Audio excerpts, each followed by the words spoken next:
What's happening? Benton here. Shout out to the chat. Not sure why the VLC software, the media player software, decided to mute itself repeatedly. That happens. We're not going to let ourselves go cranky old man about that just yet. I see Ms. Bex down there. Good to see you. Rachel in the house as well. Is this the love bombing? Is this the love bombing of the crowd? I actually got some sleep. And what I mean by that is apparently I managed to go beyond my normal 3 hours of sleep. Shout out to apple cider vinegar and skateboarding to Walmart and back.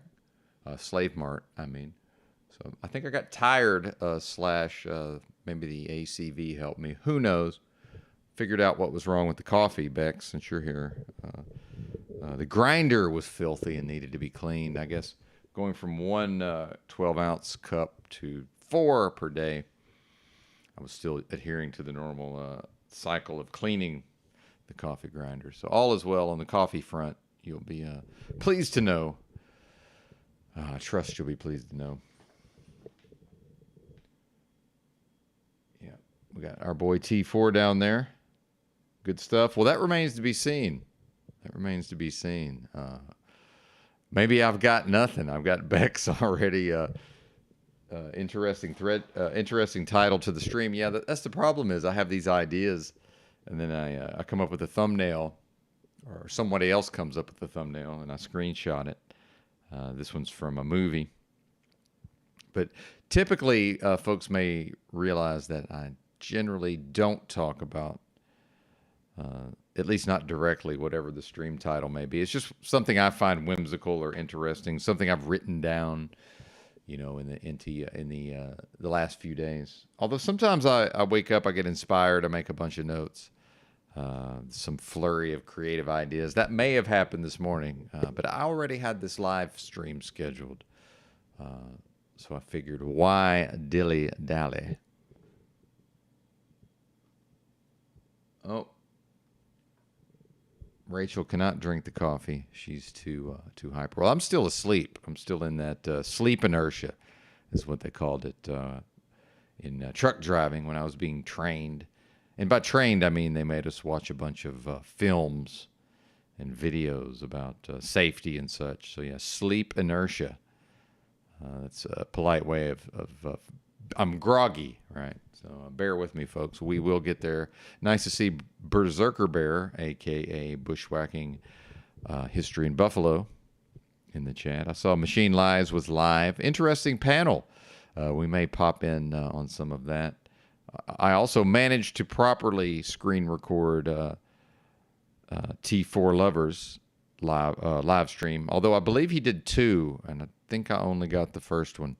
And then Bex went live, and I went to sleep. I said, well, I could fire up the old laptop here and screen record, or I could go to sleep. So I chose to go to sleep.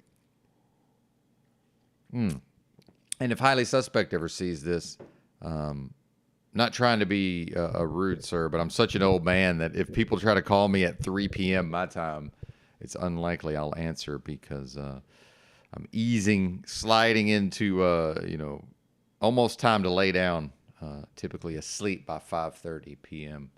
Ridiculous. Who does this, right? It's funny to talk about being 18 in my brain and then I go to sleep at 5:30, but it works for me. And shout out to Dick Gregory, may peace be upon him, who said that something about the Van Allen radiation belt, which may or may not be real. However, the man was a comedian, by trade. He said that anything after midnight for sleep doesn't count. So maybe that's why so many folks are up all night. But then when does that effect flip around, right? So I think it's probably some bullshit, but yeah, six-ish to midnight, generally, when Benson would get the best sleep. Now, if only we could talk about the weather, then we will be firmly into mundane topic territory. Let's see.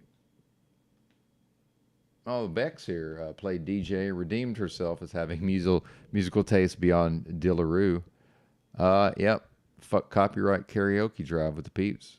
Oh, awesome. Yeah, those warnings I finally realized mean effectively nothing. However, what will happen is if they offer you, like what happened with me at 500 subscribers, after I did not stream for about a week and a half, I got an email from YouTube offering me to apply early for monetization. And I had to go back and private any stream that had a copyright, even those little warnings. So that was the only impact on my channel. And then presumably one could go back and make them public again, if they so chose. That's another thing about going to bed early. My phones, our phones have these filters, these blue light filters built into them. So on both of my phones, the filter's turned up to max, and then it's scheduled to just run all of the time. Whereas maybe in Windows, if you guys run Microsoft Windows, presumably there's some kind of software that would accomplish the same thing on your PCs, but I haven't found such for Linux yet, so I do my best to get off of these screens at least a couple of hours before I go to sleep, certainly. So what I was doing yesterday was chatting with T4 Lovers down there, and we will drop his link later. I like to wait until maybe there's a few more folks in the house before I do that.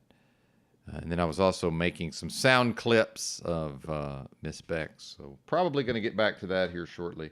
It's not that interesting or exciting, to be sure, but it needs to be done. Snafu, yes, snafu, the optics are high indeed. Oh, and the optics are early. Yes, that's true. Music holds a secret. Good to see you, sir. As always. Yeah, it's funny because I actually got some deep. So I think what happened is we probably had 2 cycles of deep sleep instead of the one. So I'm assuming that I'll be wide fucking awake and bushy tailed by like 10:30 p.m., um, which has not happened. So bear with me while we get through whatever this is. I still can't even really see yet fully. And shout out to Bex for because T4 Lovers apparently for the first time was using the StreamYard, managed to get the link posted in chat.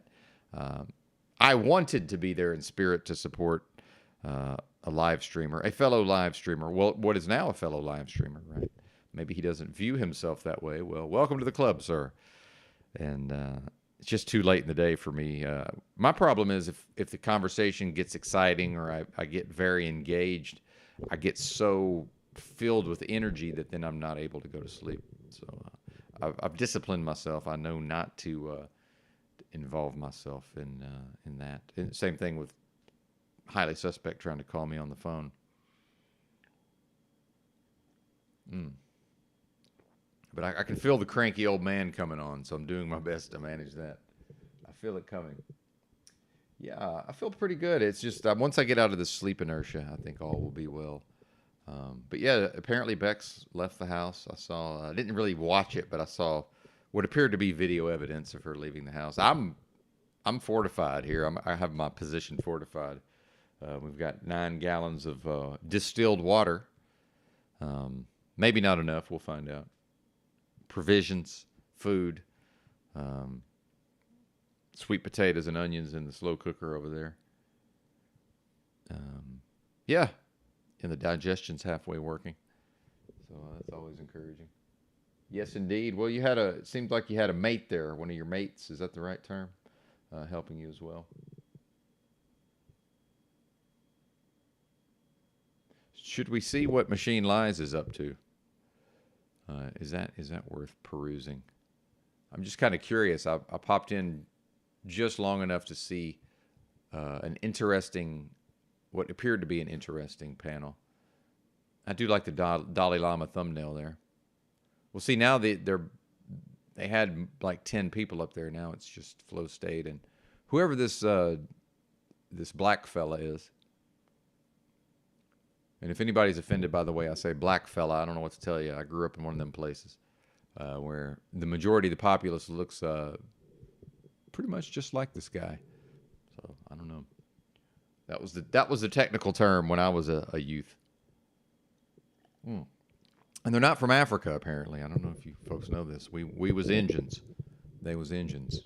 Shout out to Dane Calloway YouTube channel. Maybe I'll drop that link if folks have never been to that channel. That's an interesting. He's a deep researcher, Mr. Calloway, who, as far as I'm concerned, I'm convinced that the transatlantic slave trade, as presented, did not fucking happen. And if you think about it, to me, racism is the idea that the black man needed the white man to build a boat and come get him, right? It's like, well, that's a bit, are we treating people as if they might be less capable? I don't know. Meanwhile, economically, certainly, it makes little sense. Again, to go to another continent and import the labor directly. And look, what do we see with the southern border of the U.S. that so many folks are freaking the fuck out about? It's like, no, the folks will get here, right? There's no need to. Yeah, debit cards might be a carrot, right? But we're not going to need the stick necessarily. The stick would be the conditions in their home country. But then, if Africa back then was maybe it was a wonderful land of plenty. So again, was it really possible to go there and capture millions of people? Oh, well, their own people sold them. Well, I mean, we're still talking about capturing humans.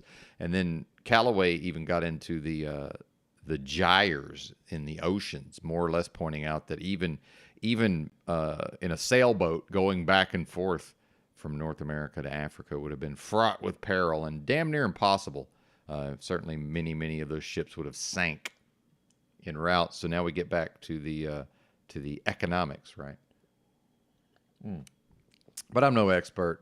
This is what I know from watching YouTube videos. So, based on my own code, certainly my knowledge is incomplete until I study it myself, which is probably not going to happen.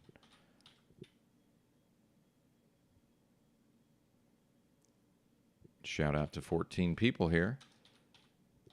We're bordering on non-tent, folks. So, use your best judgment. If there's other things going on, since we're on the topic, I had a friend who said, in reference to his divorce, he said he doesn't keep slaves, so she was free to leave at any time, which I think is it's an interesting way to view that. Certainly. Oh yeah, what are we doing? Hey, yeah, I think I did actually. EBT. It's probably drunk though. Good to see you, sir. It's probably intoxicated. Yeah, straight hood classic. Maybe we could watch some of that. I do like Joe Brown, but yeah, not a good idea to go up against Mr. Calloway. At least not in areas that he's well researched, which is many.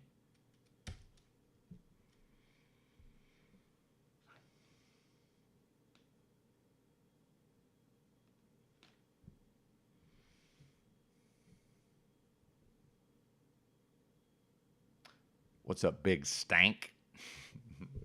People might think that would refer to me since I've claimed to never use soap. I want to clarify that. I was thinking about that. Certainly, when I take a shower, I do use the least chemical-laden soap possible that I can find locally to, certain areas must be cleansed on something of a schedule, right? I'm not a total savage barbarian here. So I just wanted to clarify that. I know EBT loves it when I start talking about hygiene. I will drop the link for Mr. EBT if he's interested. No pressure, sir, but just if there's anything on your mind, please let us know. The audience, well, that's because I actually slept just out, so I'm just out of bed there. I'm just off the floor, so whatever mucus needs to move through hasn't moved through yet, but it will happen. Generally, when I go live, I've been awake for at least a couple of hours, so shout out to unexpected deep sleep. A second deep sleep cycle, perhaps. Indeed. But yeah, a little deeper than normal, I'm finding. But that's okay. We'll work through that. I'll probably mute up and do some coughing. Just some powerful coughing. Maybe that'll help. I believe I have EBT, at least as much as my bifocals will allow, right? In fact, for years I carried Dr. Bronner's. Although the big bottles, at a certain point, it really depended on if I was having the big bottles. But what happened, I found with those big bottles, they don't mix with truck driving because at some point they'll go, the cabinet opens because the truck's moving side to side and the cabinet flies open. And then, of course, the $15 bottle of Dr. Bronner's soap is ejected across the cab. And then it's interesting when a product is expensive, but then they use the cheapest possible cap, so that breaks. Right, and now there's Dr. Bronner's everywhere, and then, okay, do I really want to try to find another container for this?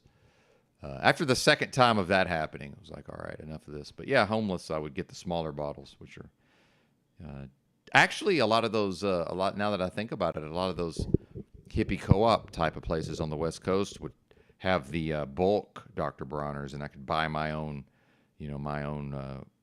3-ounce bottle or whatever, as if I'm going to fly with it, although I probably did at some point, and carried, fill that and carry it around.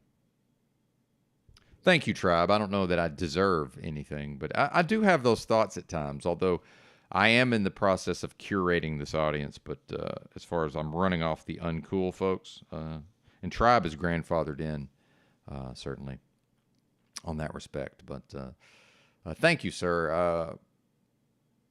I'm always confused as to why I'm not able to make the barest bones of living just talking, right? Because, some folks are able to earn their living talking. And back when I was in the Joe Rogan experience, I was never on Joe Rogan. It's funny how it's like the telephone game. It's like, oh, you were on Joe Rogan? No, if I was on Joe Rogan, we'd all fucking know it, right? There'd be clips. People, of course not. What are you talking about? The J.R.E. message board. Do folks know what message boards are? See, that's another thing with people having come to the internet. With so many folks having come to the internet late through phones, which is okay, right? But I've said before that the general public was never going to get on the internet, at least not on a daily basis, outside of work, school, jobs, right? Outside of that, as far as their personal life, it was never going to happen until phones. For many folks, the computer nerdy aspects were not going to be overcomable, right? And I know most folks at a certain point had, AOL, CompuServe, and then eventually dial-up internet and like a desktop PC in their house. But now it's, everybody's got their own phone, probably have a tablet, probably if they're a student or have a certain vocation, a MacBook or a laptop, right? But for the common folk, and I am a man of the people, for the common folk, certainly, just wasn't ever going to happen. So the phone has brought many people to the internet who don't understand the internet. And I don't mean that in a demeaning way. If someone was handed a phone with apps on it, YouTube, Facebook, all these various apps, of course they would assume, oh, well, this is the internet. It's like, no, it's not. There's, other aspects certainly to the internet. So when I did this podcast, and I've done several podcasts, actually, I guess three or four, I lose track. But when I was traveling around and I was typing in my exploits onto this message board, which I want to get back into.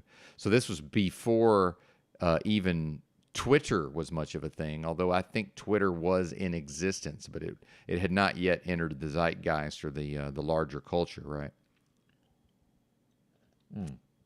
And there's certain markers, when certain folks in your life, like my mom was telling me about something, and she said, yes, I learned about it on TikTok.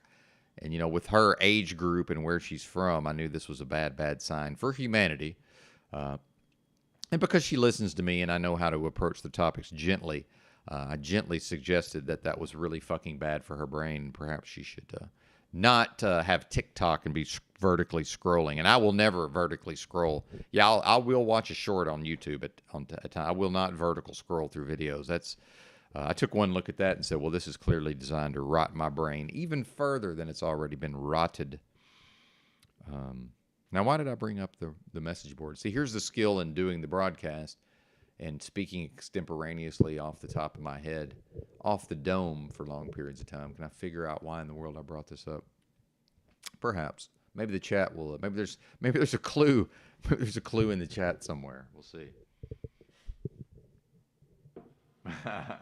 Joe Brown makes better barbecue sauce than content. Well, he's entertaining.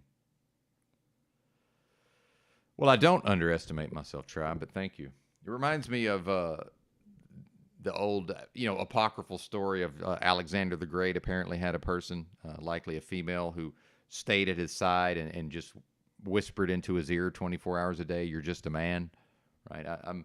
I'm approaching it from that angle. I'm prone to megalomania and flights of fancy and all of this. So that's my discipline, is to not have the ego, which is again lack of humility. In the way that most people refer to ego, they actually mean lack of humility. But thank you, Tribe, and let's just admit that Tribe has excellent taste, and the fact that he will subject himself to listening to me with my ridiculous, bizarre presentment is certainly compliment enough, sir.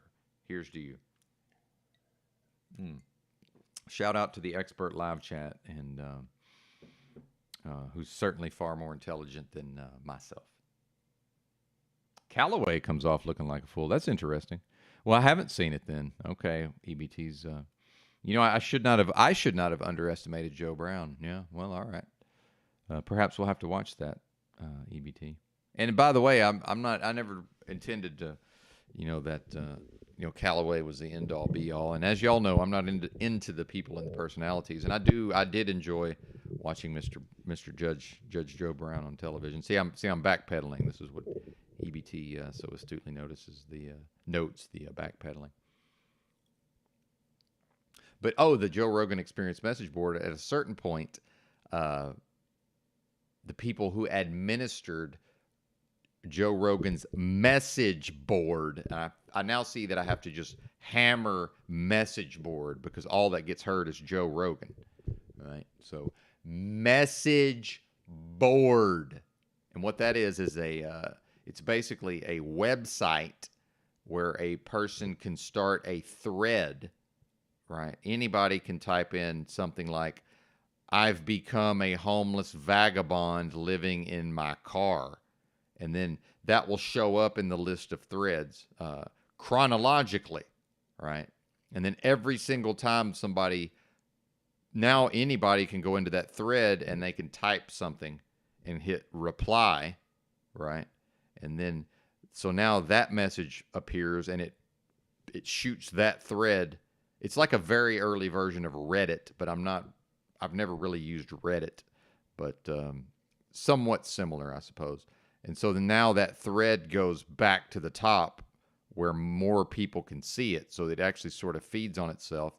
So when I typed that into the Joe Rogan Experience message board and just typed a quick summation of how I was living at the time, and again, a very early adopter of podcasts. So this was in the early Joe Rogan Experience podcast when he was doing Ustream, and his podcast was available audio only via a RSS feed. And everything I just said is stuff that y'all don't know nothing about if your first foray into the internet was on a phone. I may as well be speaking fucking Martian, right? So I have to remind myself of that. Because for most people, I think, and it's okay, but it's just, they don't know what I'm talking about, and it's just in one ear and out the other. And this was, I don't know, 2012. Like, this was not that long ago, but 11 years, in internet time is a very long time, as we see, or 12 years, however long ago that was. Don't top post. Yeah. Yes, sir. I absolutely was on Usenet as early as 94, 95. Yes, sir. I was posting to Usenet my very crude, largely unexplored ideas to Usenet in 94, 95. Yes, sir. And then eventually, of course, I was using Usenet to download nudie pics. Let's just call it what it was. Had an Asian fetish for some reason. Yeah, speaking Martian indeed.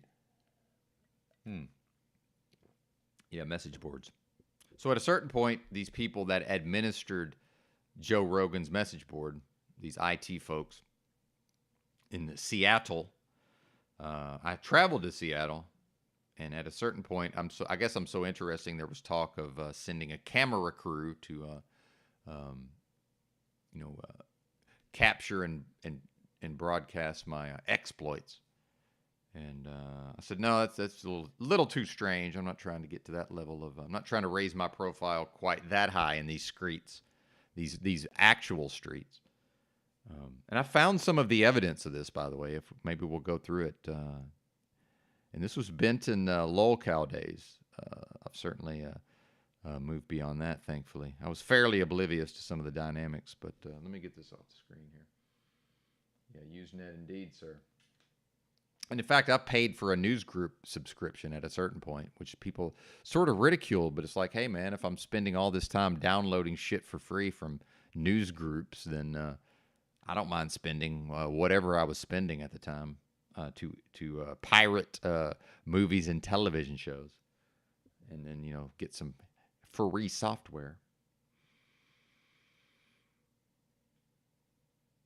with my cracked version of Agent. Right, Windows software for is particularly good at downloading a bunch of binaries from Usenet. Again, folks have no idea what I'm talking about, other than Tribe and probably EBT, I'm assuming. Oh, now see Tribe. See, I've never heard of this, but yeah, that's 89. Wow. See, I don't. Just because I was on the internet in '94, some folks go even deeper than that. Wow. Damn, that's crazy, dude.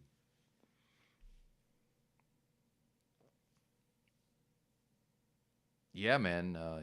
And this history's being lost, right? Um, and this is probably ties into some of the things that Machine Lies talks about with the technology and everything. A lot of these, I've never even heard of this, right? But what Tribe's referring to. What's up, Shifty Eyes Shady? Good to see you. a lot of this history is being lost as far as I can tell.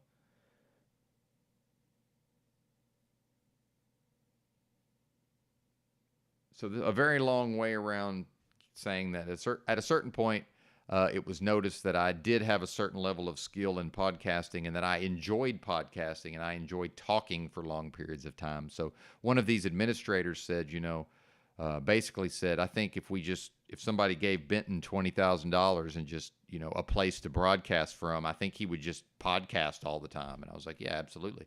And this is a version of that, right? This is a more updated version where you can view my computer and, I have, various means for doing the video side. But I'm ultimately only really interested in the audio side, me personally, although the video elements can be helpful. And folks do like to see my face for whatever reason. But yeah, that's where we're at. That's where we are at on that. Goodness. Yeah, well, and then Tribe, I think what folks may not realize also is just how expensive, relative to incomes, all of that hardware would have been back then, like comically expensive, which would explain why much of it revolved around universities at the time, because somebody has to pay for that stuff, right? My first computer was a 286 that I bought used, and then I used consumer credit to get an external 14.4 modem, right? And the 286 was just powerful enough to operate the modem so that I could dial into my university, dial up and connect, to Telnet into my Unix shell account so that I could type in IRC or whatever, I was mostly on IRC, Internet Relay Chat. So it was email and IRC for the most part. For anything else, I would be probably going off to the computer lab, where I also worked. I had a job. They paid me a very low hourly wage to sit in the computer lab, play around on the internet, and answer people's questions. In fact, that's how I met my first wife, actually, in a computer lab on the University of Arkansas campus in probably 95, I guess. Maybe 96. Yeah, IRC's still around. I missed the BBS era, Tribe. I was aware of it. I missed that entirely.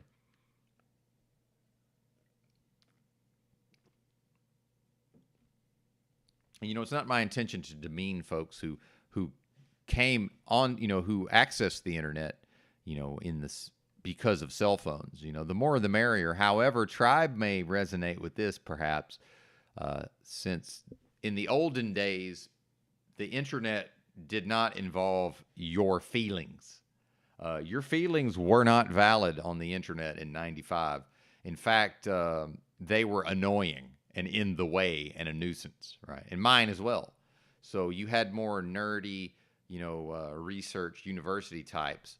And yeah, maybe I'm sure there are areas to talk about emotions, right? But outside of those arenas, we weren't talking about feelings, okay? And then at a certain point, I recognized that, wow, this used to be a great place for me to not have to be able to discuss ideas and learn without involving emotions. And at a certain point, here comes the general public with via the cell phone, and now just all of these people's emotions just wash over everything, right? And in some ways has ruined the experience for me. I'm not going to lie. Although I do tend to adopt a strategy of adapt and overcome. It's like, okay, well, I guess it's time to put my big boy pants on and at least learn to figure out what do my own feelings mean that, as far as I'm concerned, are more or less neither here nor there. And just, I consider, it's not that I think your feelings are stupid. I also believe that about my own feelings for the most part, right? Who cares? But yeah, I've certainly increased my effectiveness as a human in being able to, work with these emotions, right?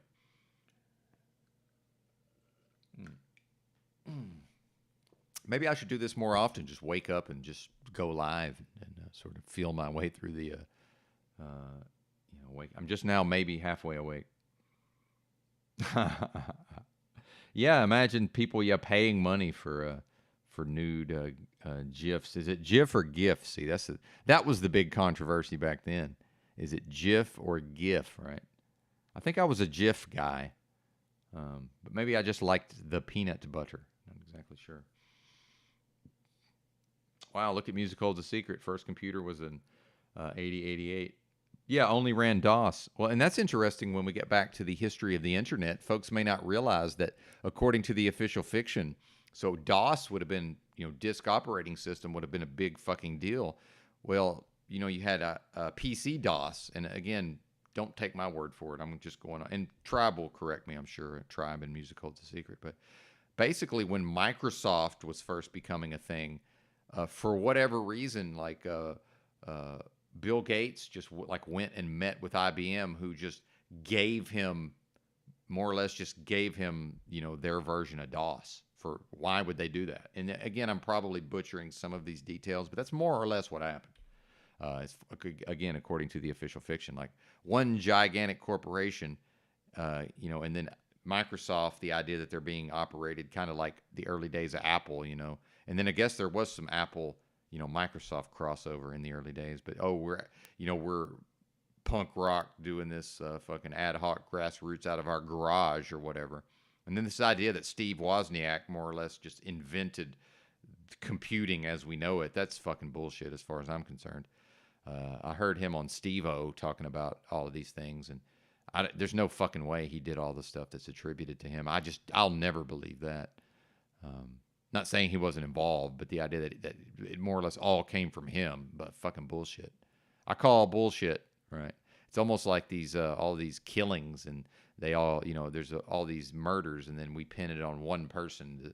The personification of evil, Jeffrey Dahmer or whoever. It's like, nah, that's not how that works. It's not how that works.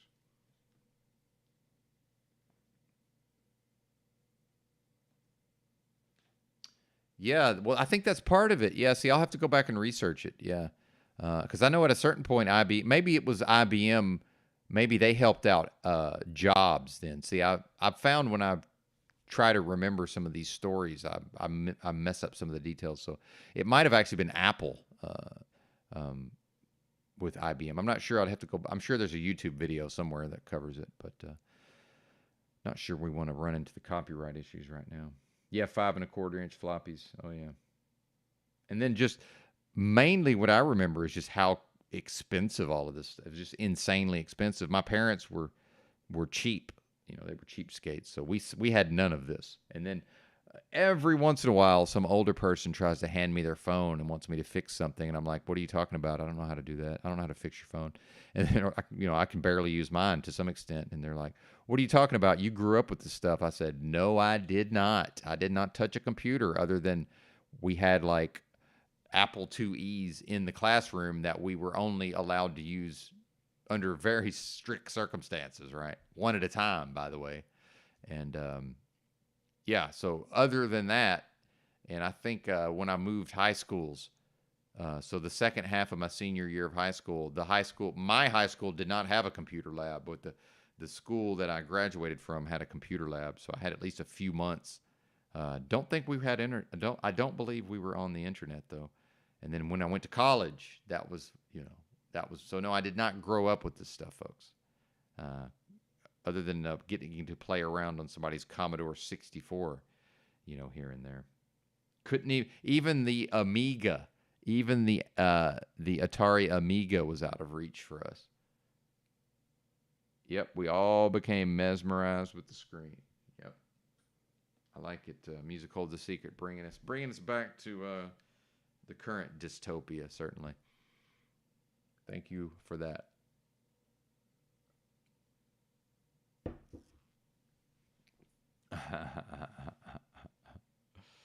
Oh man, yeah, yeah, 64K colors. Yeah, that was a big fucking deal, man. Skate or die on a small LCD screen with I'm assuming 64K colors. That was fucking earth shattering at the time, because otherwise it was on the TV, right? Just on the old CRT. And I'm not trying to imply that folks who missed all of this and then now they've come to the internet through a phone. We're nerds, okay? I mean, I don't know what to tell you. You know, they made this movie Revenge of the Nerds. Like, that's a real thing. Like, we are nerds. That doesn't, you know, if folks did not experience this, it's because they weren't nerds. And, you know, I didn't, because of the economic factors, right? I was not able to fully engage with these things. But, and which is hilarious because my dad earned a good income by the mid 80s. My dad was making plenty of money. Actually, by the starting with 1980, probably he was making a relatively high income. What's up, B Warrior? Mr. Bobby in the house. Good to see you. Yeah, exactly. Windows only bought and stole. No, precisely right. And then we get into, you know, certainly. I don't know what Tribe's views of that would be, but you know, more or less government operations running all of that. I would assume, right, um, and running, you know, Bill Gates himself. Yeah, I do remember that OS2 warp, actually. In fact, I watched a video about that recently. I'd entirely forgotten about it, OS2, which I believe was way ahead of the game in certain ways when it released. But of course, and I think that shows you how the system itself manages and gatekeeps. You know, something like OS2 warp, you know, should have been able to take off, right? But then if you look at these early days of computing, you know, especially when we're moving to a graphical user interface like you know, Windows 3.1, and then, you know, now I'm assuming this was the progression, then OS2 Warp, but then, you know, once we get into Windows 95, you know, that would have been the real game changer, as far as I remember, from the GUI, right, the graphical user interface. But then we get into the more, like, IBM had to release something, you know, the world's largest computing company, presumably at the time. They can't just sit back. They have to appear to be competitive, right? So they can't just not put out an OS, you know, a graphical user interface OS. And again, this is from my memory, but my very hazy memory. So I may be fucking up some of these details. But so here comes OS2 Warp. But then the system is gatekeeping and managing. So, you know, that was certainly would have been limited and held back, I would presume, right? Yeah, I used it, right? Like, here's my nerdiness was I was so motivated that at a certain point I got my hands on just about everything, but only for in a very limited way, right? Even if it was just, oh, I'm at Sears and there's a Commodore 64 and I know just enough basic to like type in a fucking program and make it do something very, very rudimentary, right? Or, oh, my uncle has a Commodore 64, right? And so on occasion I'm over there, and then, you know, I get to play around with it. Then it's back to my house. Um, exactly, Tribe. Well, you're welcome anytime. And Tribe is grandfathered in, so we'll clear the decks and give Tribe the floor. And in fact, I think that's probably why me and Timmy had that. If folks remember when Timmy was here, I had told him, and this is where sometimes I had to give my word and I don't live up to it. I told him we would clear the decks for the financial discussion. I was going to consult with him on possibilities for earning a living online, which already sounds like a get-rich-quick scheme. But anyway, whatever he may be involved with. And no hard feelings, Timmy. But then Machine Lies and Bex were on the panel, so I'm like, shit. So I think that may have had something to do with it. But anyway, as much as I'm able to, let me put a little caveat in there. As much as I'm able to, I will certainly clear the decks for Mr. Tribe when he wants to come up here. So I will refrain from the haranguing of him from the stage, right? I'm not a big fan of the haranguing of the live chat from the stage, although at times I do. But that's typically designed to run somebody off.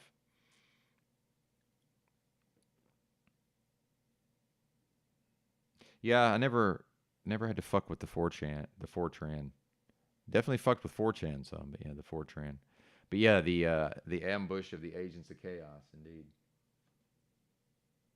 Well, and this is where, you know, I would encourage Tribe if he ever just feels like sharing. Maybe, you know, I have this digital, even something as basic as this digital audio recorder I have here. You know, just again, not telling anybody what to do, but feel free to fire up something like this and just talk about what you know of the history of computing. You know, even if that just recording remains on an SD card or a hard drive somewhere, you never know what might be discovered in the future, right?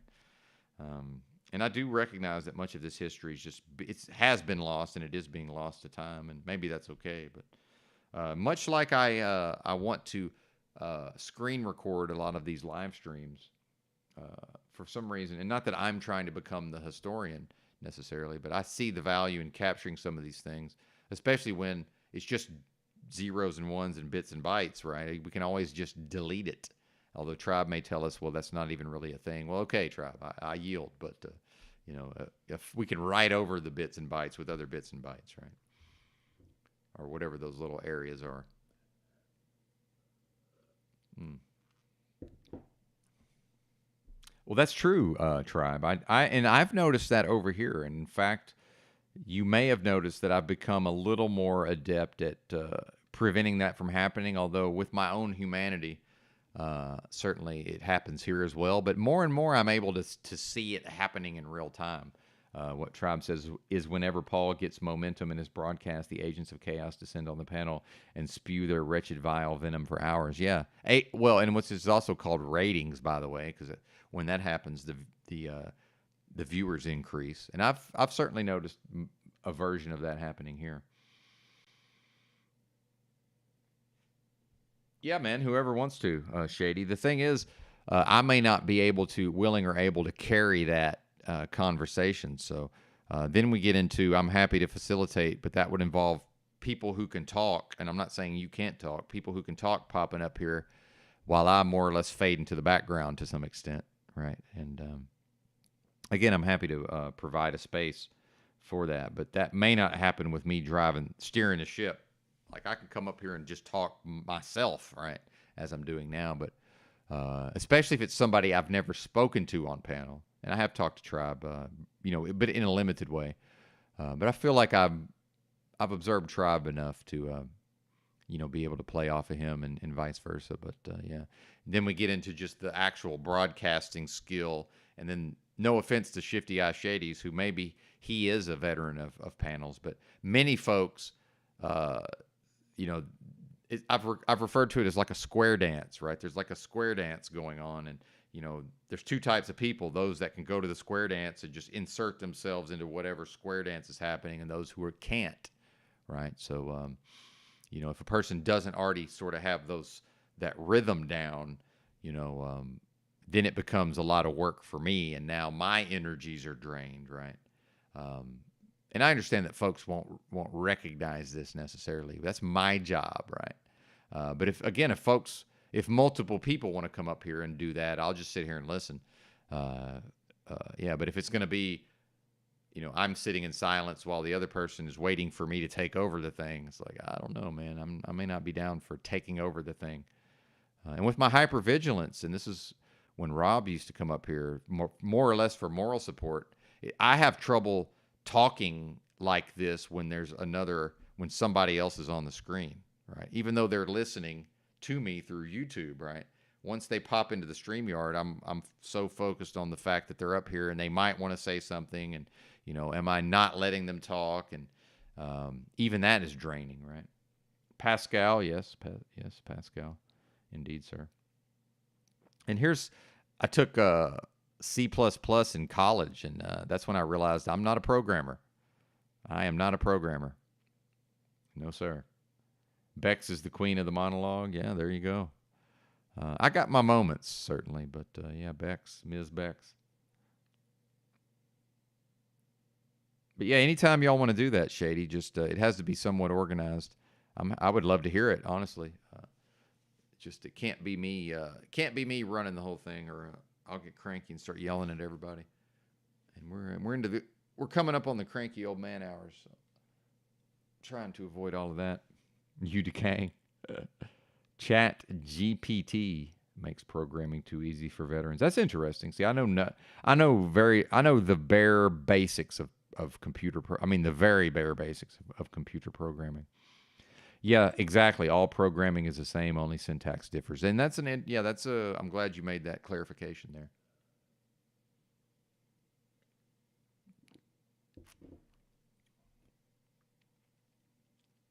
Yeah, some people just don't have the brain for it. Music holds a secret.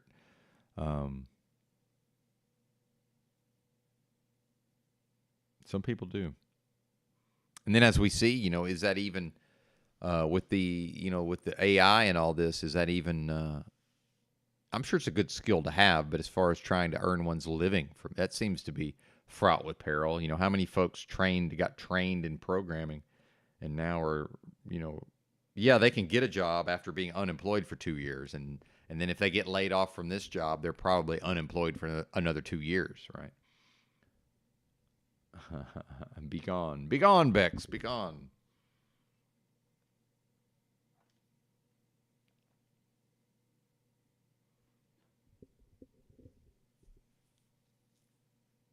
Yeah, Tribe says he's glad he does not make a living from programming. Uh, well, and that's also exactly.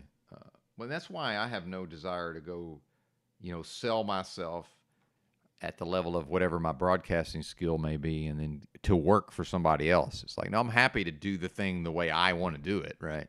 Um, but beyond that, I have little to no interest in.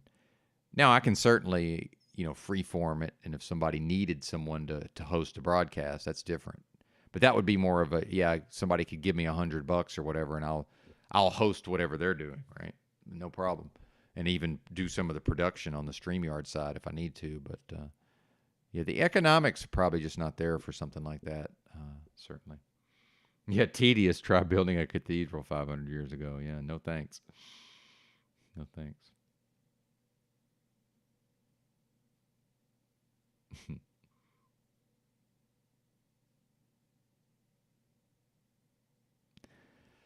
Yeah, well, that was a pretty good opening monologue, I think. Or that was okay. Did we lose EBT? Yes, we did. That's okay. It's a school night. It's a school night. Or is it? I don't. Is it Wednesday? It's now okay. It's now Wednesday morning. Yeah, I had no idea. So wait a minute. So I guess Saturday, because the place I get my fruits and vegetables is closed Sunday and Monday. So I guess so. Actually, Saturday I'll be going. So that'll be so only 3 days. I only get 3 days with no shopping. Oh well, bummer.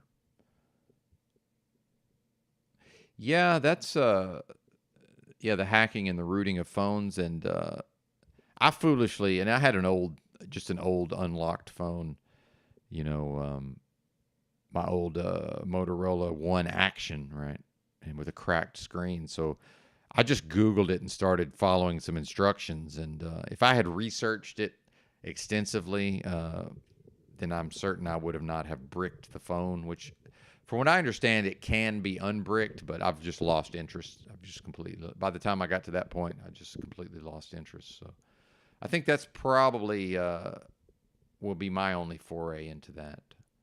As a younger person, I was certainly able to. I even involved myself in Direct TV, getting the Direct TV for free through emulation. Um, so I've demonstrated an ability to, learn a multi-step process and then, carry it out. But just not that interested in the phones. It's just too easy to just buy one with the new. Ultimately, I'm just trying to get the new version of Android anyway.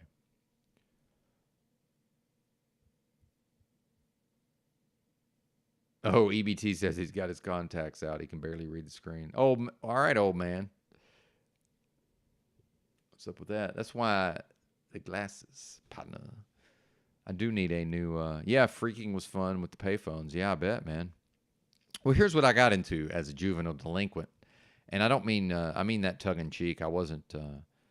I got in some trouble as a juvenile, but not much. But fortunately, nothing that accrued permanent, long lasting consequences to Mr. Benton here. But still above reproach on paper, right? Whatever that means. But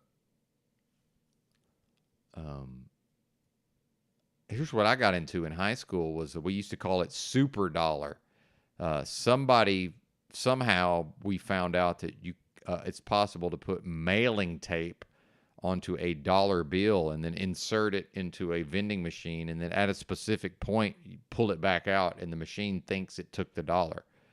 So my I guess junior and senior years of high school involved a lot of robbing of vending machines, right? In fact, at one point, me and several of my friends drove to the University of, actually, it was Memphis State University at the time, and we looted the campus with backpacks filled with sodas, right? Because otherwise, just letting the sodas back up into the machine was seen as a bit barbaric, right? Don't ruin it for everybody. And then some people even would do salt, a hot water salt mixture poured into the a Coke machine. Where the money goes. It may or may not short out the circuitry to where you can just press the button and get unlimited Cokes. And then I don't remember if it would actually just spit out all the money or not. I was never interested in that so much, but yeah, lots of theft of vending machines. Yeah. So yeah, hundreds of dollars in change in my bedroom at a certain point. My parents wanted to know what's with all these sodas and fucking candy bars and piles of change, Right? I don't know. You tell me. And I did more or less just did whatever the fuck I wanted as a youth.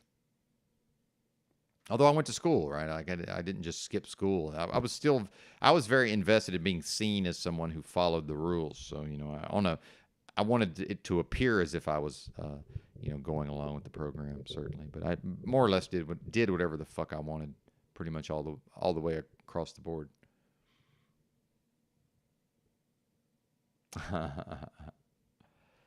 Yeah, man, that's interesting, Tribe. Yeah, pretty much as far as I can tell, anything that man can devise, at the level of preventing, these things can always be defeated, right? Yeah, interesting. Interesting. Yeah, I only really knew about the super dollar thing, and again, I'm a little younger than Tribe, or sorry, I'm less old than Tribe, so. Um, And that's what I challenge the older folks sometimes because the people 20 years older than me like to go, well, you're still young, and I'm like, well, you're 68. If I get an 88-year-old down here, does that make you young? Like it doesn't work that way. Like I understand I'm 20 years less old than you, but that doesn't mean I'm young, right? Ask the actual young people, and they'll tell you that pretty much 30 is when a person's no longer young, right? Once that 29 goes to a 3-0, bye bye youth. That's just how that works. Now, if a person can still pass for 25, as I could when I was 35, that's a different thing, right? Not that I was lying about my age, but I still was probably treated as well. That in conjunction with my own lack of maturity, I was probably treated as if I was still young. But how can youth can't be the most prized possession in the culture, but then we give it to everybody? Like it's the fact that it's very limited. That's where the value lies, folks. We can't make this thing where 60's the new 20 or whatever they want to try to say. I forget whatever that cliche is. Like, no, it doesn't work that way, folks. If you're 30, you're old. That's just, and you remember this thing, never trust anybody over 30? Like that used to be a thing, right? Sorry about your luck. So, no, I'm not young because my mom's 20 years older than me. I'm less old than her. That's how that works. So I'm less old than Trap. Oh, dude, I'm 20 years. I'm from Southeast Arkansas, Tribe. That's another factor. Yeah, we're just behind. Yeah, I was born in 75. It was like 1955. I kind of grew up in the 50s in a way, right? Or because people talk about the 60s, but that was really like the late 60s into the 70s, right? So most of the 60s, as far as I can tell, was very similar to the 50s, right? At least in some ways. So, although I'm sure I'm wrong there too, but not fully. But yeah, I know. I more or less grew up in the fucking Ozzie and Harriet Leave It to Beaver. At least that's how people viewed things. Certainly none of that was ever real. And in fact, the Ozzie, what I refer to as the Ozzie and Harriet, even that was a psyop. There's an excellent audiobook called The 50s. And it's hilarious to listen to that and just such obvious so obvious the psyops. So obvious. What's up, Michael Steven? Good to see you. I don't even know what that. Yes. EBT says he remembers setting up PlayStations to run Saddam's Scuds. Yeah. Oh, well, I learned just enough soldering to install mod chips into PS1s, and then eventually because of my lack of skill, I fucking somebody was paying me to install a mod chip, and I fucked their shit up, and I had to give them one of my extras, and that pretty much put the kibosh on me trying to install mod chips for other people. So I never really had the skill required, or the patience back then. Let's call it what it was. But yeah, I loved the PS1, man. That was the shit. I was a big fan of the PS1. And then once the Xbox One became the first Xbox, original Xbox, became affordable. When I could buy one used, I bought one and modded it. I think that was just a flashing of the. I don't even remember. It's been so long, but yeah, that was fucking dope, dude. Back in the day. Of course, that thing eventually just shit the bed, as they all do, right? And then PS2 with Gran Turismo, of course, Gran Turismo 2. But then, hey, again, I'm the cool kid with PS1, and I knew how to go on to news groups and find somebody who would mail me a CDR of the Japanese version of Gran Turismo, right? So I was playing Gran Turismo on the PS1, months ahead of anybody else, right? Oh, Benton's cool. Well, okay, whatever. But Benton's nerdy, but he's kind of cool, I guess. But yeah, he doesn't appear as nerdy as he actually is. Low key nerd, right? That's interesting. The first Nintendo running Mario Brothers was the beginning of spyware.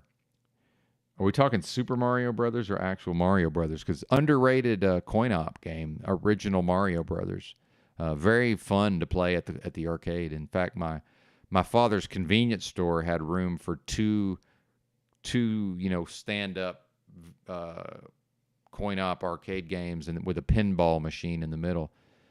We had the vector graphics. Star Wars was in there for a long time. Defender, I remember. Listen to this, Tribe. If Tribe's still here, um, yeah. When my dad opened his convenience store, his profits on the coin op Defender paid the fucking light bill. Think about that. People have forgotten. Dude, coin operated arcade games were a huge deal for a short time, right? And then even when I went to college, NBA Jam was just huge. I remember just fucking spending money I didn't really have on going down to the student union in the basement there, buying slices of pizza and playing NBA Jam, right? Which is which is one of what's up, man? Which is one of the yeah. No, I'm not a square. I've never been a square, Michael Steven. Can't be a square, but I'm from Arkansas, right? So it's all relative. But yeah, never could pass for a square. But thank you, because I knew the cool music. That was the thing. That was a lot of what I was able to do socially was skateboarding, movies, and pop culture and music, right? And you know what? That reminds me of something I wanted to be talking about was especially with my own, possibly on the spectrum to some extent and undiagnosed autism. This Brandon Looney Tunes guy that's popped up on the scene, and T4 Lovers had mentioned being somewhat suspicious, and I'm a little suspicious as well. But then, I view, and I'm sure he really does like Looney Tunes, right? That part's not fake, but you can see someone who, you know, and let's just accept the story for what it is. If he is very introverted and very autistic, but still has a need to socialize, right? So now we're back to the social isolation. And if anybody, I'll pause long enough for folks to figure out what in the hell I'm talking about. Let me bring the channel up so y'all know what we're talking about. Actually,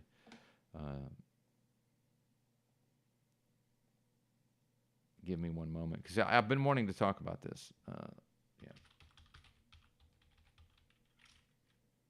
Yeah, the channel is Brandon Looney Tunes Fan 2000. I guess it's time to get the screen share going over here. We're brave. We're brave. We're sharing the entire screen. Although, why did my browser jump? Why does it do that? Yeah.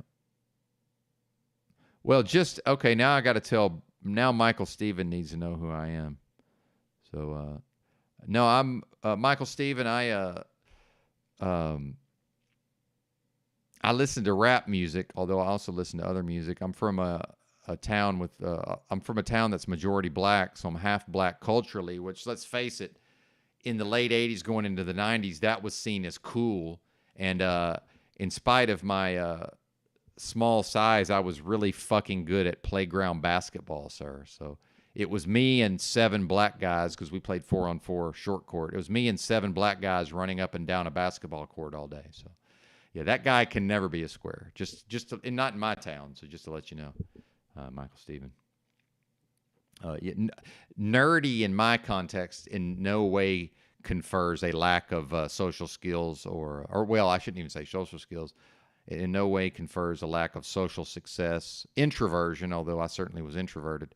But here's the Jehovah's Witness cult to brainwash me into going out and trying to talk to people and talking to people about religion, right? So in fact, I believed I was very extroverted, even though I was very introverted, or am very introverted by nature. So it's interesting how all this plays out, Mr. Steven.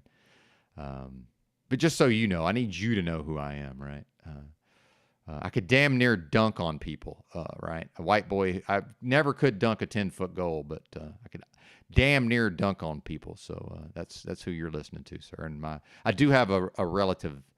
My grandfather was famous for football, but unfortunately, football, like the rest of the sports, is fake. Now, did I detect that somehow as a youth, and just because I never played organized sports, not at all. So, yeah, interesting. But anyway, I need you to understand. And girls responded to me. That's the main thing, right? That's the main delineation. But then again, when my grandfather lived in the town and was famous nationwide for sports, was an All-American and an All-Pro at a sport that is loved and revered in the South, and I more or less looked just like him, right? Is it really a surprise that some of the girls were interested in me? I didn't understand any of these dynamics at the time. And I still trip out on this. Like, this is the one thing that when I look at these pictures of my famous relative, he's got these gigantic fucking hands, and it's like I have the exact same fucking gigantic. Although he was taller than me, he was 6'3". I'm 5'10", but I got these just comically large fucking mitts here. It's just like, what even is this? Like I can palm a basketball with both hands, right? But whatever that's worth. Who knows? But anyway, I didn't mean to get off on that. But I do need why. So this makes no sense. Every time I hit escape, okay, I just can't hit escape. That's what it is. And this software barely works. That's another thing folks may not be aware of. All of this computer software seems high tech. No, this shit barely fucking works. Barely. Anyway, let's get back to Brandon Looney Tunes, if we may. Good to see you, Wolfie. So this is the channel in question.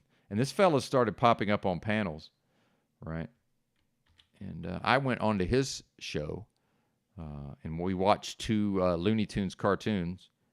And we learned that apparently my favorite character is Bugs Bunny, which probably is the answer, because, I was, instead of having time to think about it, I was just like, well, I know I need to quickly come up with something. Okay, Bugs Bunny, which I think is probably the correct answer. Excuse me. Although I want to go Foghorn Leghorn, but that's more of a cultural tie-in thing. But I might as well go, fucking Tar Baby, Brer Rabbit. But was that even Looney Tunes? I'm not sure. I think maybe it was. Or was that Disney? That might be Disney, see. I'm lost in the lore as much as I am adept at the pop culture, right?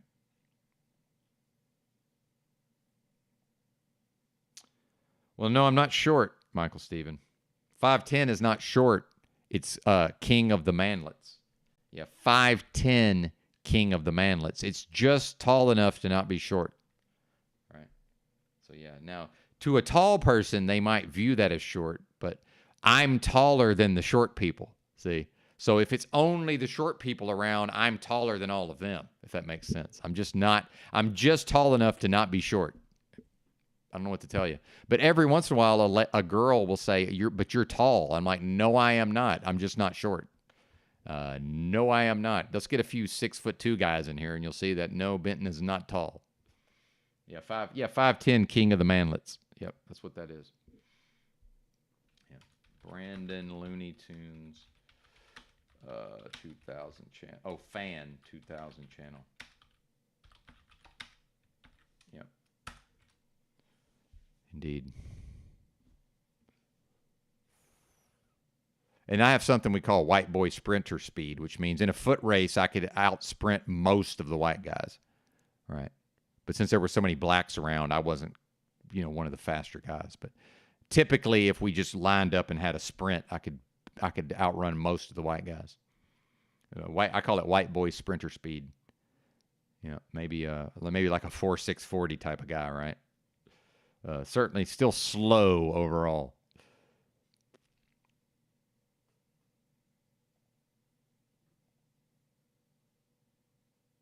All right, what are we doing? I'm lost in my own sauce now, folks. Yeah, this is the channel. No, when I used to say I was 5'11". I'm probably like 5'10 and a half, but the problem is if I think I'm 5'11", at a certain point I'm going to think I'm 6 foot. So it's just you're fucking 5'10", bro. I've got to, talking to me, like, let's just accept the 5'10", right? Because people do try to nudge us up a bit, it seems. It's funny how that works. And I have a sister taller than me, like, no bullshit. I've got a sister who's probably damn near 6 foot, at least 5'11" something. Yeah, that's how that works. So if you measured me in my socks, I'm probably 5'10 and a half, but like do I really need that half an inch? Like now we're trimming our pubes to get that extra 3/4 of an inch, right? It's like, nah, I don't know, man. Or are we just okay with what we have, right? Is it just enough? I'm not short. That's good enough for me.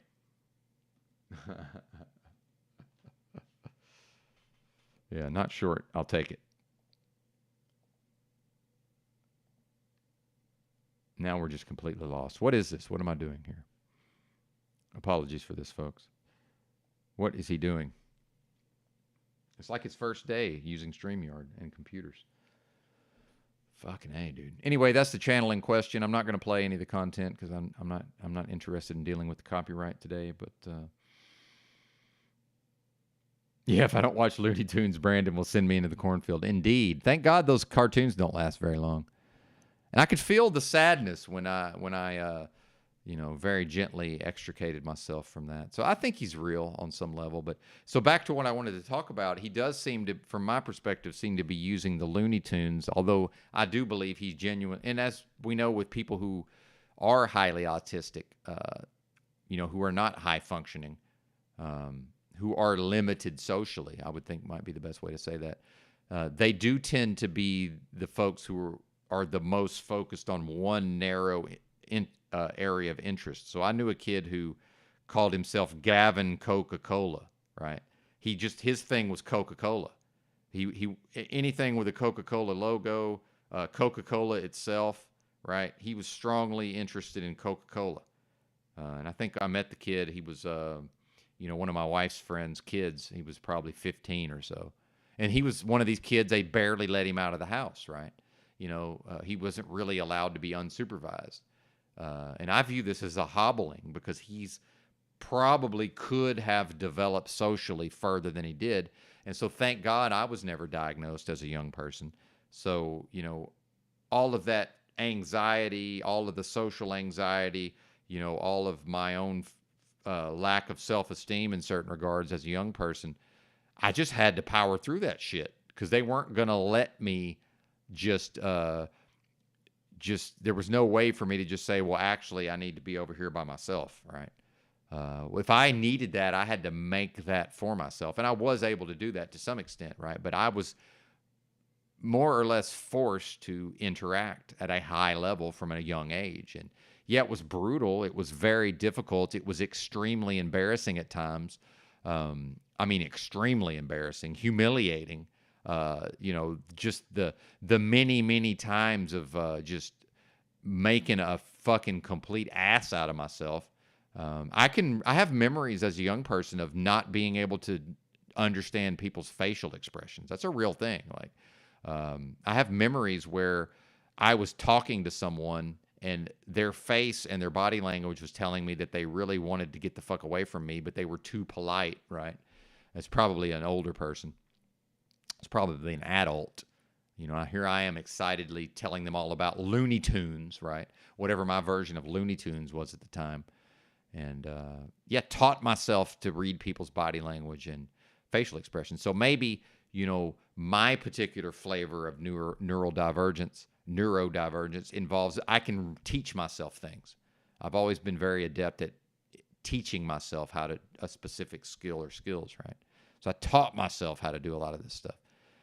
So what I see in Brandon, if that's real, is he appears to be using the Looney Tunes as a proxy for having these very basic, awkward, stilted social interactions. And that's probably, I had a thought of, why he wants to go talk to somebody like OTW. And I can hear OTW's tone of voice is, I won't even call it condescension. It's just, OTW seems to be approaching those interactions. It's just he's annoyed, basically. Whereas I'm more treating him not like OTW isn't, but I'm have been trained to meet people on their level, right? So I'm not pretending to like Looney Tunes, but now we're back to who doesn't like Looney Tunes? Who's got a beef with Looney Tunes, for fuck's sake? So now we see a person who's actually picked a very skillfully picked a proxy. If this is a proxy for social interaction, or at least it's a proxy for an entree into a social interaction, he's picked something that almost nobody can find objection with. So if that transfers onto him, if that's the proxy, then we can't really find objection with Brandon the person or Brandon's personality if we're interfacing with that only through Looney Tunes. Fascinating. What do y'all think? Well, and then it's actually lost its meaning in many ways. And I can't.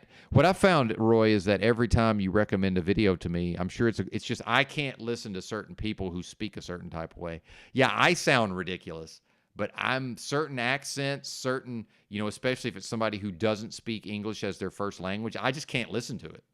I'm super, and this is back to my own, whatever that is on the spectrum. There's certain sounds I can't stand them, right? So, every time I mention my autism, I get hit with some version of, well, I guess we're all a little autistic. And I come back with, okay, well, how come when the ambulance goes by, I'm the only one with his fingers in his ears? So, yeah, maybe we are all a little autistic. Maybe I'm a lot autistic in certain ways. So with auditory is one of the ways. Certain stuff, I can't listen to it. So most of the videos that Roy's, unfortunately, that he recommends, I just can't listen to them. I need a native English speaker, ultimately, right, to listen to a discourse or a lecture. Or, a Brit. I can deal with the Brit, right? The Queen's. I can deal with the Queen's English. But it needs to be a native English speaker, again. Just it is what it is, man. And it's my own particular affliction. I get that. But, yeah, shout out to Looney Tunes, indeed. Yeah, where does adaptation fit into this interpretation? Exactly. I adapted and overcame what was initially a limitation, Tribe, but then what could have been a limitation if I had allowed it to be a limitation.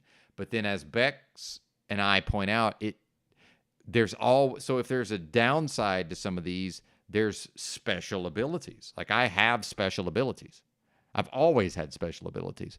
One of which was school was comically easy for me because I can, especially as a youth, I can look at a printed page. My brain takes a picture of the page without me thinking about it or doing anything. My brain takes a snapshot of the entire page. Then I just know exactly where the relevant information on the page is. I just know where it is, and I only take in the things that matter. And everything that's bullshit and filler just never gets read. So if whatever chapter we were going to cover in school that day, if that was 7 pages, in the whatever period of time between classes, now I'm in my desk, now I'm looking at the chapter we're going to cover. In like 3 minutes, I've memorized the chapter, and I already know what I need to know to make a 100 on the test or the quiz.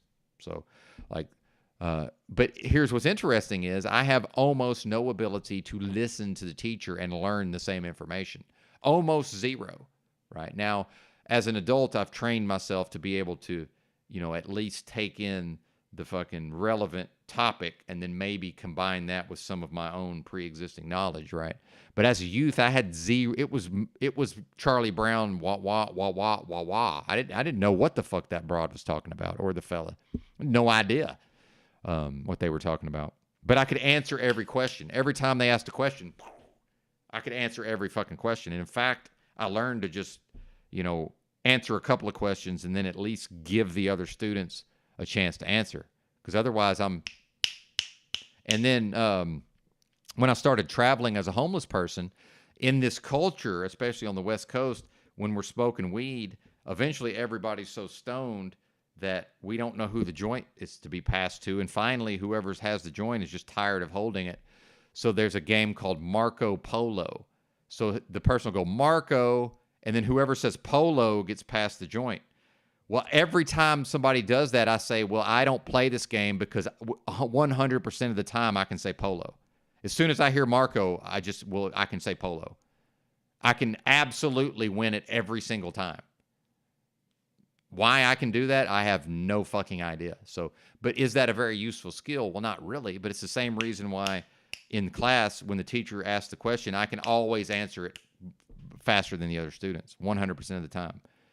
Bam, bam, bam, bam, bam, bam, bam, bam, bam. Right.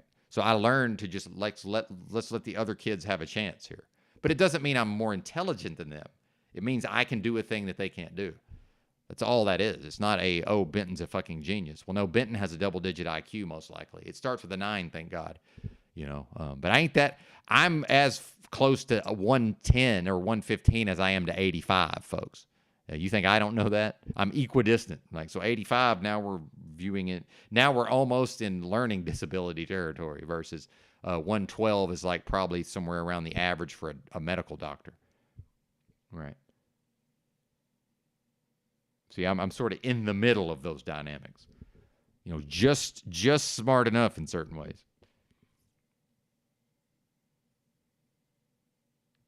So yeah, fascinating. And I'm talking about me as I often do. So I'll digress. Michael Stevens says an English angel has landed on his right shoulder. The Spanish one left is on the left now. That's interesting. Not quite sure what you mean, but that's interesting, sir. Interesting. Yeah, that's one of my few regrets is that I really wish I had learned Spanish as a youth.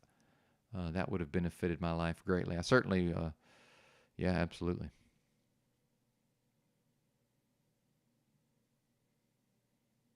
Well, and so Tribe says these labels are self-fulfilling suggestions at best and shoddy lines of discernment at worst. I agree, Tribe, and so I had the blessing of I was fully into adulthood. I was an actual adult who could hold down a job, get married, have a mortgage, climb the corporate ladder at least in a limited faction, drive around in a car, all of these things, learn new skills before I even started to figure out whatever's going on with me. I think it's horrible for most of these kids that they get diagnosed right out of the gate and they get shunted off into their fucking bedroom to focus on Coca-Cola all day or whatever, or Looney Tunes, right? Yeah, I'm sure I had my own mine was books. I read an insane amount of fiction as a youth. So what was I doing when the teacher was talking and I'd already memorized the lesson? I'm hiding, I'm thinking the teacher doesn't know that I'm reading a book. So I'm reading a fiction book that I checked out of the school library under the table every day. And I read a book a day for like the entirety of the entirety of elementary school. But then by the time junior high comes around, now the hormones are kicking in and there's the social dynamics are coming to the fore, right? It's interesting how all of that works, but thank God the people where I lived had no idea what autism was, and even if they did, couldn't even spell it. And that's not an exaggeration. I grew up in an environment of complete and total ignorance. My father had a college degree, and he knew nothing about life, and I mean nothing. He did what he was programmed to do, full stop. And then he chose to join a mind control cult that was happy to tell him what to do. And can we please accept that most of the populace prefers to be told exactly what to do in every situation? They would rather just know what's expected of them, know that if they do X, Y, and Z in order, they will receive if they do A, B, and C in order, they will receive X, Y, and Z in order. They want that. See, some of us are repelled by that, and some of us, in spite of being told how fucking smart we are and being told about our potential, can't even do A, B, and C to receive X, Y, and Z. I know because I tried. Now, I could in a limited form, but I was never going to fully express through just following what society was dictating that I do. And meanwhile, I had little to no desire to follow that. It was that I hadn't worked on myself enough to even be capable of trying to make my own way. But now we see Benton, with broadcasting skills. But here I am, some version of this Brandon Looney Tunes fan 2000 guy where, yeah, I understand that there's money to be made. I don't know how to fucking do that. And I'm only ever going to be viewed as capable enough to go do everything for myself. Well, guess what? Brandon Looney Tunes can probably learn how to do some shit for himself. But he's been identified as somebody who that's not expected of. So why am I expected to go out here and earn a living from things that I will just do anyway for fucking free? And again, now we get into, I'm not asking for entitlements. I'm not asking for socialism. What I'm saying is that America has all the drawbacks of socialism with none of the benefits. So one of the benefits would be somebody like me, I'd be happy to live in a fucking SRO, right? And get just enough money from the government, although I don't want to be dependent on the government. What I'm saying is, if all of this existed and if I had been allowed to develop under that system, see, the thing is, that system would not have allowed me to develop the way I've developed. So actually, we can't separate the bad from the good, meaning the only way I'm here talking to you folks is that I am just left to my own devices, which is probably going to be literal street homelessness in a couple of months. By the way, it's going to be winter, right? But I've already experienced these things. I know people have a great fear of this. People lament it. They start experiencing pity and sympathy. Well, I'm here to tell you folks, pity and sympathy are not tools I can use to build anything new, okay? And I am a motherfucking artist. I am a creative type, as ridiculous as that may sound. I can't take pity and sympathy and construct anything creatively. So it's of no use to me if somebody, that facial expression, when somebody views me with pity and sympathy, that does nothing for me other than slightly annoy me. Well, I'm already slightly annoyed by damn near everything that happens, so what's the relevance of that, right? Ride with me or collide with me, right? It's like, hey, so humans, right? Humans can't recognize, hey, we've got these certain people, they're never going to fit into the corporate box fully, right? They have capabilities, they have a gift to share with the world, and we are not going to support them in that unless they go through the corporate system. Well, I would rather go live next to the dumpster than subject myself to this corporate system yet that I have already subjected myself to for years on end. I would rather go fuck off with the backpack and the patch of woods behind the store and literally hang out by the motherfucking dumpster for most of the day. I would rather do that than go through this corporate system yet again.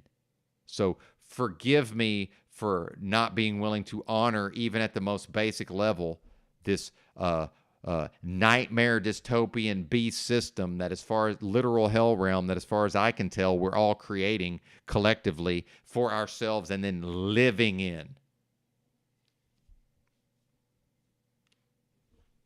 But yeah, I will drive a truck for months on end, sick as a fucking dog, and recover enough to where now I can do 12 hours of live. I can average 9 hours a day of live streaming 7 days a week.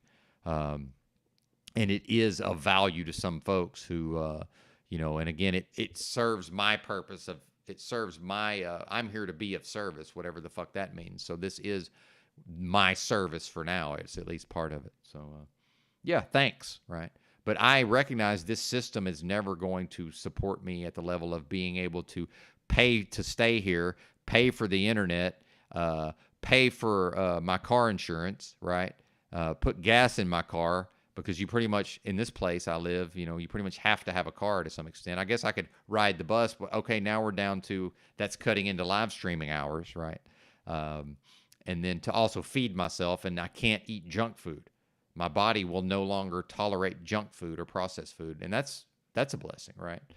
So yeah, there's no mechanism, and I know people are already going to start typing all type of suggestions. Whatever suggestion you're typing, if it's such a good idea, you go do it, and then I will watch how it turns out. If it's such a good idea, you go do it. If you haven't done and are not doing what you're suggesting, I don't want to fucking hear it. Because I worked with a fella who wouldn't shut the fuck up about how I would be the perfect siding salesman to go work for Hankey Brothers, this fucking company who was always on the TV growing up in Arkansas. And I finally just looked at him and said, man, if it's such a good idea, why don't you go do it? And he actually did, and it was a complete and total fucking disaster. A complete and total fucking disaster. Okay? I don't want to be told what to do. I don't want to be suggested things, okay? I'm smart enough to figure out what you're suggesting, and I've probably already rejected it for specific reasons, okay? But I understand people want to be helpful and type into a chat how to resolve my life through typing. That's insane. You can't resolve another person's humanity through typing. You can't even resolve your own humanity most of the time. How you going to fix me through typing into a chat? It's the height of arrogance. It's the absolute height of arrogance and delusion for a person to respond to another human through typing when hearing me share things about my life. And I will never honor that. Never. Now, again, feel free to discuss amongst yourselves the various aspects of what I'm talking about. Let's not get to the point of trying to apply it to me, because all I'm going to say is, if it's such a good idea, why aren't you doing it? Exactly. Why haven't you done it? Exactly. Because it don't cost nothing to type at me these things you've heard might be a good idea that you haven't bothered to apply. Most of you. And if I ain't talking to you, I ain't talking to you. Meaning, if this shit don't apply to you, then it doesn't apply to you. And now what happens when I talk this way is the people who do behave this way double down on it, where the people who are actually kind-hearted, sensitive, good people like Rob Cleveland begin to internalize, as I do, and look for, well, am I actually accidentally doing this thing some of the time? No, Rob, you're probably not. And if you are, I forgive you anyway. Right? But the people who actually are doing that, they don't become introspective because they can't become introspective. So that's why they're typing at me in the first place, because they can only externalize. They will only access the yang, the masculine, the assertive, the dominant. They will not access the feminine and the passive in that form to create. But what they will do some of the time is express themselves through the yin or the passive by becoming passive, aggressive, and condescending. See? They will do that, right, and attempt to become codependent with someone like me who has a strong, driving, aggressive, dare I say, dominant personality, whatever that is, right? Who cares? Yeah, we need Talcott, indeed. Talcott, take me away. What's up, Woody? Good to see you, bro. Yeah, I went to college. I never bothered to get a degree. I certainly could go get a degree online. That would be no fucking problem. Yep. But one of the things I've been doing wrong is I'm not drinking enough water. So down the hatch. Actually, that reminds me, we have the Swedish bitter herbs here, so the digestion's taken a turn for the worse of late. So the apple cider vinegar has helped. And one of the reasons I stay off of these things is I tend to, once I get them into my routine, I tend to do them far beyond when they have been beneficial, because some of these things are not needed every day, right? So I was doing lemon juice. I haven't even done lemon juice in a while. So now I bought a couple of lemons. Probably going to have the half of a lemon juiced here soon. Generic Gatorade.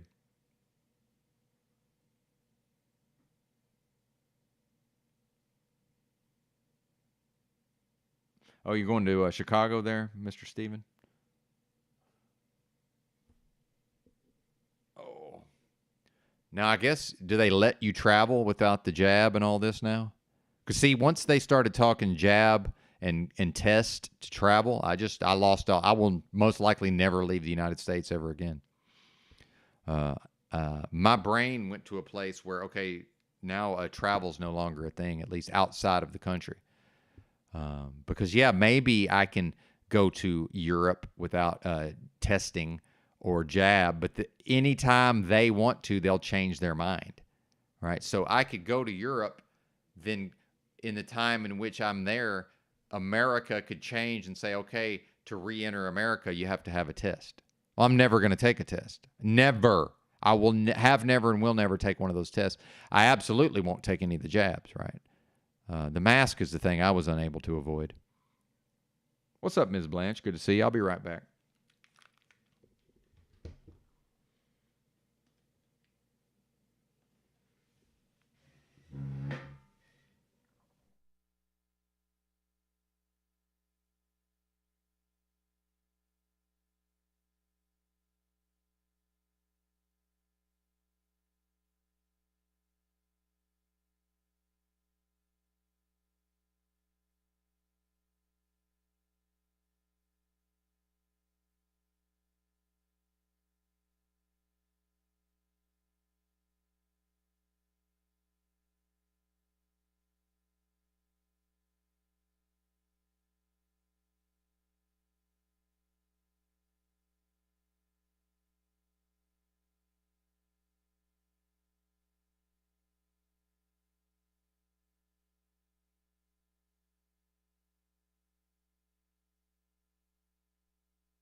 Well, see, that's part of the neurodivergence, EBT, is I tend to wear the same clothes over and over and over and over again.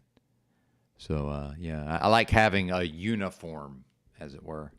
I change my socks and underwear every day. I typically wear the exact same pair of pants just every day until they have to be washed. In fact, the pants I was wearing before I drug these out of storage, I've never washed them.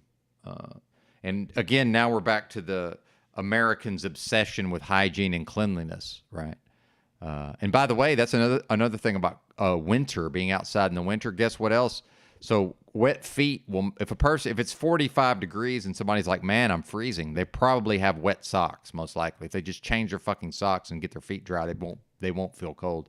Well, another thing is the clothing, when it gets dirty, the person will feel colder, especially the layers. You need the clothes need to be clean, right? So I wash my clothes more in the winter if I'm outside, right? But this idea that you wear a shirt one time and then it has to go into the washing machine, that's insane. No, it doesn't. Absolutely not. So once this shirt has never been washed, it doesn't smell bad. Like I can smell it. It smells fine. And I have another shirt on under this. We have an idea that, oh, I saw him yesterday and I see him tomorrow. He has to have a different shirt and pants on. Who said that? Who decided that? Right? That never made sense to me. So I tend, and especially once I went into homelessness, by necessity, I was wearing the same clothes every day until it was time to wash them. And then I would put on my spare set of clothes that were in my backpack, right? See how it works? But yeah, it's always appealed to me to have something of a uniform. And after in truck driving, when I would quit my job and take a few months off, I would tend to still wear the orange vest, right? Because at a certain point, it became part of my uniform, if that makes sense. Yeah. So I like wearing the same clothes every day.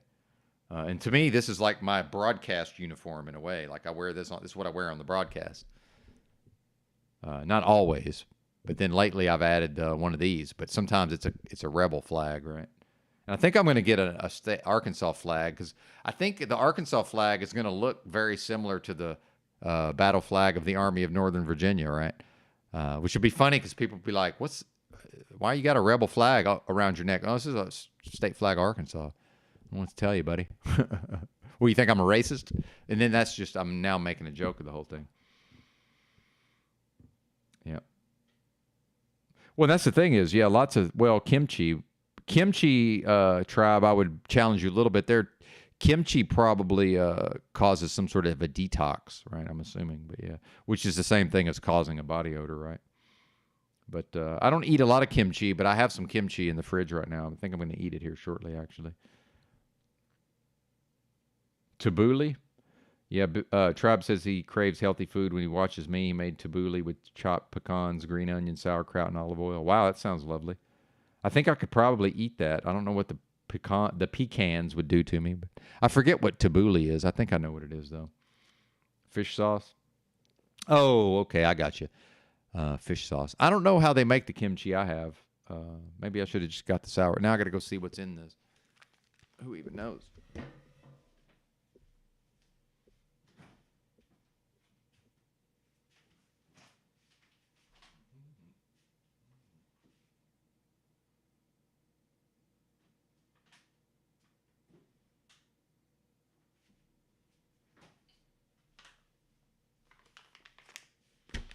Oh, fuck.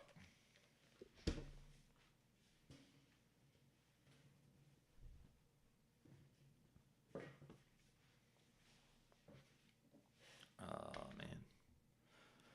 man. Cabbage, mustard greens, apple, garlic, sugar, carrot, green onion, salt, some kind of red pepper, and ginger. I meant to get some green pepper, bell pepper yesterday, and I forgot. I've been eating some raw veggies, but I've noticed it's having trouble moving through the system. But maybe that's a good thing in the long run. Yeah, EBT says, I imagined you smelled like cured meat, Tribe. Oh, man, that's good stuff. EBT's doing just fine, I'm pretty sure. But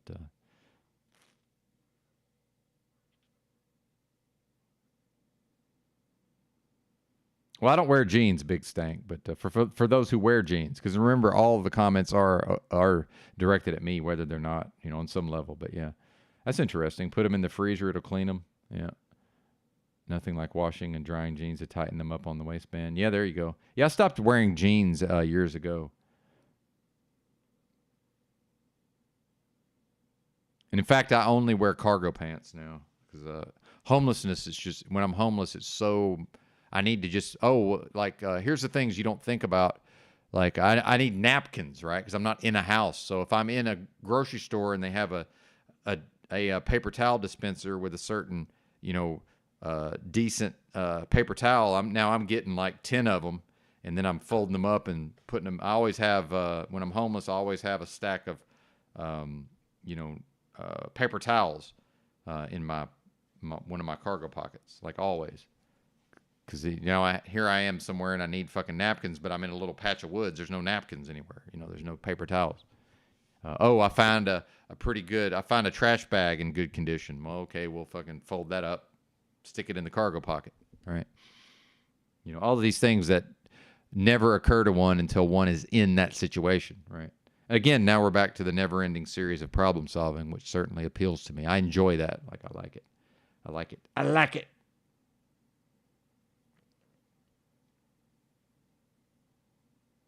And there you go. Michael Stevens. Sounds lovely. He's having chicken soup, personal size, and pizza for lunch, eggs and potatoes and onions and garlic for dinner. Well, there you go.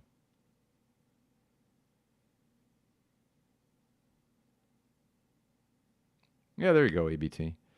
Yeah. Well, I mean, this thing is just, I might as well wear it on a broadcast because I'll wear it out and about to town, but it does have an offensive, it is highly offensive on the back here. So I don't necessarily want to be out and about with this T-shirt on, right?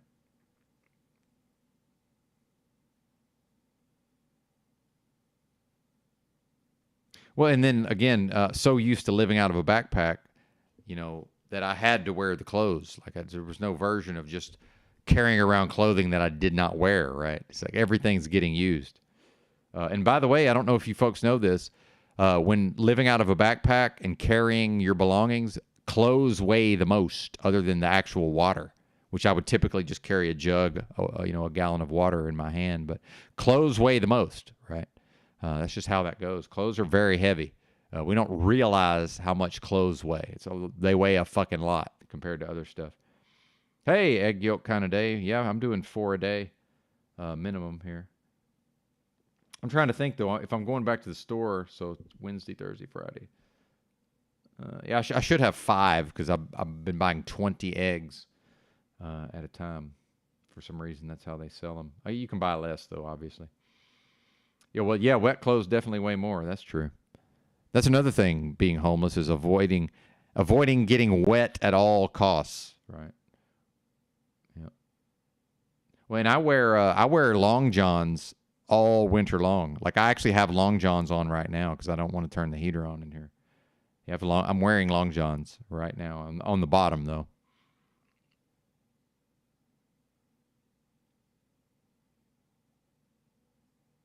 Yeah, I don't have to worry about the loose on the neck and the sleeves anymore. EBT with my weight loss. That's no longer an issue. Oh fuck. I heard Wizard was spurging out yesterday, raging out. What's up, JT? Good to see you, bro. Maybe we'll go watch some of that, perhaps.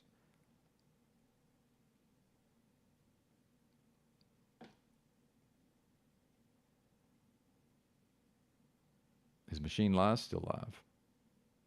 Of course he is. And you can create diamonds and rubies and other Yeah, here's one of the people that used to come on panel over here that almost never comes on panel over here. gems in a laboratory these days. They have the ability to put things together. But that's a completely entirely different topic that we probably don't need to get into too much. But it's all artificial scarcity. And all these things that we're experiencing is deliberate. You know, they're feminizing men and making women more masculine. You know, they've introduced. So this is where my autism and my I'm pedantic. You can't feminize a man because he's no longer a man if he can be feminized. So the males are feminized.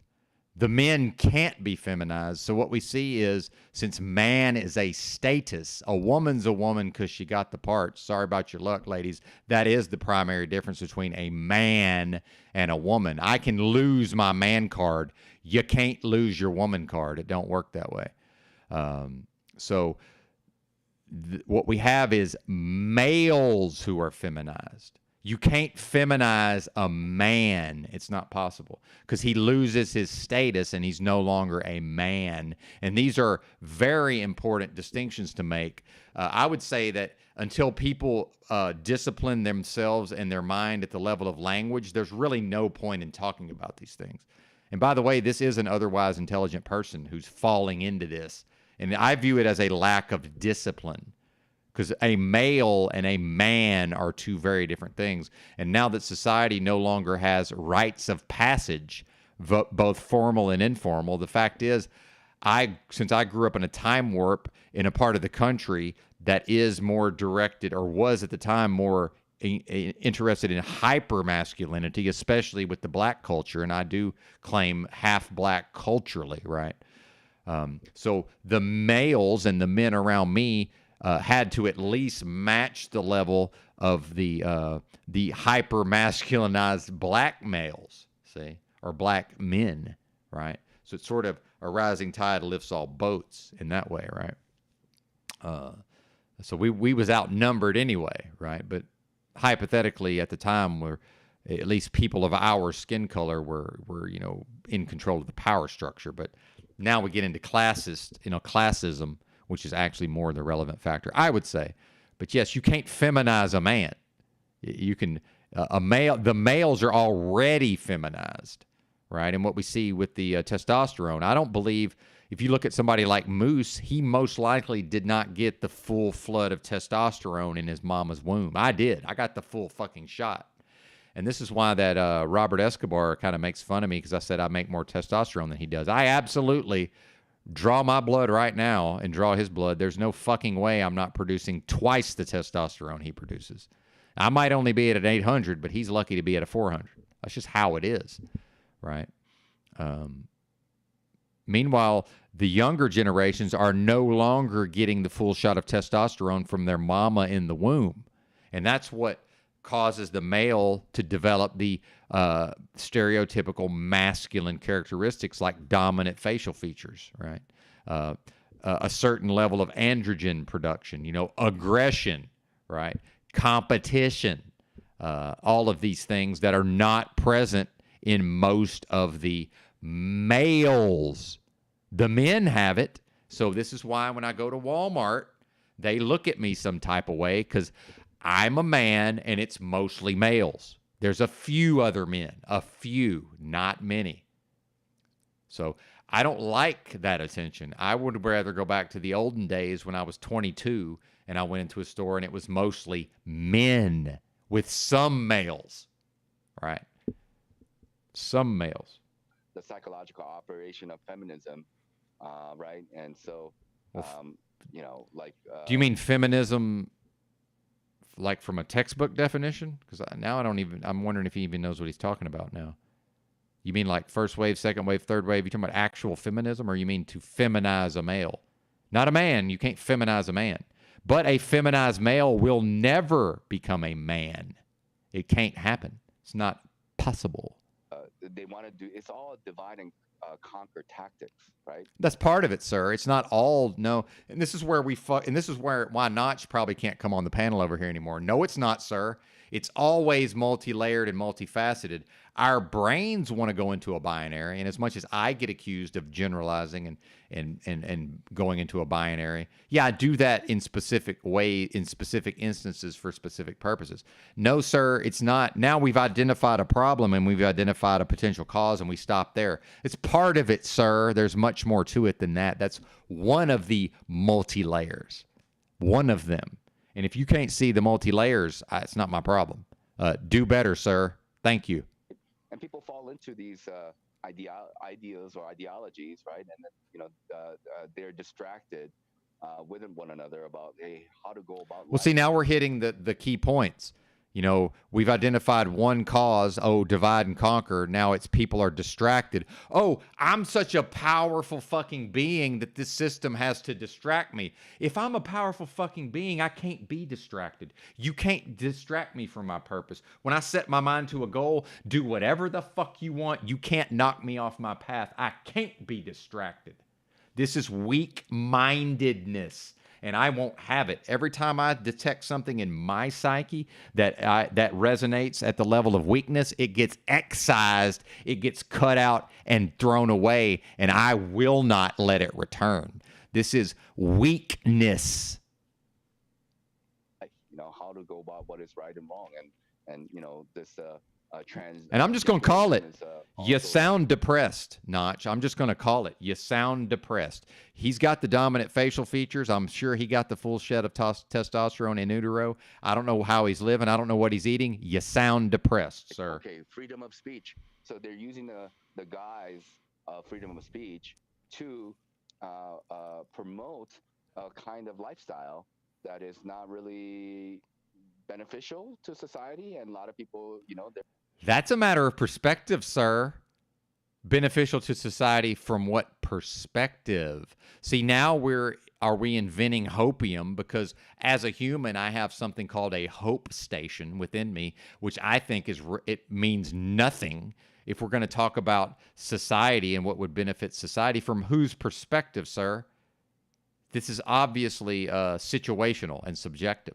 So now, are you tapping into your hope station and just assuming that every single person has some desire to reform society or construct a different society?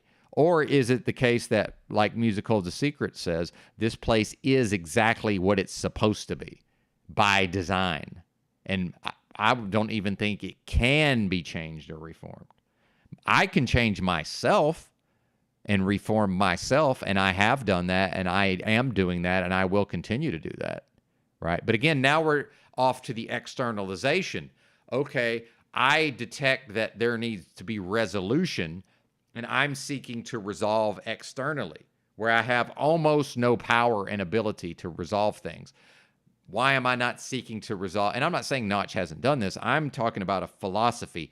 Remember, folks, correct philosophy is the absence of incorrect philosophy, right? So as soon as I detect anything that represents incorrect philosophy, I will not go down that road.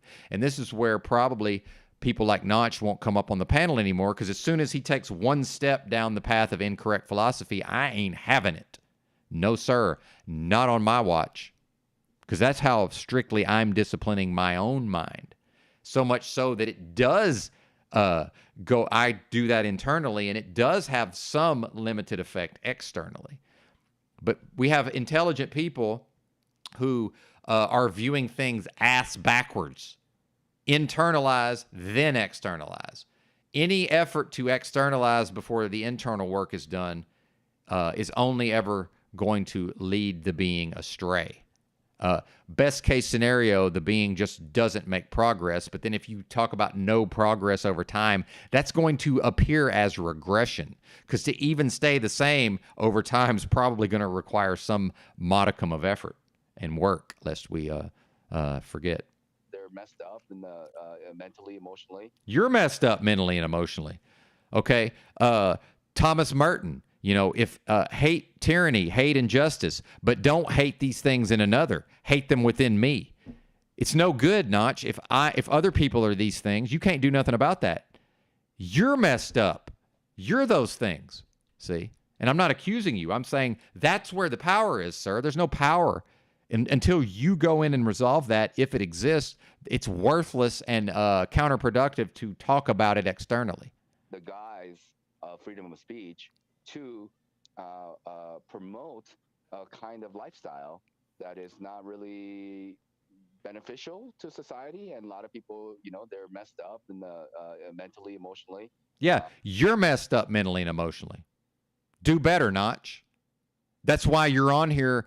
I heard you 6 months ago, and you're saying all the same bullshit you were saying 6 months ago. And this is what I was talking about yesterday, where I tune into the conversation, or people come onto the panel here, and it looks like we're going in a productive direction, and then we make a left turn, then we make a left turn, then we make a left turn. Pretty soon we're right back where we started. This is what he's doing. He's creating his own loop for himself and living in it, which is fine. That's his right. Okay. But because he can speak in a certain type of way and he presents in a certain type of way and we like him, this tricks us into thinking that progress is being made. No, it's not. You're those things, Notch. How come I've been able to unfuck myself and I'm not those things? And in fact, I'm ruthlessly and vigilantly scanning my internal space to try to detect those things so that I can cut them out, remove them by the root, and throw them onto the fucking fire. And I'm damn sure not going to let them come in. Okay? No, you're those things, Notch. But you've presented some type of way where you appear to be the opposite. Do better, sir. Hashtag GOML. Get on my level. And when the being talking to you about these ideas and challenging you in this way looks and sounds and presents like me, we in trouble, Jack. And those beings cannot reform a society. Those beings aren't capable of come together and singing Kumbaya and creating a slightly less hellish dystopia, sir. And I want to hear more, but I don't want to hear more. So I think we're going to go back to the chat real quick. See what the chat has to say.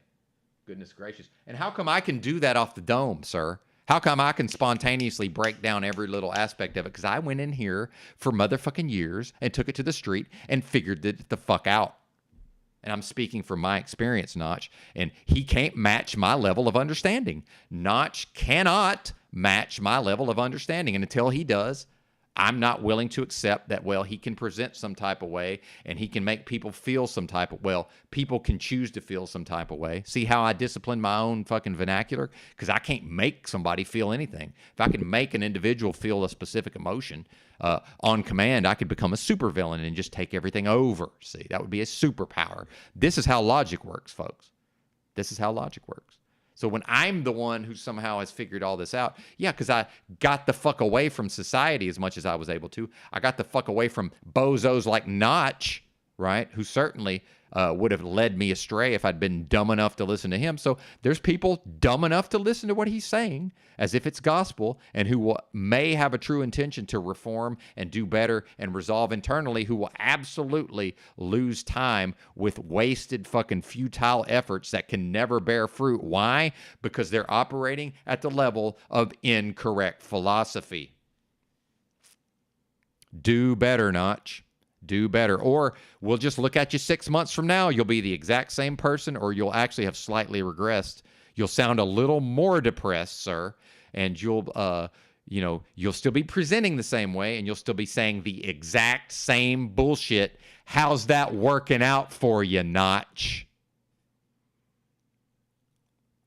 GOML. And that's why he don't come around here anymore, because he gets some version of that. Although I do tone it down a little when I'm speaking directly to the being. I tone it down. But that's the message. That's why he don't come around here no more. Now, when he does better, then he will be able to come around, because then he'll be able to talk to me on my level. Until he can talk to me on my level, why would he be here? Interesting. How come I know all of this? I don't know. Interesting. Fascinating. So you'll understand why I might be drawn to going back to the way I lived when I figured all this out. Because I just assume I'm going to figure out, because I don't know everything. There's way more, there's levels to this, folks. There's way more levels above that I have yet to access. So I'm assuming if I take it to the streets for another 5 years, and by the way, it seems to me like since I'm no longer actively dying, and yes, I understand we're all actively dying. That's not what I mean. It appears like, yeah, most likely have shortened my lifespan, and I'm all fucked up in various ways still, but probably going to live for quite some time, although I'm not promised tomorrow. I never forget that, right? Some of us ain't going to wake up tomorrow, right? Any number of things could happen, right? But assuming there's no accidents and there's no cataclysms, I will most likely still be here in 5 years, it seems, although I can't guarantee that. Yes. Yes. Yes. Yes. Where's my chat? Oh, there's my chat. And this is what I want. This is where, by the way, this is where the audience, why haven't I gotten one of those? Why doesn't somebody clip that out? See, I'm just giving y'all this stuff and nobody's taking the ball and running with it. I mean, nobody. That was a minimum of a fire emoji in the chat. I'm posting my own fucking fire emojis. See, Thomas Merton, no man is an island. If I don't do it, it's not going to fucking happen, folks. If I don't do it, it's not going to happen, period. Now we get into ineffectualism, right? And I'm not accusing the listener of this. Again, if I ain't talking to you, I ain't talking to you. If you can honestly say that you're highly effective in your daily life, then clearly I'm not talking to you, okay? But why doesn't somebody clip out what I just said and upload it to their channel and fucking tag me in it so that people will come to this channel and the subscribers will go up, right? And but do we really want that? See, do we really want the channel to grow?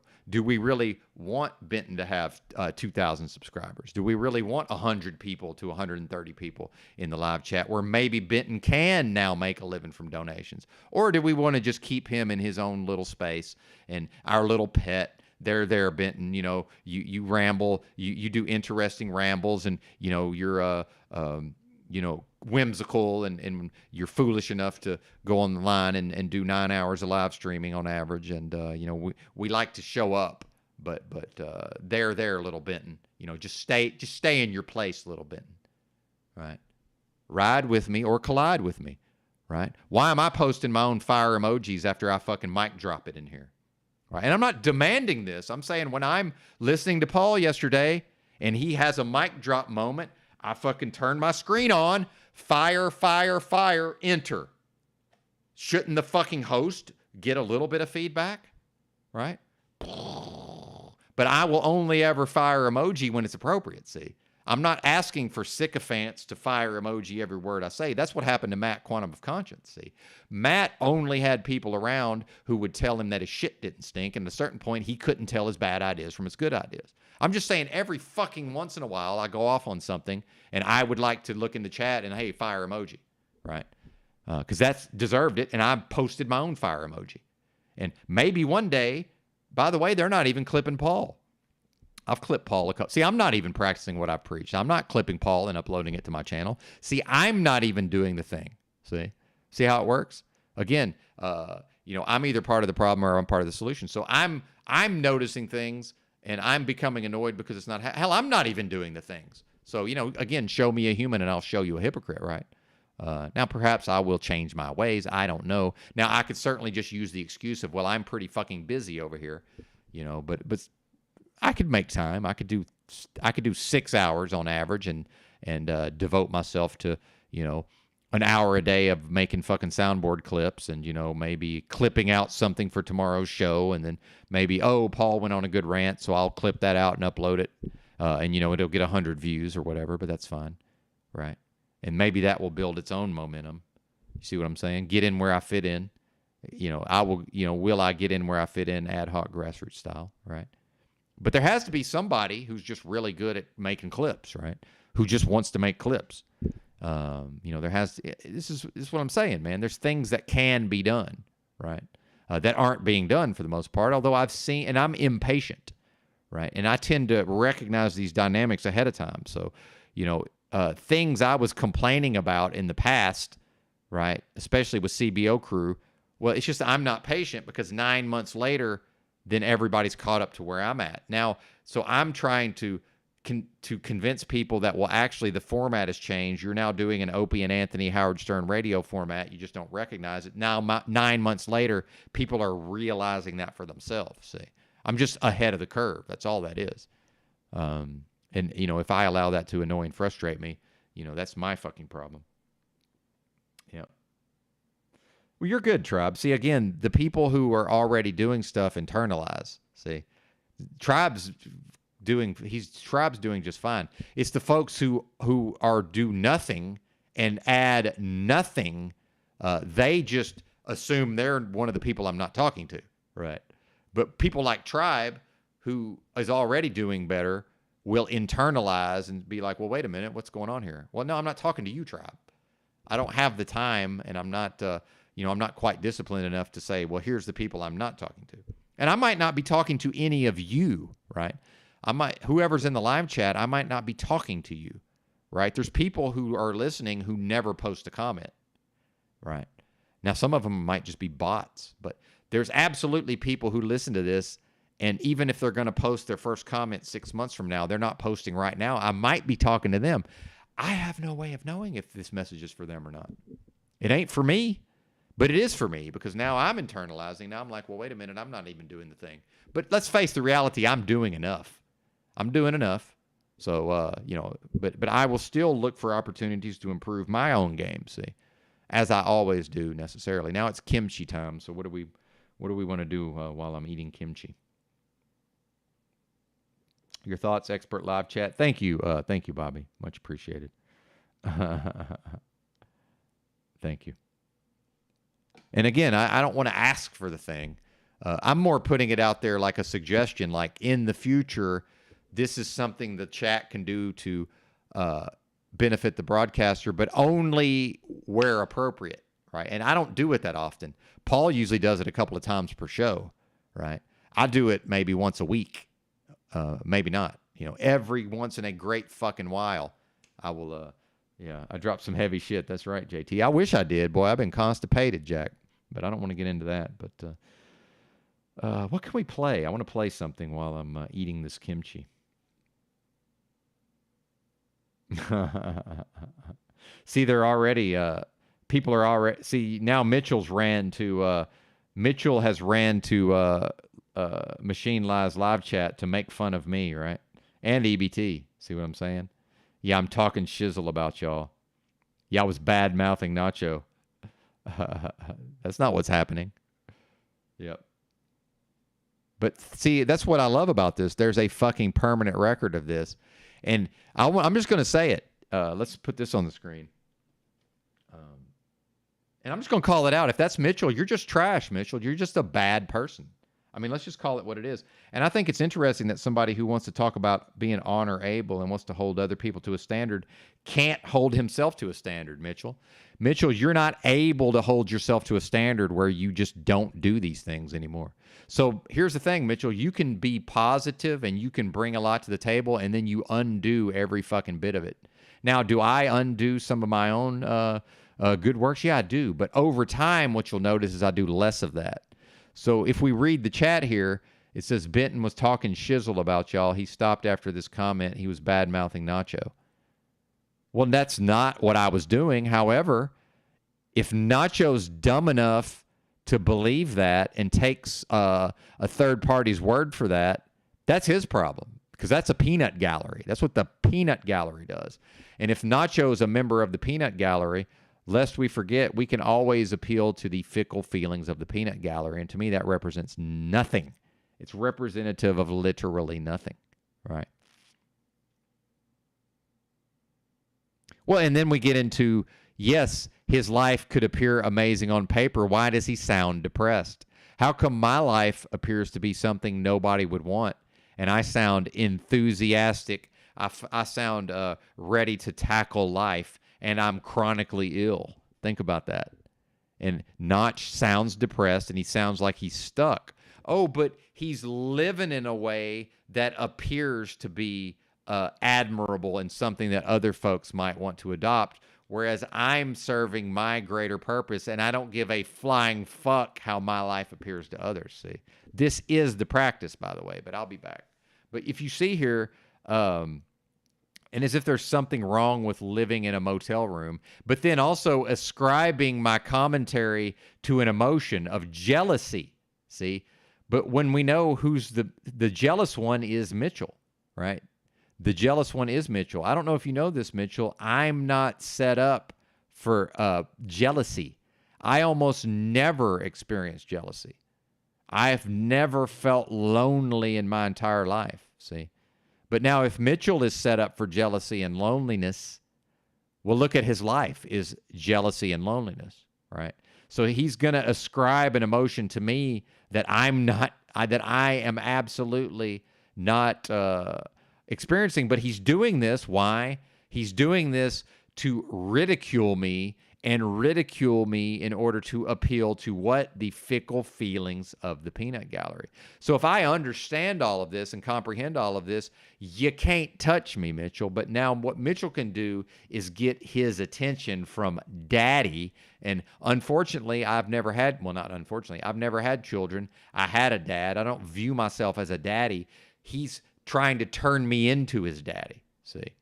While going on to Paul's broadcast with his fucking cute face and his long, purdy hair, trying to get me to be his daddy, or trying to get Paul to be his daddy, or trying to get Dick to be his daddy. Isn't it interesting that Mitchell only goes in on these people who have a certain masculine presentment, right? He's damn sure not going to go in on Notch, who is certainly a man, who certainly has masculine characteristics, dominant masculine facial features, but who doesn't present as an overtly masculine person. He doesn't present that way in a forceful, he will get there probably at times, but he's not leading with the yang, see. This is not a coincidence. And until somebody can demonstrate an ability to break down human psychology, but then here's what we know about Mitchell. This is the only fascinating thing about Mitchell is Mitchell somehow has a 100 level defense. If you've ever watched these, what are these videos? What's it called? These videos that have a certain music, and it shows like these street people or these drug addicts, and sometimes it'll say, skooma addict demonstrates level 1 speech or whatever, like in a Dungeons and Dragons game. Like Mitchell has level 100. He has level 100 impregnable defense. Mitchell can go out here and behave like a piece of trash, and then when called on his behavior, when astutely assessed and attacked, none of that can impregnate his defenses. None of it can enter into his defenses, right? So I know on some level I'm just wasting my time, and I'm playing into what he needs to get from me. He needs daddy's discipline. He needs daddy's correction. Well, guess what, Mitchell? I don't get anything out of that. I get nothing out of that, sir. That doesn't do anything for me, right? Now, I am interested in breaking down the dynamics, see. I'm interested in giving the breakdown and disseminating the discourse, right? I have no interest whatsoever in the rest, and it fulfills none of my needs, right? To repeatedly deal with Mitchell, and then Mitchell's also has level 100 socks, meaning, yeah, I can just spend half the broadcast muting and deleting Mitchell's comments, right? But he'll just come back with another sock and another sock and another. So now half the broadcast is me on my phone clicking buttons. Well, so he's won the war of attrition, meaning it's just better for everybody, including Mitchell apparently, to just let him come in here and say all these things so that he can then take what I've said and run to other people with it, which is just, that's bitch, man. That's what a bitch does, right? Now I can compliment on him on being a man, right? But that's bitch like, Mitchell. That's what a punk does. That's the opposite of honor able. Now he can try to trick himself into saying, well, that's what I was doing. No, it's not. Anybody with a brain understands that I gave an assessment of what I observed. I did exactly what Mitchell's doing. I observed what Notch is doing, but what I did different than Mitchell is I gave an accurate assessment and said it publicly, although not to Notch. I said it where he can come listen to it. So if he reads what Mitchell's saying, Notch is a big boy who knows how to go find this live stream and listen to what I said about him. And if he can access humility, he can actually say, that's interesting. I never thought about it that way. And maybe over time, he can integrate what I've told him. By the way, I don't gain anything from delivering this message that Notch might hear, but he could potentially gain by saying, you know what, Benton's right. I am delivering the exact same bullshit discourse that I was delivering 6 months ago. And probably I will be delivering the same bullshit discourse 6 months from now. You know who won't be? Me. Because my path is progress. And I'm always evolving these ideas over time. However, please observe me. And when you see me looping on the same bullshit 6 months from now, please let me know. But you got to come correct. You got to be correct, Mitchell. And Mitchell, you're not coming correct. But again, why isn't the being coming correct when the being is capable of coming correct? Because the being is suffering from some sort of emotional trauma and emotional issues where some of them want to use you, some of them want to be used by you, some of them want to abuse you, some of them want to be abused. He needs some level of getting fucking abused. That's what he needs. Well, sorry about your luck, Podna. I ain't the one. And we see it, Mitchell. We see it in the video of you, the way you interacted with that black fella. You're trying to get him to fucking dominate and abuse you, whether you understand that or not. Now, again, Mitchell has level 100 defense. So when he hears me say these things, it doesn't penetrate, right? It can't penetrate. Probably because Mitchell's almost always in a heightened emotional state 100% of the day, hence the emotional support animal, right? I enter into an heightened emotional state at times. And what is the number one hallmark of a person in a heightened emotional state? No logic can penetrate. Outside logic cannot penetrate. So now we have the 100% level of defense. See, the impregnable defense, the fortifications of 100% of the time being in an excessively emotional state that no outside logic can ever penetrate into. But how do I know all of this? Because I'm a lay expert in human psychology, as I'm demonstrating, and as Jessica Jane wanted to try to say, well, yeah, we can sit around and psychoanalyze endlessly. No, we can't. I can. You can't until you demonstrate the ability, Jessica. No, you can't. I can. We can't. I can. Some of you can. Most of you can't. That's okay. That's what I'm here for. In part, right? In part. But let me, I want to screenshot this ridiculous nonsense real quick. I got to switch mice. This mouse doesn't work. I dropped the cheap, the $20 keyboard and mouse combo wireless. I dropped the mouse onto the tile, and now the scroll wheel's fucked. It sort of works.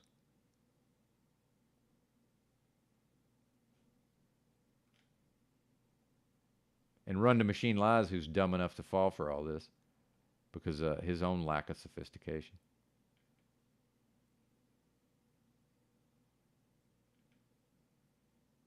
And how can I be fake dying when I've said that I'm no longer actively dying? How can that be fake if I was and now I'm not? Have you heard of healing, sir? See, this is just a piece of garbage. This is just a lying piece of trash. That's what this is. Mitchell's a lying. He's a piece of trash liar. That's what he is. That's the most effective way to define who Mitchell is as a person. Is he's a lying piece of trash. He lies repeatedly all the fucking time. That's what he does. Which, by the way, does not reflect on me in the slightest. Isn't that fascinating? Anyway, break time.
And real quick, this is what I would like to see from now on: is every single time Mitchell posts in the live chat, I want to see people just start typing in Mitchell, the lying piece of trash, and just hit enter.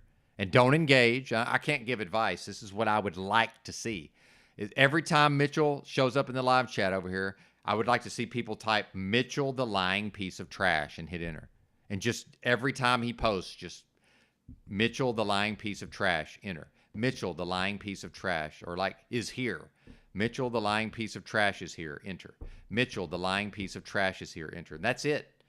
Don't engage further. Just characterize the being and move on. Characterize the being and we'll move on. So the being is going to continue to attack and attack and attack. That's all I want to see. And again, I'm not telling people what to do. You all get to decide for yourselves what to do. But I want to see people typing Mitchell, the lying piece of trash, is here. Press enter. Mitchell, the lying. If you spam the chat, you spam the chat, right? That's all I want to see. I don't want to see anything else. And I'm going to play Dick. I'm going to play Dick's broadcast from you. Let's play that. That was fascinating, but I don't have time. I don't even have time to go to the relevant section because I have to eat.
Well, and then I am going to defeat Mitchell. I'm at war with Mitchell. I will defeat you, Mitchell.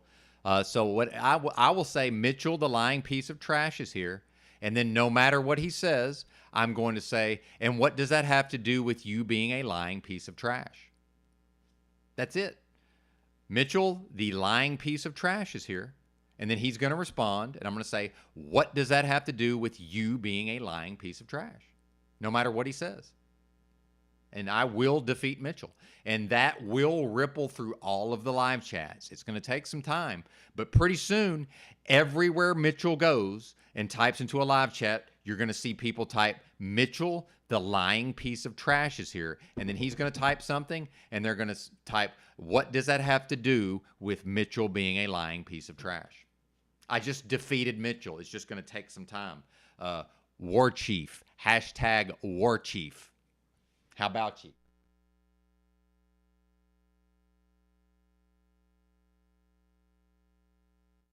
And thanks, Dick, for pointing out that it's always a mistake to try to equalize with these people or resolve with these people.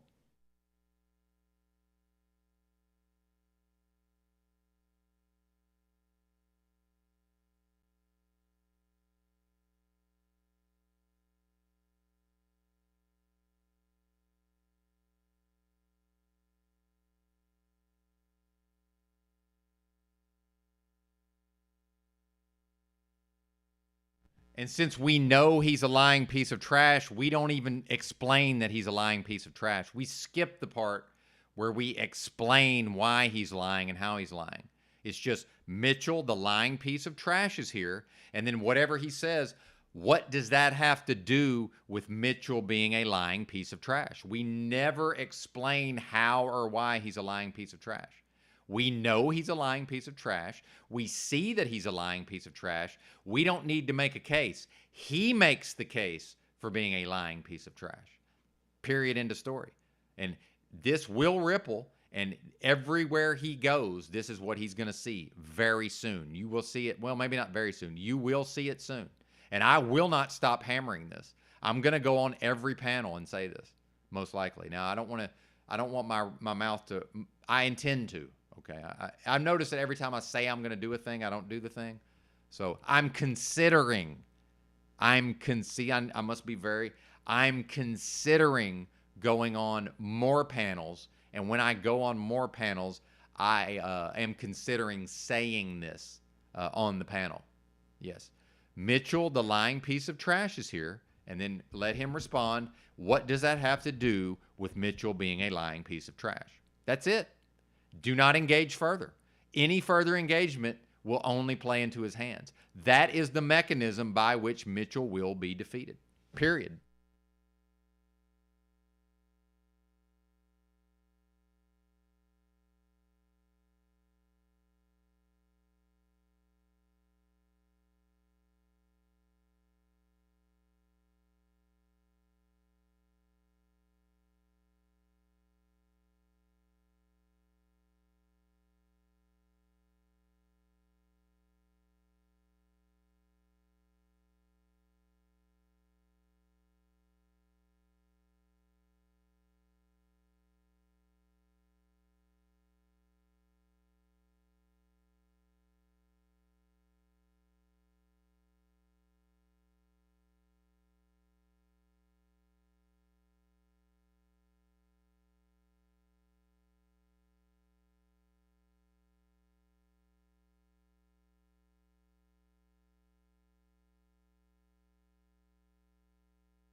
The only thing I would have had was the physical. I would have been fucked every other way, you know. Whereas with that 3-year advantage, I could at least fucking stave her off, you know. Yeah. Yeah. Both my sisters are smarter than me in certain ways, definitely. I'm no freak. No, I've studied this material quite a bit, so I just don't have a lot to add because I Yeah. think a lot of us are used to just encountering resistance. From nation.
Of nation, Bex. It's hand sanitizer, it's chemical soaps, and it's chemical deodorants. That's what it is, right?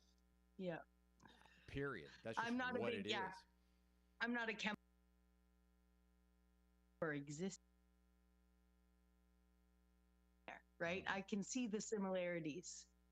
But really that way more similar than I ever thought I'd see. So I'm really grateful for that. You know, I really hope I can evolve into that I don't give a fuck attitude that he has. Yeah. You know, I'm close. I'm close. Yeah. Well, yeah, absolutely. Yeah. It's a Yeah. But maybe that's what we're sort of learning to understand as we really can stand back and observe human behavior in YouTube. You know, maybe we do start to see, we can really see that the oppressed and repressed emotions of men, being told that boys don't cry, boys, you know, can't show their emotions. If y'all want me to do a specific thing, I suggest you make with the donos. So if you need me to provide audio or do something specifically after talking for 2 hours and 50 minutes, what I would suggest is click the $ and type your request in the form of a super chat.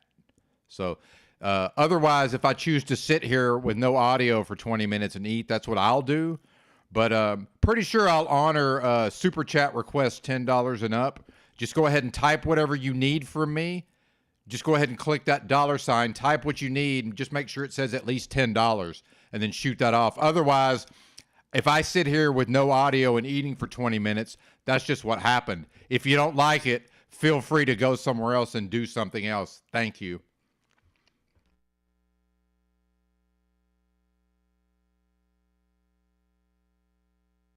And the same thing as, for me, I defend myself, sort of stoically in terms of I want to learn to find that balance of having men protect, let's say. Not that I'm seeing tons of that, but I have seen it, that desire to have a man protect.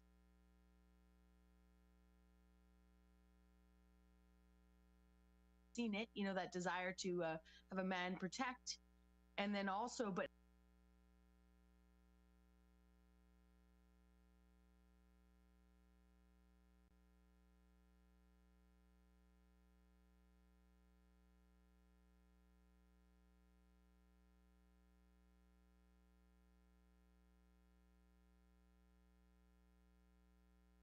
of that, but I have seen it, that desire to have a man protect. That desire to have a man protect.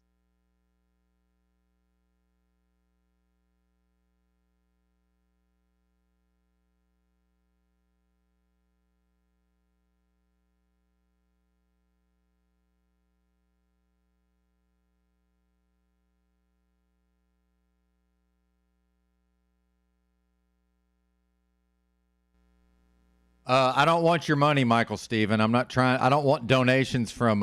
Please don't accept. I hope you'll accept this in the spirit which is intended. I'm not interested in taking money from senior citizens on fixed incomes.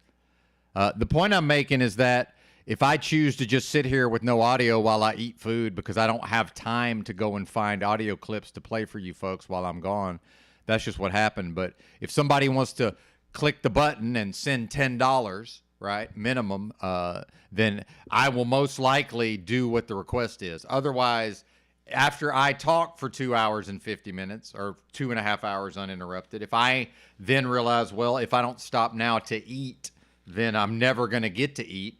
So I'm just, and now here I am strategizing on how to defeat our enemy Mitchell, right? And I'm doing that.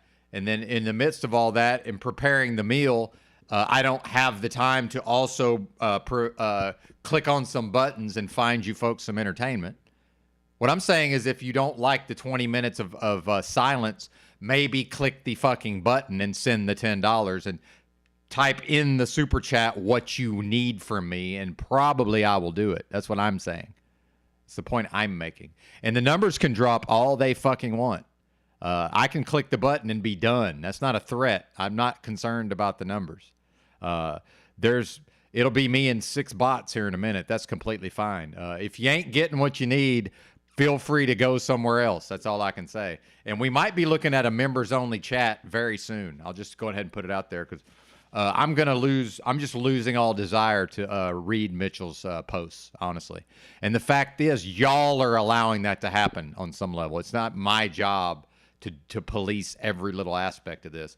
So if it is whose house, our house, the broadcaster, since all decisions are being left up to me, I might just start a membership and go members only chat. And I know certain folks will probably choose to never come back as a result of that. But if that's my choice between that and Mitchell fucking in here doing what he does and people just allowing it, then maybe we'll just go members only live chat and every single Mitchell fucking sock will be in here at least on a paid subscription. If I'm going to have to take his abuse, he's going to have to pay me to abuse me. How about that? Now, I'm probably just frustrated and shooting off my mouth, and that's fine. And I did announce the cranky old man earlier, but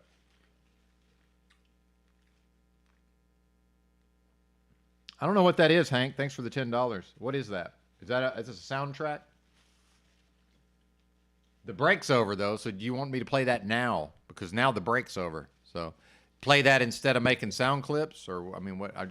Now I'm confused. Mitchell's pretty much always here, but he's under numerous sock accounts. Yeah. So basically, when that posting style comes up, and here's how you know he's here is because he went over to Machine Lies and lied about what's happening over here. So I just happened to look at the live chat. So he's clear. He's here, and then he went over there. But he has multiple sock accounts. Yeah. What does that have to do with the fact that Mitchell is a lying piece of trash? And the thing about Mitchell is those who know, and if you don't know, you're not meant to know, right? But yeah, Alinsky rules. What does that have to do with the fact that Mitchell's a lying piece of trash? Yeah, but thank you for the $10. I guess I'm gonna write that down for next break, unless you want me to do that now. Because part of my autism is I don't always completely know specifically what you want. Bible Black OST 18 remix. I'm assuming that's an original soundtrack. Bible Black. We can play that in the background while I'm ranting and raving. OST. Thank you for the $10. OST 18 remix. Hank. Are you new, Hank? I haven't seen you, or if I have, I haven't noticed. But thank you, sir, for your generous donation. And certainly expect some measure of preferential treatment, although that will be limited, to be sure. Boom, boom, boom.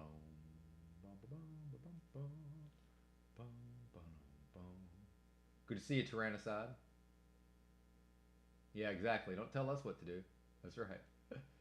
Well, clearly you can. It's a free. You know, it's a public platform, right? So you can. I can't make you leave, and nor would I want to. EBT. I wouldn't want to make you leave.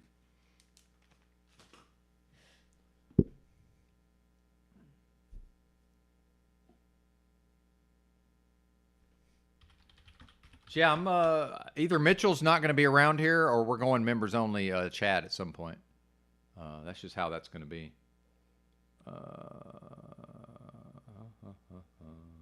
Because I've now I will defeat this enemy, but that's a different thing, right? In the short term, I'm just over it. I'm completely over it. And thank you to Freedom Grower for pointing out the error of my ways. It's always a mistake to try to resolve, to try to have resolution with these people, always. And I've been guilty of trying to seek resolution with Mitchell. That's been my fault. I should never have done that one single time.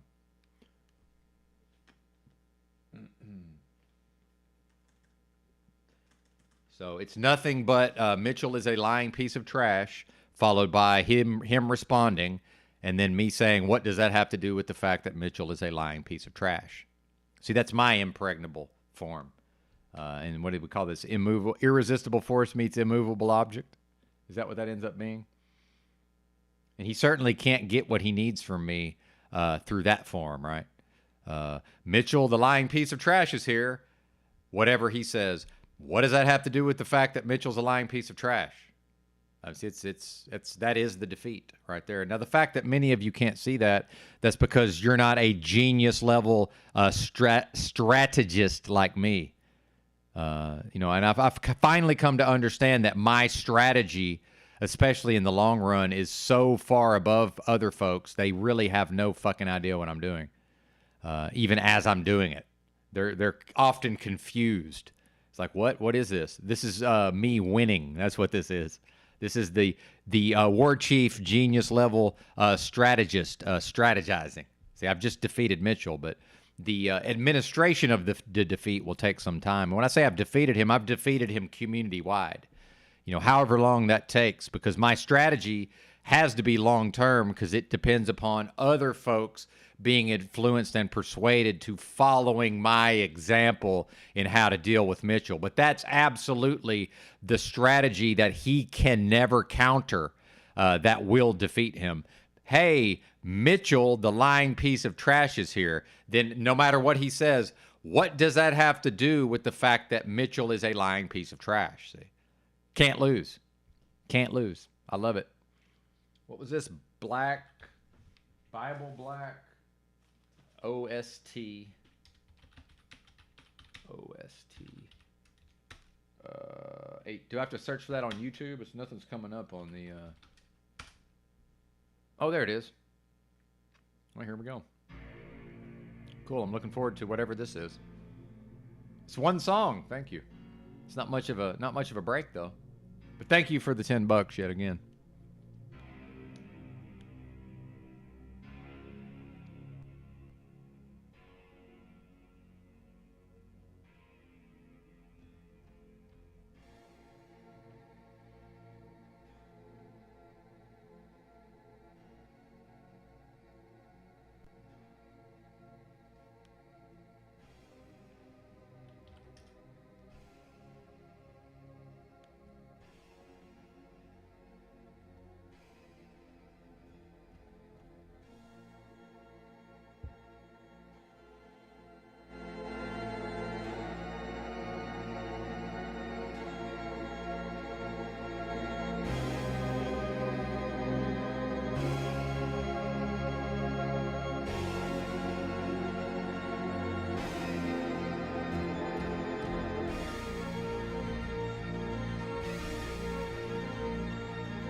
Indeed, Roy. Take it to all the chats.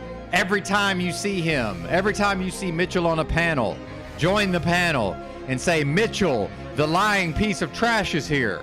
And then whatever he says, say, what does that have to do with the fact that Mitchell is a lying piece of trash? Type it in all the live chats. Everywhere you see Mitchell. He won't be under the name Mitchell. He might be under the name Mars Life. He might be under the Victim Advocate. He might be under American Resolution. There are many, many, many names. But you will see him. You will know him. His reputation precedes him. And everywhere he goes, he is to be met with, Mitchell, the lying piece of trash is here. Then wait to see when he responds. And no matter what he types, don't even read his types. Don't even read what he types. When you see him type back, type, what does that have to do with the fact that Mitchell is a lying piece of trash? Roy, 15 seconds. I don't think that's the case. You can absolutely install an app on your phone that will let you screen record, sir. Thanks. Yeah, that worked out pretty good, huh, Rob? I wish I had it on repeat, right? Let's just try that again. That's at first I was like, how is this, what is this song? But yeah, I do like that. I'm going to add this to my library. Well, no, I'm not.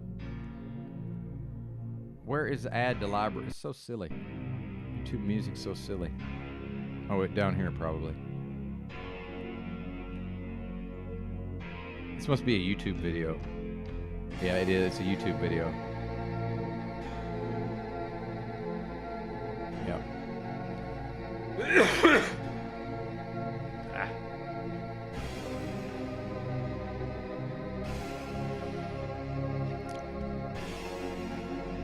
Well, my enemy in this case has no women, so I guess I can't hear the lamentations, the cries and lamentations of his women as the enemy is driven before me, right? Certainly my enemy will be driven before me. And the only reason this hasn't happened yet is because I was foolish enough to not realize something that Freedom Grower pointed out. It's always a mistake to try to equalize with these folks or to seek resolution with these folks. Because these folks will absolutely, because they're lying pieces of trash, these people will allow me, if I'm dumb enough, and I was dumb enough, they will allow me to believe I'm being resolved with or equalized with. They will allow it for their own lying, garbage piece of trash reasons. No more. I say no more.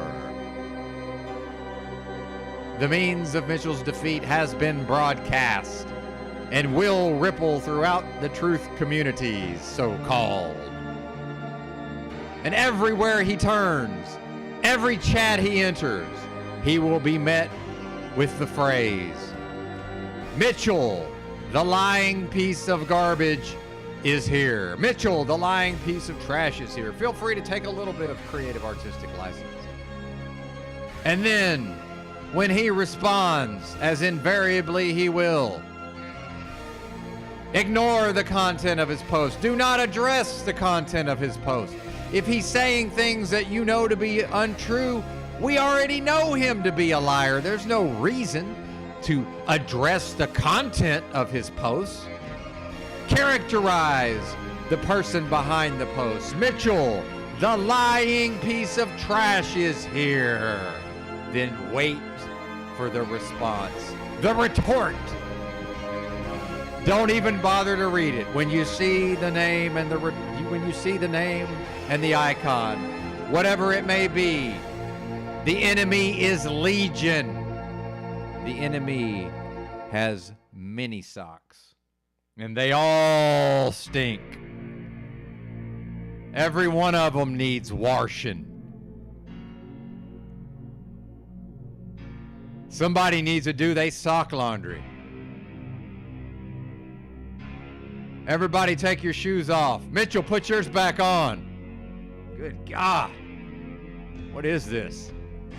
So when he invariably responds, I understand that your own humanity will have a strong desire to address what he's proffering. This is always a mistake, and it plays right into the hands of the enemy. Do not engage. Double down. Fight fire with fire. Double down. What does that have to do with the fact that Mitchell is a lying piece of trash? And then when he responds again, triple down. What does that have to do with the fact that Mitchell is a lying piece of trash? Can you tell me that, Mitchell? What does that have to do with the fact that you, sir, are trash? And I'm taking it out and I'm putting it where it belongs, on the trash heap of history. A veritable funeral pyre. Mitchell socks. Mitchell's stinky pile of socks, burnt in effigy, while the flames reflect off of my bifocals. Yes, it is good to be Benton, the war chief, the genius level strategist, and to see his enemies defeated in a state of chaos and confusion, with nowhere left to turn except channels that are damn near at 0 viewers in the live. Channels so obscure they cannot be named here. And then one day there you'll see him in T4 Lovers Chat, and he will already know to type Mitchell The lying piece of trash is here. He's here. The enemy is in our midst. And then Mitchell will respond with vitriol and lies, vileness, evil, putrid communications of all types. And the being will know to respond, doubling down and tripling down. What does that have to do, Mitchell, with the fact that Mitchell is a lying piece of trash? Yes! Yes! Yes! What does that have to do with the fact that Mitchell is a lying piece of trash? I love it. Victory!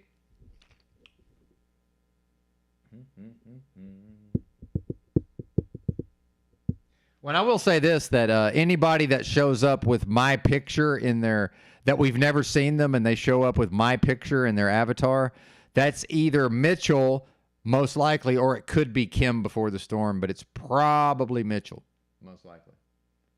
Here endeth the lesson indeed.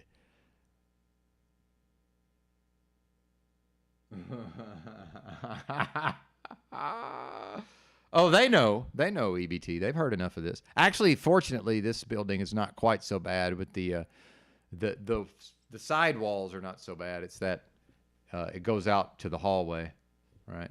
So if I walk if I go up to the bathroom or the sink area, I can hear some of the other rooms. But here, I can't hear the other rooms. Yes, here endeth the lesson. But yeah. But I'm done reading his chats. I'm going to read them just enough to identify him, and all I'm ever going to type is Mitchell, the lying piece of trash, is here. And I encourage everyone to behave exactly the same way in other chats. And some folks will attempt to do this, and they will get sort of lost in their own sauce, and they will begin to address the topics that Mitchell is bringing forth. This is always a mistake. And by the way, this does represent an attempt to seek resolution with a person of bad faith, even when he's on his best behavior, even when he's adopted and is mimicking the behaviors of a being who actually wants to resolve, right, to seek resolution, because he is a lying piece of trash, and there is no tactic that lies beyond his grasp. He will utilize any and all tactics. I'm the one who, because of my own code and my own view of myself, I must behave with a modicum of integrity, right? So I'm at a disadvantage. I'm at a disadvantage against an enemy who has all means at his disposal. However, my genius level strategic mind, it finally grasped the tactic that will lead to his undoing. What does that have to do with the fact that Mitchell is a piece of trash? I guess I need this like in a notepad, a Word document, so I can copy and paste. I'm going to get tired of typing that, right? So Featherpad, thank you again for the $10. That was dope. There's a Cash App also, just in case folks don't want to pay YouTube. But I'm happy to have $7. Thank you for the $7, much appreciated. Mitchell, the lying, and I'm putting it in quotation marks, so because he might construe that as if I'm informing Mitchell that the lying piece of trash is here. So I'm actually putting in quotation marks. Mitchell, the lying piece of trash, is here. And I'm also going to type, what does that have to do with the fact that Mitchell is a lying piece of trash? Excellent. And then I can copy and paste. Let me save this. Imagine there's one document on my hard drive called Mitchell, and this is what it contains. I mean, just imagine getting to that point in a person's life. I mean, this is not good, sir. This is not good for him. but that's not my concern. That is not my concern. Feeling quite pleased with myself, folks. Indeed. Quite pleased indeed. Oh, the numbers are up. The numbers are up. Amazing. Watch me work, folks. Hey, look at this. Truther Cop. How They Rule You, the rise of the Hollywood plant, Owen Benjamin. God bless Truther Cop. 3 hours and 3 minutes. Well done, sir. How they rule you. How they rule you. How they rule you. I'm gonna stop. Oh. No, I feel like it's not landing. What? Let's go. You're doing great, kid. I don't know, like that whole Apache thing seems kind of sensitive, you know, like with the. Don't worry about it, kid. Just read this. A fun character to come at, you know? Like, he's kind of just accepted taking tomatoes to the face as a profession. So, you know, it's not like I've forgotten that. Bushwhacking. Let's be real. However, he came from Hollywood, as we know, and entered the truther community. How did he do that? It's kind of what I want to get into tonight. Joe Rogan, that's how. Well, I don't really want to. I got to be serious. There's so many more important things happening. But I've been looking into this a bit because these networks kind of tie into the spheres of influence that cause action in the streets. And there's way too much to get into tonight. So I'm going to stop talking right there and just get into the history and the buildup from where Owen Benjamin exited Hollywood, TMZ, all that stuff. You know, the whole intro kind of laid out the timeline for the most part. And get into the Good night, ties Bobby. that allowed him to become who he is now. Because it didn't happen by accident. Hopefully it sounds good. Let me see. What's up, Snafu? I see Bushwhacking in there. I see Snafu. Good to see you, Snafu. Agendas in play with media relations, Pogo Optics.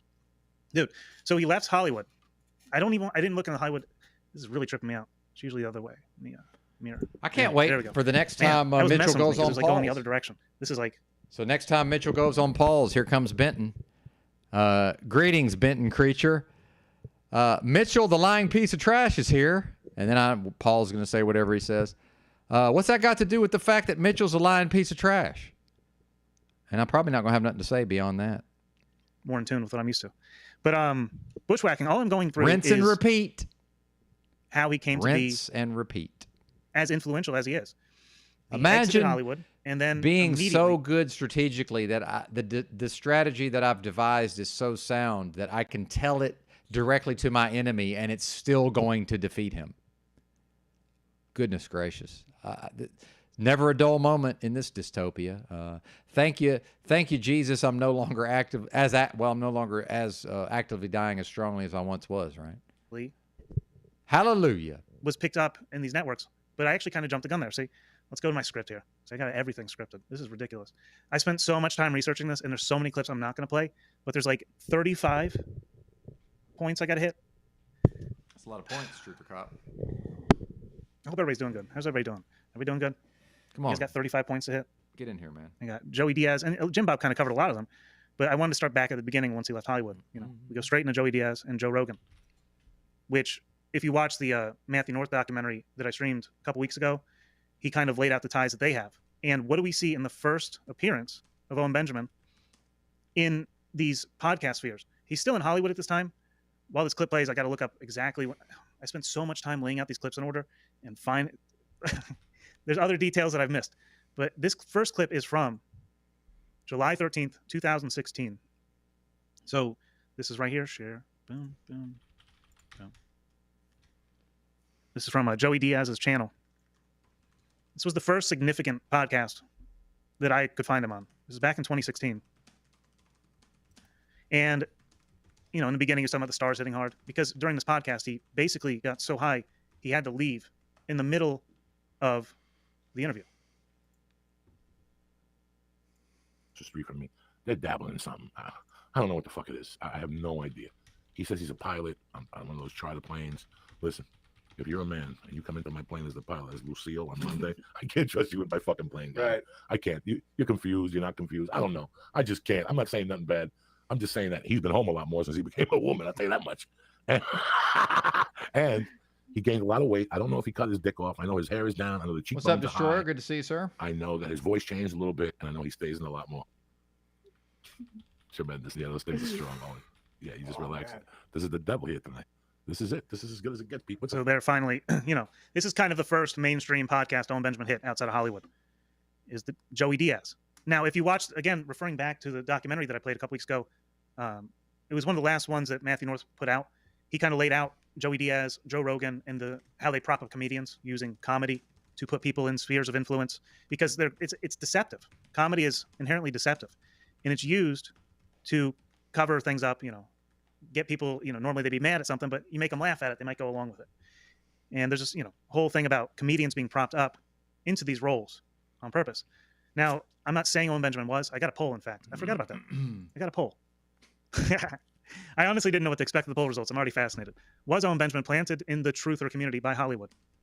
It's a fair question, okay? Because this dude wasn't just part of Hollywood. He was like, he was working for CAA or contracted with the CAA, like one of the main contracts.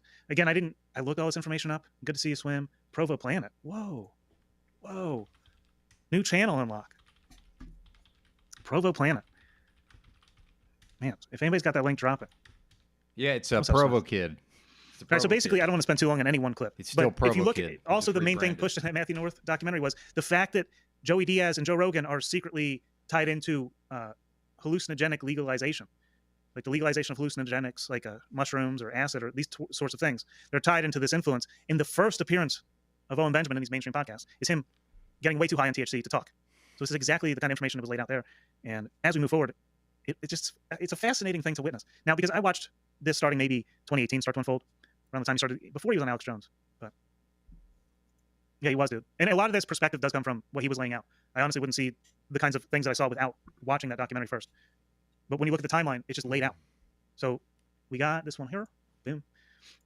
He gets way too high. He can't do it anymore.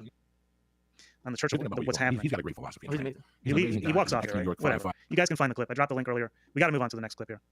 This is point 1 of 35, I believe. Or maybe it's quite close to that. Boom. Joe Rogan. So then from there we go to Joe Rogan. Copy link. I'm sure there's a lot more stops in between, but these are the ones that are known now. And these guys are no joke, especially Joe Rogan, who operates the biggest podcast that there is. So one of his first appearances, Owen Benjamin's first appearances, was on the Joe Rogan podcast. And he's bragged about that. And he's coming from Hollywood. So that means I'm really surprised that he would get right in with the biggest of the bigs. Let me see. Timeline 10. 1 hour and 20 minutes. Do-do-do-do-do. 3, 2, 1. 1 hour and 20. Ladies and gentlemen, Owen Benjamin, how are you, brother? Good. Thanks for having me. Thanks for coming here, man. I appreciate it. We were just talking about kind of being outside of the bubble. So that clip, that intro right there was in the intro of the whole, the How They Rule Ya intro that I made for the trailer. But this interview is important. 998. It is his first appearance on Joe Rogan. Let me see. Anyway, that's there. I think we're going to go. Okay, so 998 is. I think we're going to go to the Freedom Grower stuff from yesterday. This is like 2 hours and something, so I'm going to try to find. He's really going in on the lying piece of trash Mitchell. Also, I would encourage anybody, whenever referencing Mitchell, just go ahead and put that in front of his name, the lying piece of trash Mitchell. Don't forget that. The lying piece of trash Mitchell. And this is a fun exercise to just see, how disciplined can you be, right? Can you discipline your own mind here? I bet 80% of people up here, just because I've done some of it and I immersed myself into those environments. And when the electrician came to do my panel, I asked a bunch of questions because he knew I was doing a bunch during the winter coming in. That dad that tells you, no, you do it motherfucking right. Your fucking name is on this work. What if someone trips and you don't have, a seamless transition from your step to your dad and they fall and break their fucking neck and you got to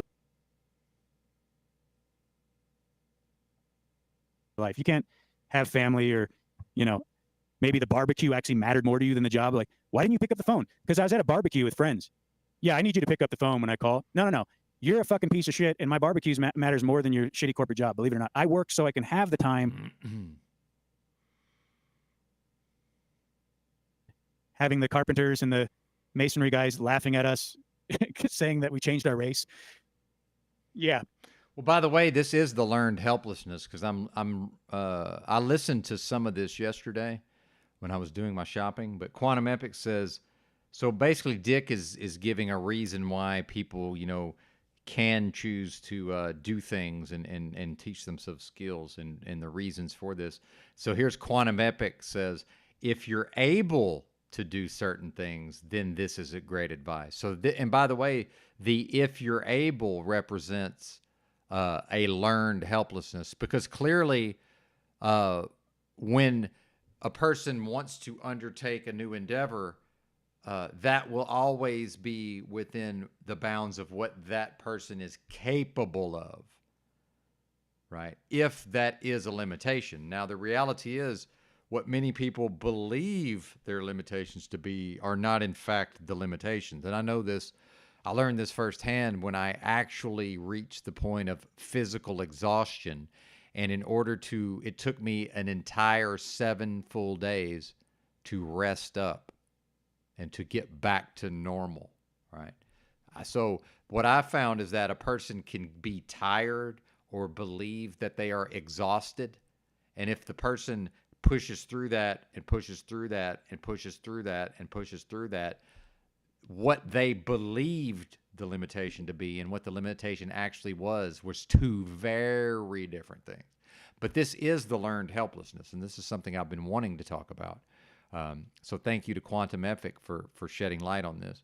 So a person who thinks this way, this is a learned helplessness, meaning this person has learned probably from other people in their life, perhaps their own parents or, people around them. They've learned when an inspirational message is delivered to immediately identify with the parts of them that cannot possibly act on any of this.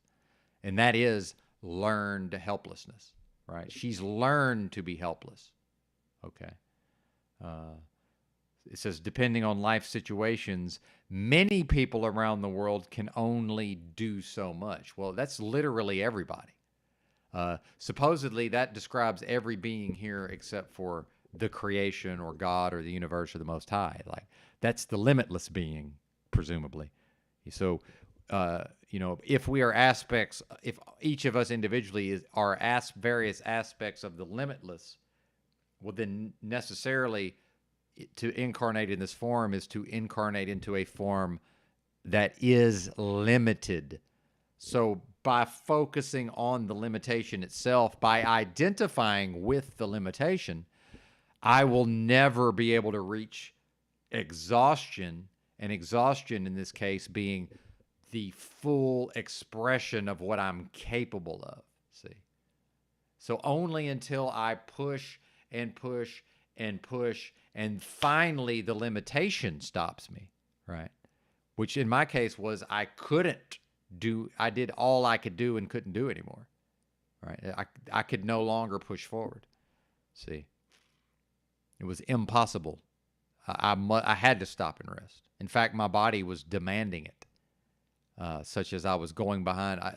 Right before I figured this out, I went behind a store and sat on my backpack and just went to sleep for like 2 hours. I was so out of it, I woke up. Somebody had put a $20 bill, like under my arms or something. I woke up and there's a $20 bill. I always wake up when somebody comes around, and I never fall asleep in the daytime. This was my body telling me, hey, buddy, we can see that you're going to keep going. We're stopping. I don't know what to tell you, partner. Like, we see what you're doing, Bubba. We're stopping. And so then I assessed the situation, said, wow, this is fucking crazy.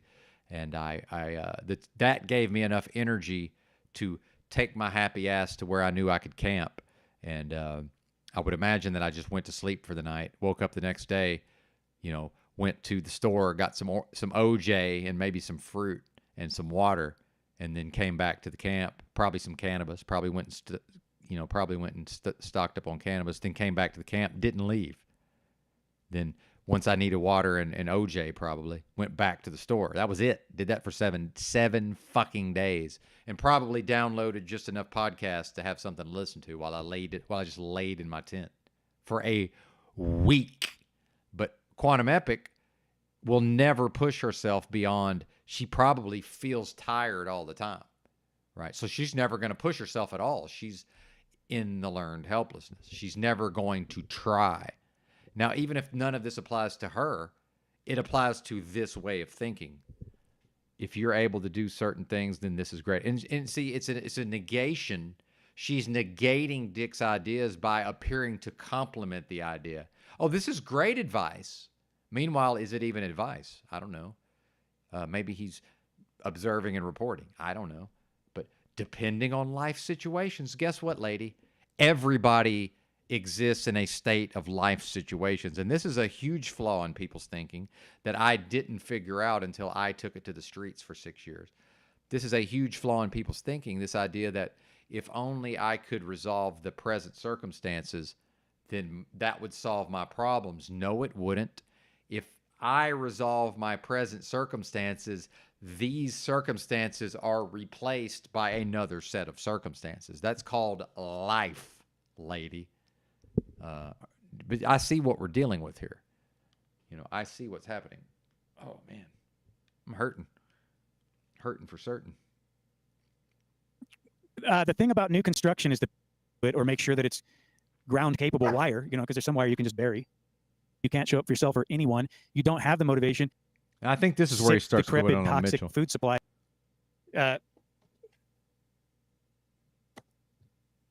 If I ever decided to be an electrician, I think I'd be one of those lineman guys because my neighbor was he died of cancer though, so I don't know if that would work out well. And he thinks it was all the shit that he was around doing that job. But he was the guy that used to climb up. He made just endless money. I mean, I guess it paid real well. The elephant in the room is that as most people age in their 70s, doing hard physical work, even like having a large garden, becomes drudgery. But there is no nest egg to fall back on for them. Yeah, and then you've got the guy who wrenched his whole life, has Popeye arms because he was always twisting and getting up in those weird spots. And then, he did the martial arts, so he had his discipline. Can you drop the link down there, Tribe? I made you a moderator and he's temporarily. in his mid-60s right now, and he can tie you up like a If you pretzel. don't want the wrench, I'll take it back when you're done. It's the use it or lose it.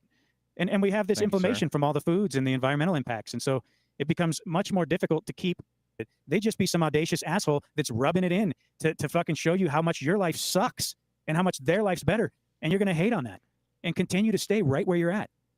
Whereas that person, you think he's online all day because, and this is me, by the way, you think I'm online all day because I'm so fucking impactful. My energy is so goddamn strong that when I come into a room and I'm there for an hour and a half, 2-3 hours, I'm on your mind the rest of the fucking day.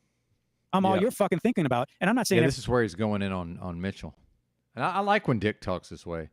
And I think we've gone into too much, in society in general, especially men, and I mean actual men, have allowed themselves to be tricked into this, we have to be falsely modest all the time. Bullshit. If you got it like that, let it be known. Because to do anything less than that is for me to be less than what I am. Okay. I'm not supposed to be less than, I'm supposed to be exactly what I am, not one iota less. Right. So I would like to hear more of this kind of talk from Dick. In fact, I'm going to rewind just ever so slightly here.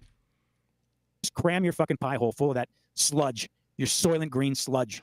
And I won't say a fucking word because you do what you want. Mm-hmm. But I will on my channel.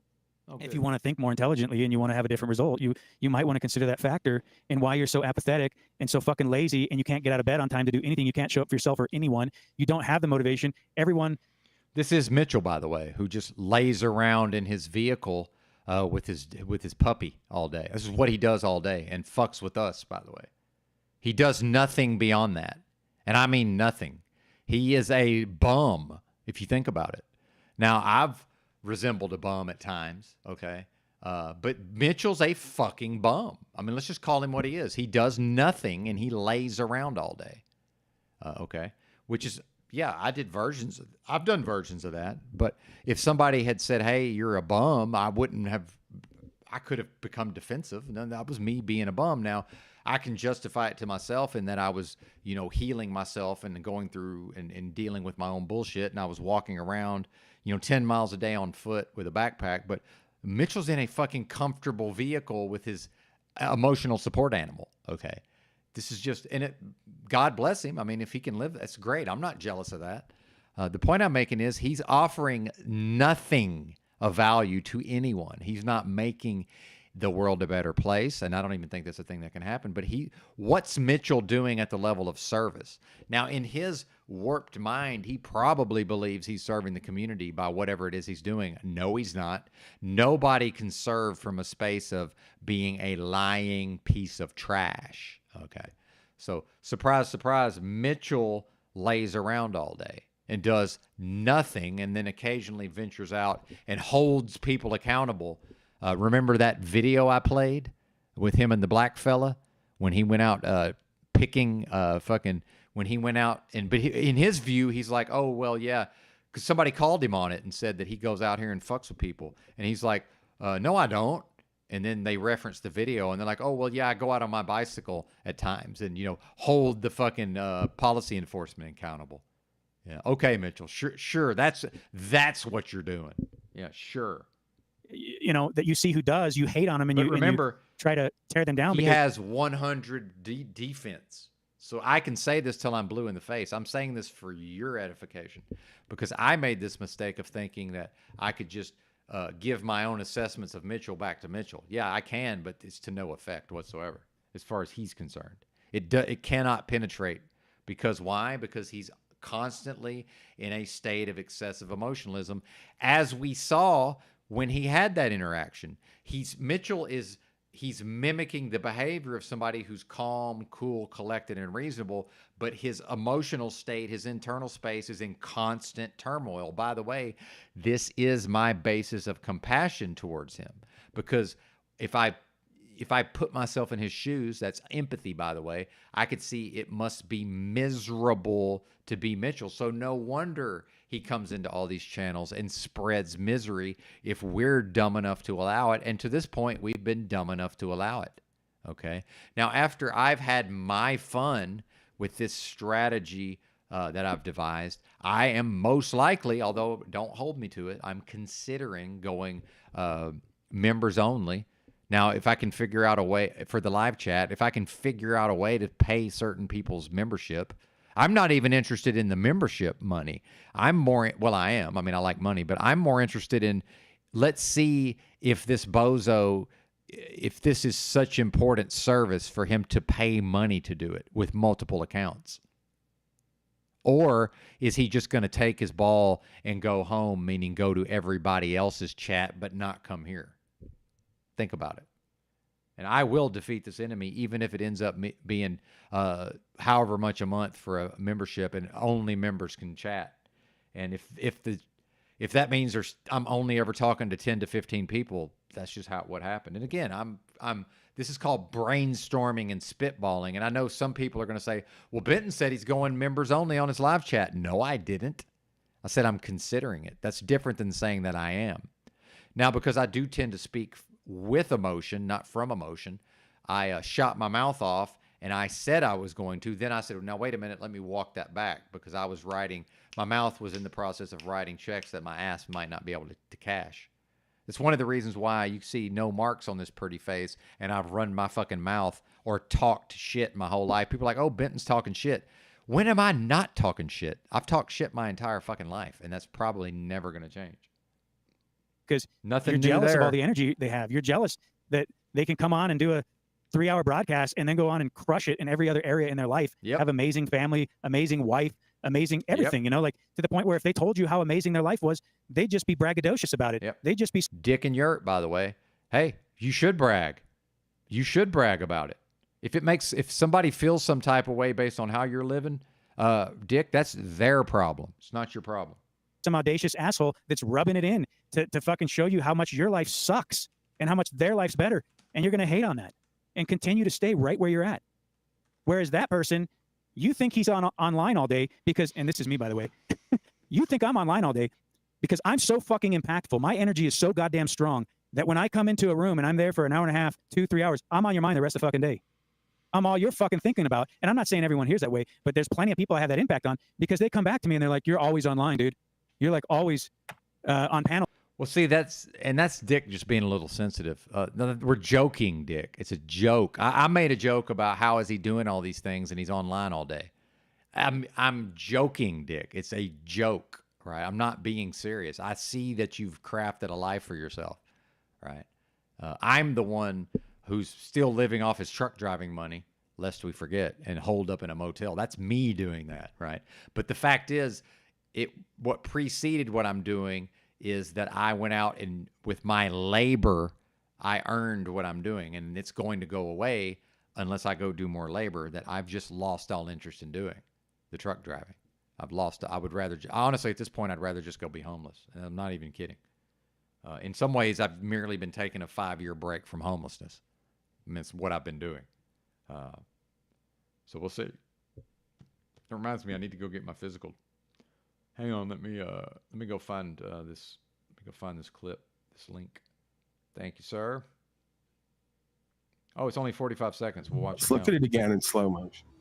Look at the creature that you all give your power away to. Every DMV, every court event, every public fool system is run by some scum that looks like this and acts like this. He's a fucking reptile. And when the time comes for accountability and they put the camera on them, what do? They smile from ear to ear because they know what they've been up to. They shrug their shoulders because, hey, we're all in this together and it's all going down the drain. At least I retained my status and power and worldly material possessions. Right.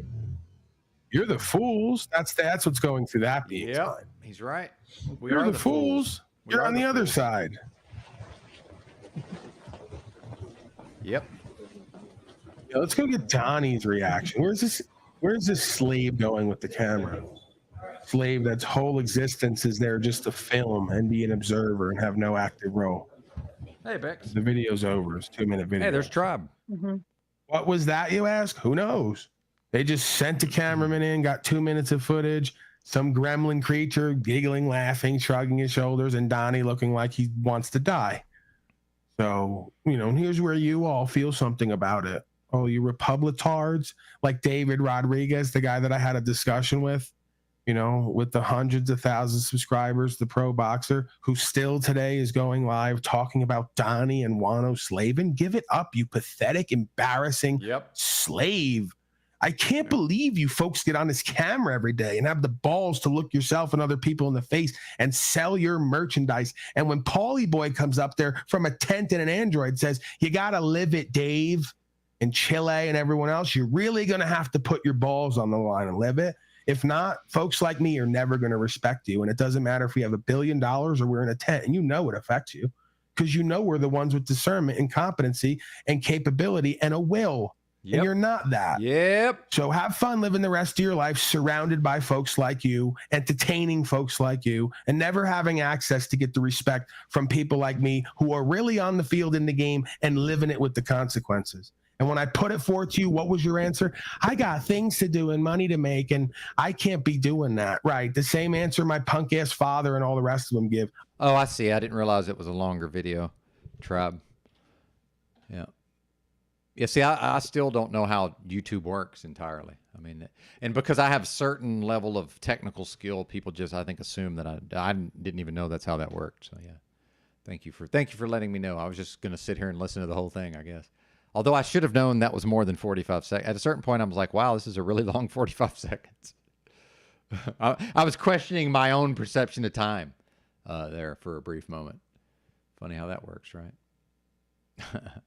Oh, wait, I need to get that clip, though. I need to get that for my own purpose. I'm going to send that to Highly Suspect.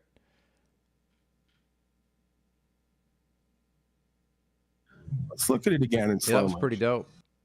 Good job on the clip there. So now I see, yeah, clip. Okay, watch full video. I see. Yeah, I'm gonna keep that for later.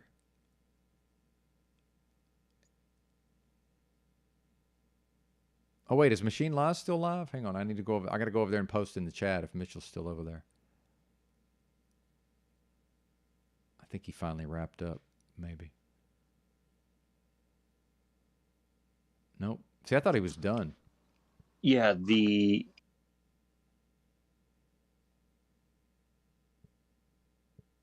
Yeah, they tricked me.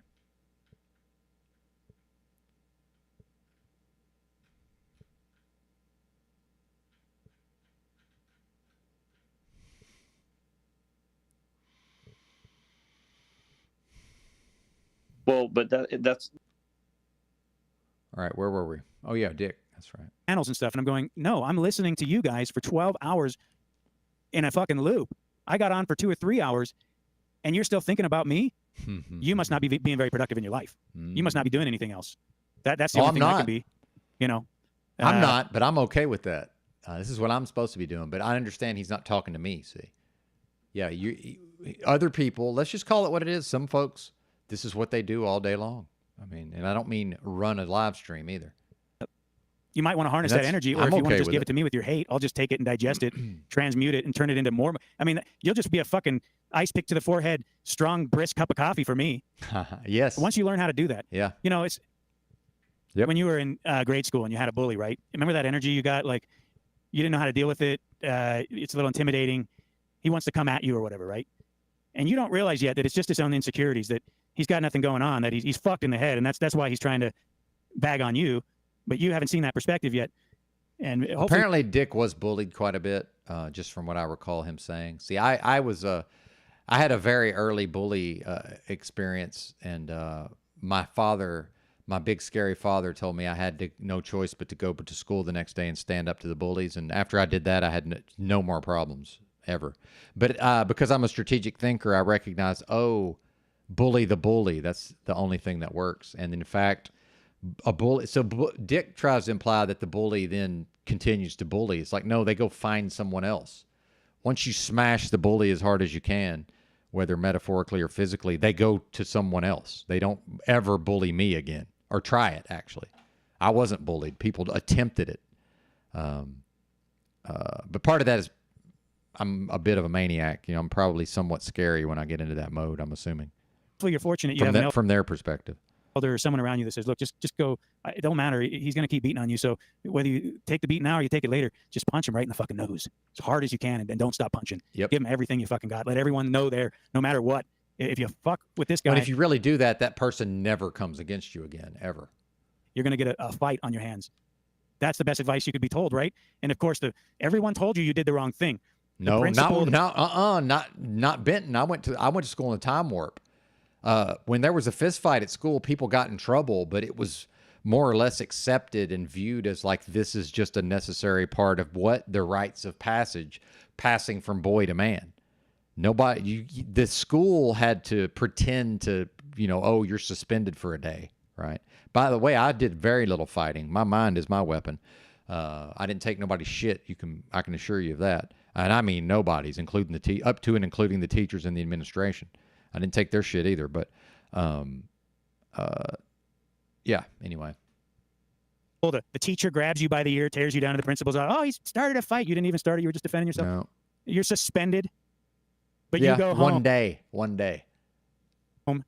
And When that's- some kids only got in trouble if they lost the fight. That's the kind of place I went to school. Some kids, as long as they went home and their dad was like, hey, I heard you got in trouble or whatever, as long as they won the fight, everything was fine. If they lost, now they're in trouble. I knew people like that. Ed's not mad. He knew what happened. The people that knew you needed to stand up for yourself, they're like, bravo. Wonderful job. Way to go, kid. Go get him. You got your head punched in, bounced off a fucking bike tire. Your nose is all bloody and you're smiling like a Cheshire cat. Why? Because you stood up for yourself. If you didn't learn to do that in grade school, learn to do it as an adult. Stop letting people define who you are, tell you what you are when you know good goddamn and well better. That's right. Because most of the time what you're going to find is the reason they're saying that is they want to convince you of something that they've convinced themselves of. They want you to stop being the person they admire because they admire you so much that it hurts them that they Yep. can't be that. That they can't be that. Mitchell can't be me as a person who he views as lying about having an illness and who's homeless. And he still can't be me. He can never rise to my ridiculous level, right? Think about that. Imagine being jealous of people like me or even people like Freedom Grower. Just imagine what it must be like in the internal space of that being. Good God. find that in themselves, that they don't have that energy. They don't have that motivation. Nope. And when you tell them why and how they can get it, they're not willing to do the work Nope. to get it. They don't want it that bad. Nope. They just want to hate on you. They're mad that you were willing to do the work. They're mad that you were willing to have the discipline. They're pissed. Well, see, and part of this, I think, for Dick is that he's established this for himself, and let's just call it what it is. This does make you weak, Dick. You know, now, presumably having kids and a wife, if that's the situation, that will keep you somewhat strong because you'll have to be something, you know, in order to defend the homestead. But see, I view this comfortable situation as if I go into that and stay there, that makes me weak, right? So again, surprise, surprise, the attraction towards homelessness, which is only going to make me stronger. See, it can only ever make me stronger. Living in here, yes, I can absolutely work on my broadcasting skills, but it's not making me stronger at the level of my physicality or my mentals, right? That you chose your priorities wisely and you were strategic about your life in every single capacity. Not just the relationships you had, not just the contracts you involved yourself with.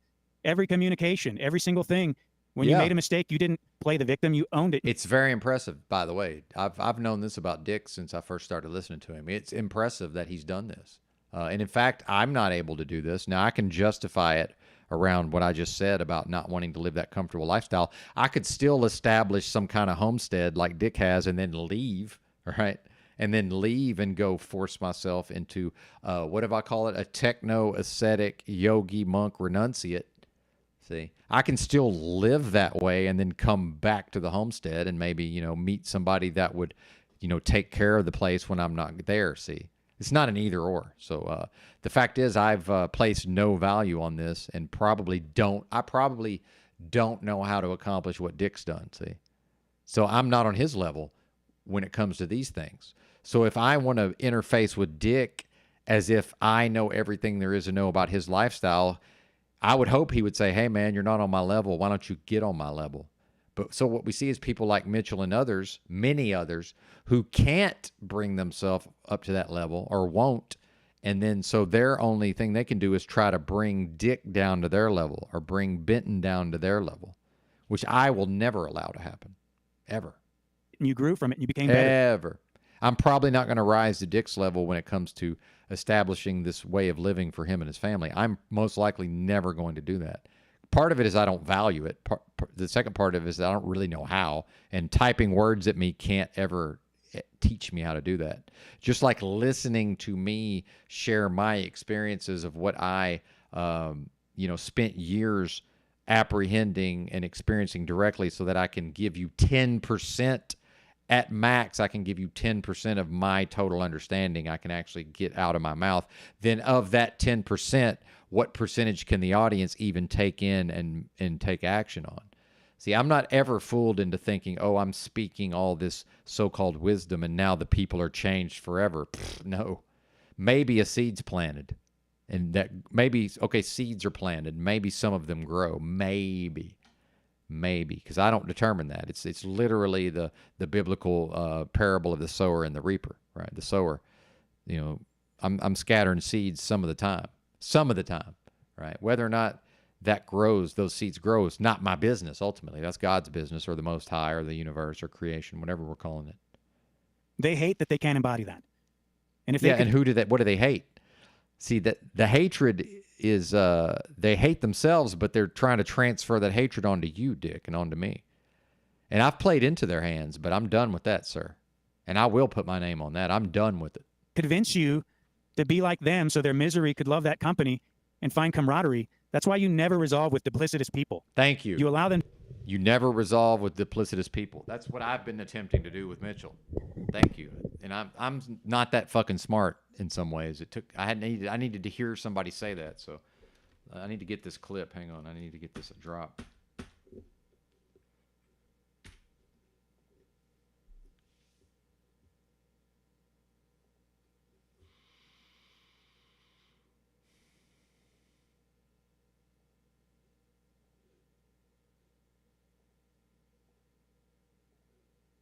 You made a mistake. You didn't play the victim. You owned it and you grew from it and you became better. They hate that they can't embody that. And if they could convince you to be like them so their misery could love that company and find camaraderie, that's why you never resolve with duplicitous people. You allow them to be triggered, inspired, or deflated, whatever they choose. And then you take that energy and you transmutate it. You take the bully's energy.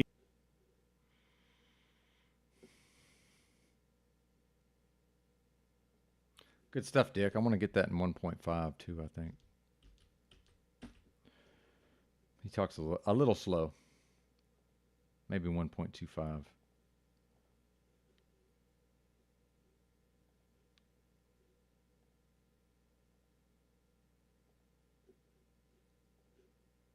You never resolve with duplicity. Hang on, didn't go back far enough. Play the victim. You owned it and you grew from it and you became better. They hate that they can't embody that. And if they could convince you to be like them so their misery could love that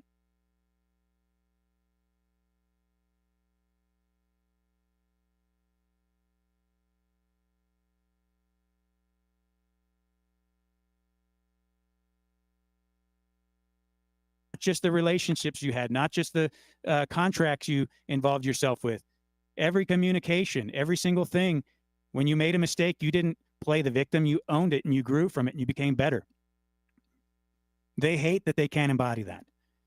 And if they could convince you to be like them so their misery could love that company and find camaraderie, that's why you never resolve with duplicitous people. You allow them to be triggered, inspired, or deflated, whatever they choose. And then you take that energy and you transmutate it. You take the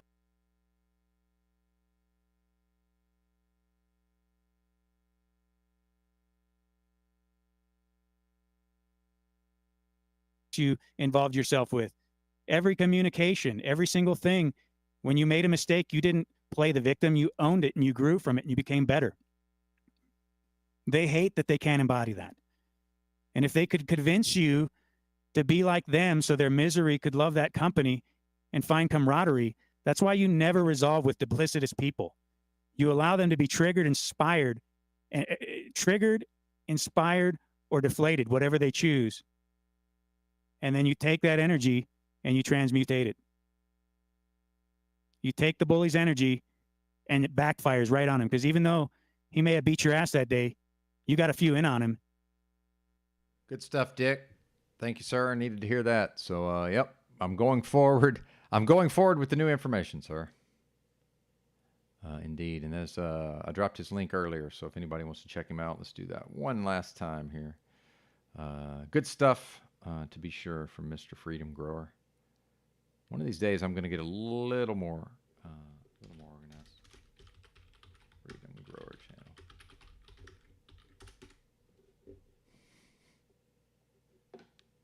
What's up to Miss Heidi in the chat? Is today perhaps the ignominious return? I say that tongue in cheek of one. What's his name? Z. That's right. At some point he's going to be gone so long. Will he even be remembered? And I kid, right? But is today the day, Heidi? Let's see. Let us see. Yes, today is the day. Here he comes to save the day. So I'm going to push on through until he goes live, and then I'm going to take a break. What's up, Mr. Gary Baxter? Good to see you, sir. Yeah. Yes, indeed.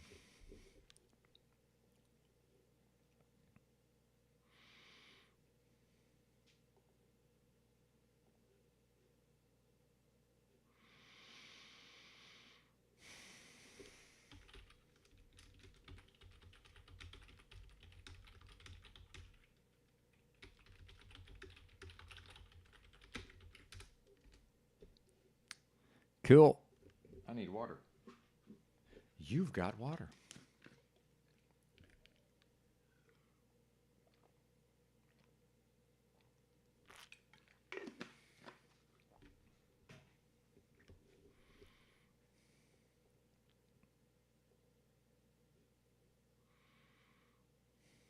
Oh, and the Truther Cop about Owen Benjamin from last night. And then Ms. Bex was out and about. This is her Stand and Talk 2.0. I guess I'm back. I guess there was one before this that I don't believe is on her channel.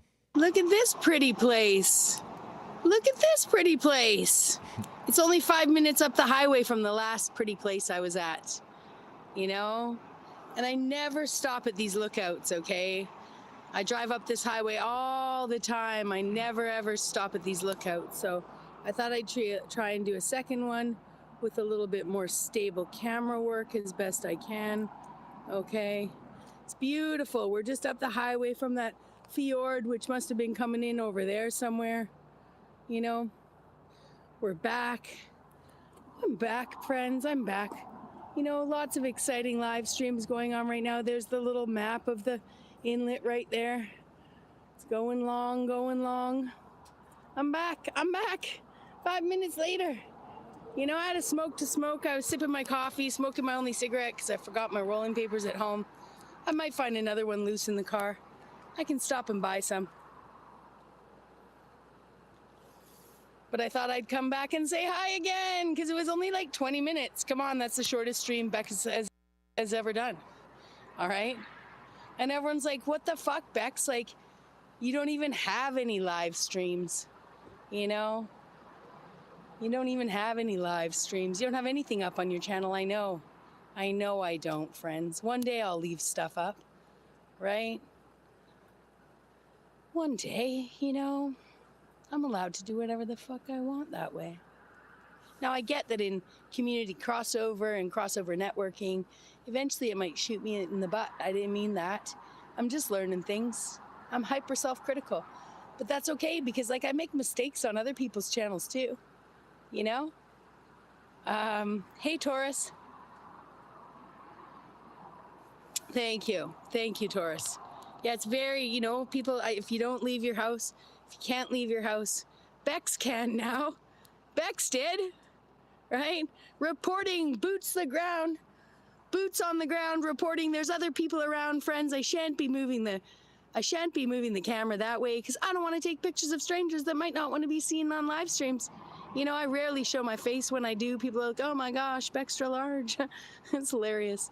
It's hilarious. I've been telling people I was fat behind the camera for a long time. You know, people can use whatever avatar picture they want. I'll tell you. I know, but on dating sites could be a problem, right? I guess it doesn't matter. I'm just saying I never been on a dating site, and my bio in Facebook always said, Facebook is not Tinder.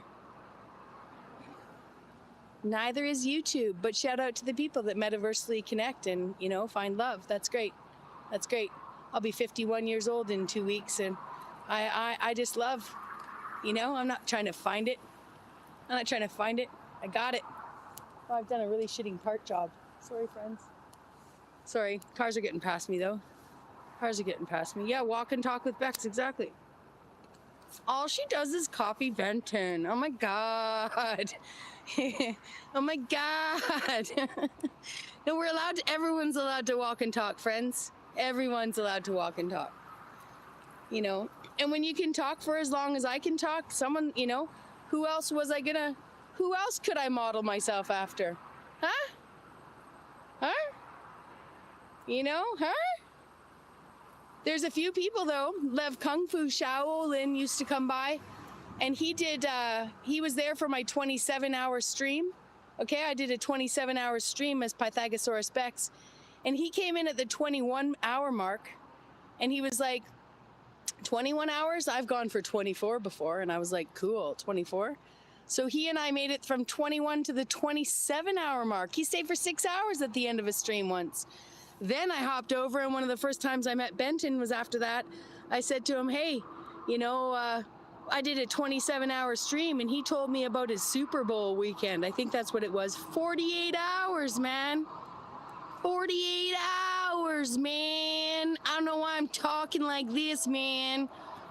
But I can talk however I want, especially if I'm only like mimicking the accents of people that look like me or something like that. I don't know.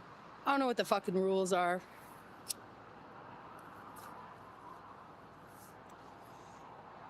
What if you're not? Anyways, it's interesting the words they use to synonyms are not always exactly the same, you know? Synonyms, you know, to mimic something, to ape something, to mock something. Hi, Sunshine Time, number 72. Number 72. Yeah, it was a great conversation over on Charles Was. Yeah, I've been hopping around. Yeah, it was so nice to be there.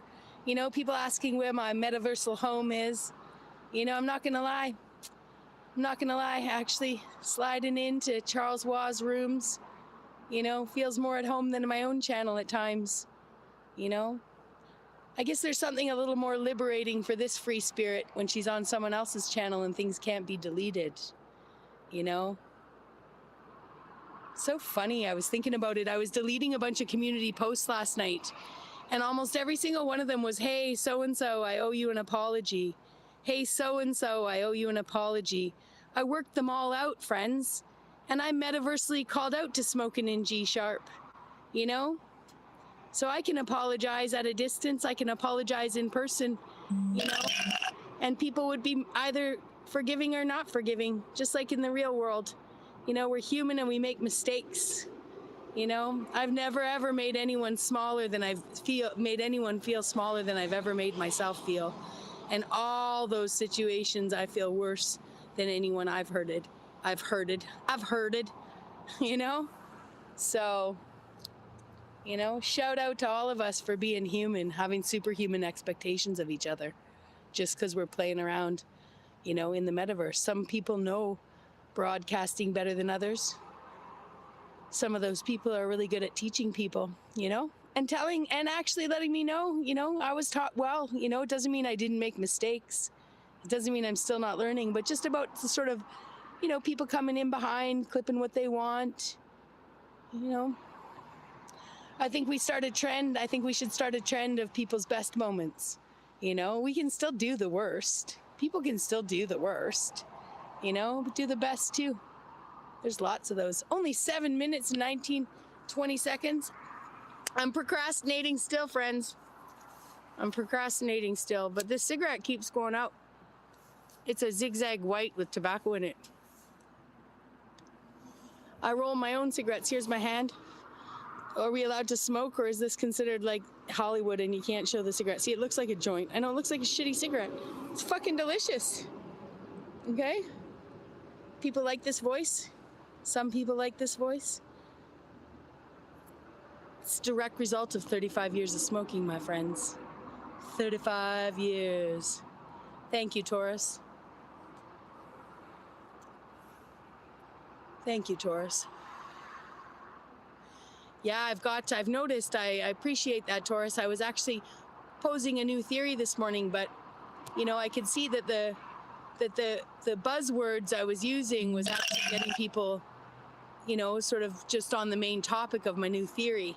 And with no judgment, I had to sort of back off and just let people continue having their conversations, you know, about what we think we know.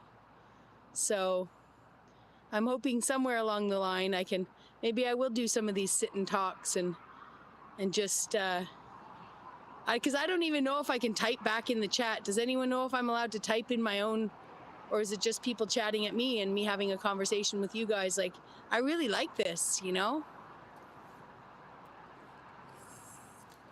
It's beautiful though, it's beautiful.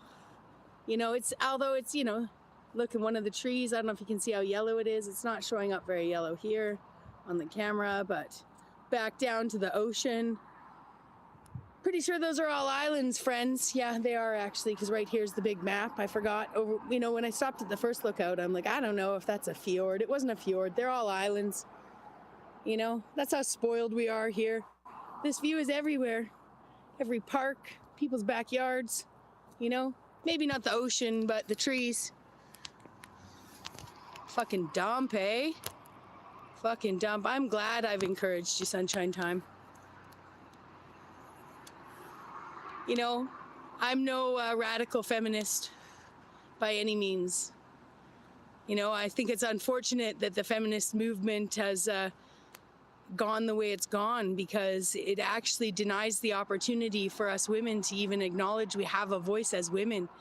You know, we're acknowledged to be equals, but then suddenly you got someone sitting beside someone talking about protecting women and children, and the person sitting beside the person talking about women and children, I know they don't represent the views beside them, has been metaversally like just fucking haranguing one of the most like accountable people I've ever known, me, right? Pushed me to the point of airing airing dirty laundry, real problems, but not real problems, just a fucking dick, right? I'm saying it's just a dick, the problem that I aired, you know? So let's get real. Let's just be real people. We make mistakes. They're all forgivable. All of them. None of us are running around like going into basements, having parties with people where there's less people coming out of the party than went into the party. You know what I'm saying? At least I'm not doing that. And by the looks of it, none of the people I know out here are doing that. So I'll tell you this much. I coined this. This is something I posted on Facebook a few years ago. Feminism with an ounce of misandry is not feminism at all, because to hate our men is to hate our sons. You know, so I don't know, but I'm here. I'm here, I'm near, and I ain't queer. I'm a little bit weird though. I'm definitely a weirdo, okay? But I think we've established we're all weirdos. We're all weirdos. Let's show our weirdest moments and our best moments. Ah, damn. My cigarette's done. My cigarette's done. All right, I haven't done 1,000 steps yet today, but let's walk this way. Let's walk this way. You know? By the time I'm done emptying my RV and walking around the property and probably getting given some free weed, trying to force paperwork on a man who hates paperwork, I'm pretty sure I'll just be able to give it to him and he can fill it out to the guy he sells it to. I don't fucking know. But it's gonna be hard. You know me. I'm not someone that thinks like we need to have the paperwork. But on the flip side, if this RV fucking explodes after I give it to him and I don't have the paperwork, then the insurance comes after me. Which is interesting because I ain't got fucking nothing for them to come after anyway. So maybe I'll just trust this guy. He's an old guy. He's in his 70s. He's known how to live off-grid, on the grid. He owns property. He ripped all the power out of. Told them they couldn't even come get their power pole. He just took the power lines down because they wanted to put more power in his property. And he's like, fuck you. He's like, fuck you. I don't know what he's done to the property, but I can't even use, there's no Wi-Fi, there's no cell signal. I swear he's probably put gigantic magnets on every corner. It's super eccentric property though, so maybe I'll do the other way. I'll do a film, I'll do a, whatever you do, upload a short, I don't know what the fuck.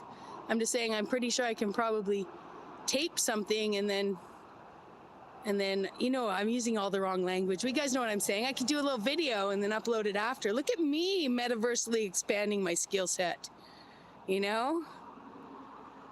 So anyways, shout out to everyone, you know? Just that we really need to find a place where it's okay and men can't just reduce women to being a woman when they have an argument, right? Like, oh my God, you're a girl, you're being emotional. Right? Well, maybe I was being emotional because there was a big fucking metaversal, a real universal moment, a real verse moment between me and someone else that I found to be beyond offensive, actually. You know? Just I'm 51 years old. I'm old enough to want something a little more personal, that's all. And to judge people for impulse control, but one finger pointing out and 3 fingers pointing back out, back at me, I got my own problems with impulse, okay? That's why I can see it, you know? Maybe if someone's pointing at me saying I should be accountable to someone for hurting their feelings, right? Hey, the guy that's telling me I need to fucking be accountable for hurting someone's feelings, both the men, maybe they should be accountable for hurting someone's feelings. You know what I'm saying? 1 finger pointing out, 3 pointing back in. Look how that works for all of us. But I'm not trying to force lessons on anyone. I'm just articulating the lessons I can see being learned, okay? I'll probably, you know, just get shit for posting this. I'm gonna be like, oh my God, look at Bex. She's doing everything wrong again, you know? That's okay. Shout out to the lovers and the haters. Hate is a form of hatred is a form of false idolization, friends. You know, let's not get wrapped up in it. Eats our hearts up, you know? And people can be like, oh, nobody hates you, Bex. I know, but, you know, I thought being human was mostly about leaving people better off, right? You know, you don't have to be lovers to leave people better off. But I would only be offering my dick if I had a dick to people that I would want to be left better off, whether they said yes or no to the dick offer. You know what I'm saying? Anyways, just thinking, I don't have a dick, so But a lot of men out here stepping in women's shoes, telling women what they are, not even listening to a woman tell them what they are, you know? Everyone's like, no, you got to be equal. It's a person. And trust me, a lot of those things we have lines on as women and men do just need to be considered, you know, things that people do, right? But on that note, there is a balance we need to achieve. And we do need to push forward trying to figure out how to have people hear each other, you know? Whoa. Sorry, friends. I was doing so good. Yeah, I know, pissing them off with words and words alone. The beauty is, though, is I think some of that, you know, some men do hear things and men talk to other men and so on and so forth. Look, I'm out, Benton. Look at me. I'm outside doing things. This is my second stream. I was just up the road 5 minutes. I did a 19-minute live stream, 20-minute live stream. And I was like, see you later, friends. But there was a second lookout. So I thought, hey, what the fuck? Why not? Get another fucking 20 minutes in, a 40-minute break. Those are the shortest live streams Bex has ever done and probably ever will do, friends. Ever. Yeah, everybody's doing walk and talks now. Everybody's walking and talking and talking and walking. Oh, look, is this a maple tree? Poor little thing. Let's get closer to it. I'm very careful not to show my... I've shown enough. Who cares? Who cares? Look at this. It's a maple tree, friends. Very thirsty maple tree. That's a maple tree. That's the... Look at how poorly we take... Look at Canada taking the shit care of its fucking most precious tree. This tree's fucking dying, I think. I know it's fall, okay? Everyone's like, it's just fall. But look at those thirsty leaves compared to those leaves. I think those leaves died before fall, okay? But it's okay. It's okay. Beautiful big leaves. I'm coming back to tap that. Make me some maple syrup, okay? I don't know how to do that, and I'm not allowed. The First Nations, I'm on First Nations land. In fact, here in Canada, I should have started out my entire live stream with announcing that I'm on the unceded territories of likely the Songhees Nation or the Malahat Nation. I don't know. But I am on unceded territories everywhere I walk. You know? It's very pretty, hey? Very pretty. We're gonna make this stream 20 minutes too. I gotta go find some rolling papers, friends. You know, I'm not gonna be searching the car for another one on the ground, okay? Well, I might. But nice to see you, Leslie. I'd love to have you up on one of my live streams sometime soon, do a one-on-one. I think I'm gonna get into some one-on-ones, but I know, Leslie, you were up talking to me one day and I was in a mood. We didn't really get very far. There were other people on the panel. I don't remember, but I just remember we didn't talk for very long, you know? So I'd like to hear more about what you have to say. I've read your chat. I went back and reread your chat. So, friends, Kimba, Leslie, Sunshine Time, number 72, Benton, Yolanda, Taurus. Nice to see you all. Nice to see you all. We're walking and talking. Bex is out of the house. She's taking the 1,000-step challenge. 1,000-step challenge posed by Paul Unslaved the other day to, I think it was Cynthia, but, you know, you don't always have to take the advice isn't just always for the person it's directed at, you know. Sometimes you can just take some advice, you know. So, plus I got lots of shit to do. I got feeling really motivated, did a little laundry this morning. Man, did I need to do laundry. You know, got all my laundry sorted to do more later. I smell good, I look good, my hair's clean, and I'm still not turning the camera around. I've only taken like 3 selfies in my life. Got to practice from camera angles, but I'll tell you, I was talking, well, we could try. No, I'm not gonna. But I was playing around with camera angles, talking on a Facebook call with a friend the other day, and yeah, I figured I got to get a camera. I have way better camera angles than the direct line of sight, you know? Whether people think it or not, I think I'm beautiful most of the time. And at 50 years old, spending most of your life being so fucking critical, and then to be so proud, you know, so proud that you can only see the best in yourself at 50, you know? I'm a confident woman. Plus, I hate buying clothes, so I just keep wearing the same clothes, and they're a little bit snug. You know what I'm saying? Anyways, high five, friends. High five, friends. you know, get out, get some fresh air, or vicariously, you know, breathe in some fresh air from this. I don't know. I don't know what to say. I'm like, go in the bathroom and, I don't know, huff some steam water. I don't know what I'm trying to say. Okay, but just feels good. Feels good to get out. I strongly advise it. I might not be back for weeks. Just joking. I'll probably be back in 5 minutes. You can't stay away, lady. Okay, bye, friends. Thanks for being a part of my first couple of YouTube live streams here. It's very exciting. It makes me feel like I'm a little bit nervous. The camera's a little shaky. We listened to some Sinead O'Connor. I'm going to go belt out fucking Universal Mother, okay? Yay. I'm going to go out and fucking sing in Sinead. Make a meme of that. She Make is a woman. meme of that, motherfuckers. Okay, love you guys. Bye. She is woman. Meme me up. Meme me up, Scotty. Hear Bye. her roar. Meme her up. That's right. Good stuff, Bex. I downloaded that too, so in case it disappears. What are we doing now? Oh, we hit the escape key. It's funny how the monkey's trained to press certain fucking keys to get certain things. StreamYard doesn't like when I press the escape key. It tries to escape. It escapes to the other monitors. What happens when I do that? Indeed. Indeed, sir. Good to see you, sir. Yeah, let's see where we at. Where are we at here, folks? We're at 4 hours and 27 minutes. I'm doing my best not to go beyond 6 hours, or more correctly, to remain under 6 hours so I can use the YouTube editing tools, the built-in editing tools, if need be. And then the return of the Zetetic Warrior after his 1 week hiatus, forced break, perhaps. Zetetic Warrior. Let me drop that link for you. I'm getting T4 lovers. Slowly but surely, we're going to get him into the community.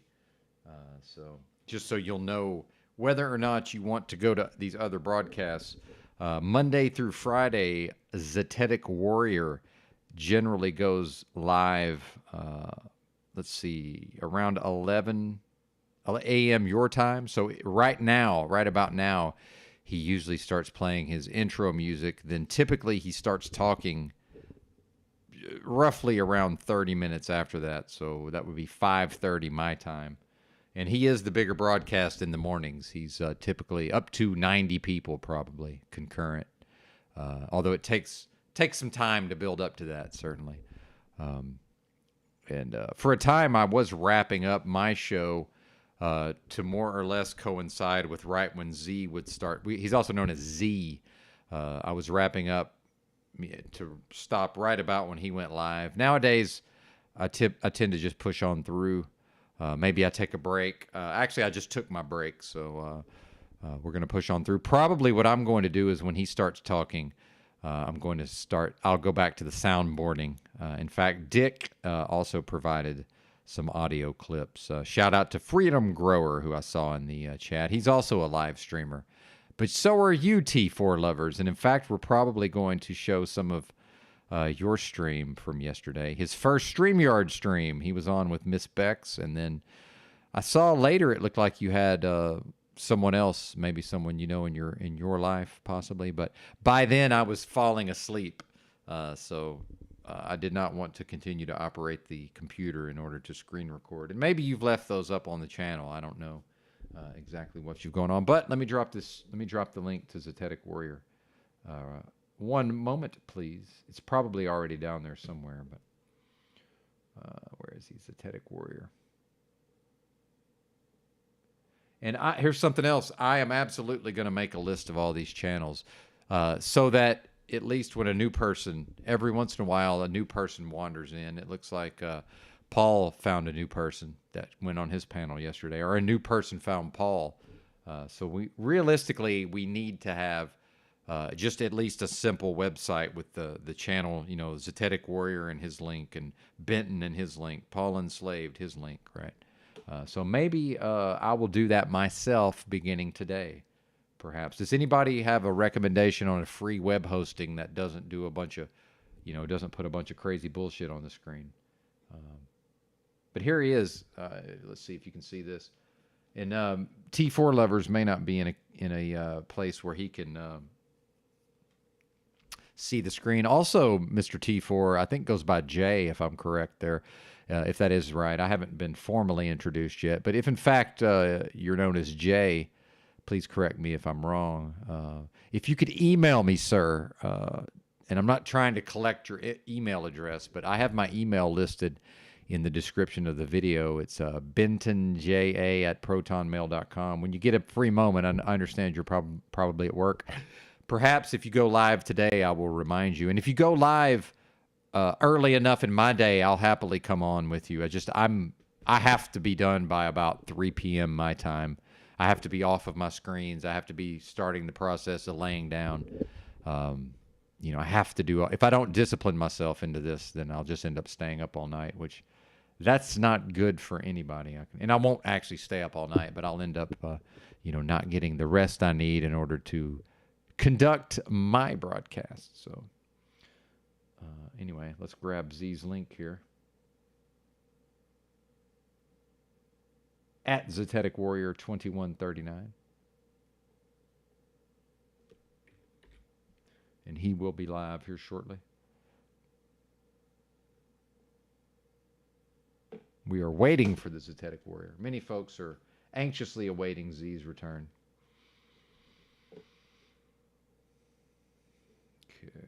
Organize yourself, sir. I was speaking only for myself, Michael Stevens. So yes, that certainly is with all due kindness and respect. I reserve the right to fall asleep. Indeed, sir. I see the humor. The humor is not lost on me. Well said. And if I ever seem annoyed, I'm not annoyed with you. I'm just annoyed. Annoyed. We have Void. We have a poster called Void. Maybe I can be annoyed. Remember the old Avoid the Noid? They brought that back also, Domino's Pizza. But anyway, I'm not sure where you're at, T4 lovers, but if you're able to get to the screen and get to the live chat, perhaps click on that link and subscribe to Zetetic Warrior. Even if you don't watch his content, I believe you will find the more that you get involved in these communities, whatever they may be, it can be helpful to understand, who's live at any given time. So when you were live, T4 lovers, Aphrodite Rose Starfire was also live. And I went into her chat, and in fact, I sent her a $10 super chat because I like to spread it around. And I know Miss Aphrodite has monetization, but she's not yet reached the $100 threshold to be able to get her first payment. So I'm not sure where she's at with that, but I know I've given her at least $20 so far. So even if it's just me getting her up to the $100, I'll get her there eventually, right? If I'm able to. And so when people donate to me, realize I do spread some of that around at various times when I'm able to. So, oh, good. He is subscribed. Excellent. And have you subscribed to Mr. Paul Enslaved yet? That would be one. Certainly, that's the biggest broadcast of the daily live streamers. Chalk Body Outline, when he was doing regular streams, he was getting similar numbers, but he wasn't doing it every day. Which actually, if he did it every day, maybe he would be even bigger. Who knows? Probably he would. But yeah, let me drop this on you real quick while you're here. This is the big man in the space as far as the daily live streamers, right? Or the ones like Z who are live, Monday through Friday typically. But it's the content creator is known as Paul Unslaved, and I do enjoy introducing new folks to some of this. So Paul the channel's called Proper Instruction Motivates People, or PIMP, and the broadcaster goes by Paul Unslaved, and this is the link to his channel. I would definitely recommend subscribing to that one, and he's typically live every day, usually around 9 p.m. your time, so you might not be able to see a lot of this, but depending on what hours you keep, sometimes lately he's only been doing maybe 2 to 4 hours, but sometimes he does like 9 hours. And he's likely to go live anytime he wants. And he typically has generally around 130 people, typically, I would say. So even if you're not able to view him live, it's at least good to know about his channel and, maybe watch some of his replays. In fact, Tribe here had us play one of his clips earlier from Paul from that channel. So yeah, check him out also if you would. Definitely helps out in general. Yeah, just subscribe. That's right. Yeah. Yeah, he's definitely the best broadcaster as far as skill level. So if you like me, you'll probably like him as well, most likely. But like many folks, he is polarizing. So some people can't really hardly stand him, but that's okay. Actually, let's play some of that because Music Holds the Secret was telling me that Wizard got called out yesterday about some of his ideas. Well, not his ideas, the ideas around a stamp and the legalities around stamps in general. So eventually I'm going to have some of these folks trained up to send me time codes. But yeah, if you email me, Jay, then I'll have your email address at least, because you never know when these, if you don't know, I don't know if you're familiar with YouTube, but as far as the fact is that especially channels that talk about, fake pandemics and conspiracies, sometimes the channels just get erased. They're here one day and they're gone the next day. Or like Chalk Body Outline, he gets so many strikes, he just can't, he had to put all his content, he had to hide almost all his old content, and eventually he wasn't able to post anything to his channel for like a year and a half just to not lose the channel.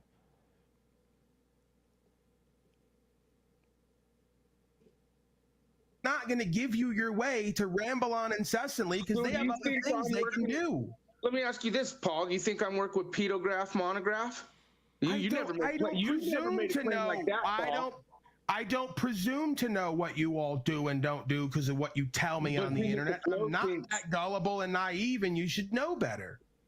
I don't believe what anybody tells me. That's Paul and Slave talking. Speech. And well, Mr. Flo, you seem to think you know the optics with these pogos, and now you're involved with. I just know the optics of the human condition, if you want to call it that, which applies to everyone, including pogos and non-pogos. I don't need to differentiate and compartmentalize. Snafu, you're the.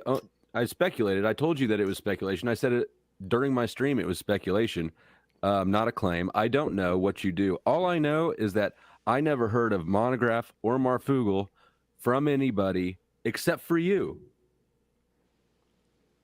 Paul too. Same for me. That'll go double time for me. I have no idea who these people are and what they do, and you drag me into an interaction with them.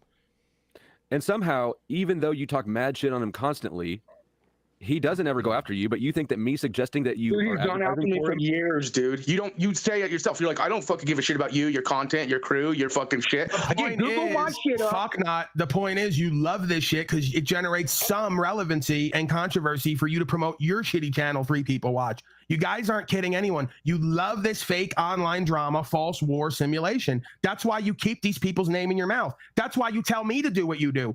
If I don't want the fake war and I don't want the drama and bullshit, I just go out my life and don't focus on it. And it goes away at a certain point. You don't know how to do that, apparently. You've never learned that skill in life, right? I'm curious who the crew is, too. Has anybody ever met one person who self-identifies as part of the crew? No, other than Mad Mystic, who's since gone back on that. There is no crew. It's a group of imaginary friends this kid has in his head, I suspect. Again, Flo, I saw how Ian China blocked me, and you followed the policy and guidelines and fought against that, and still butthurt about that. And I see where you're at.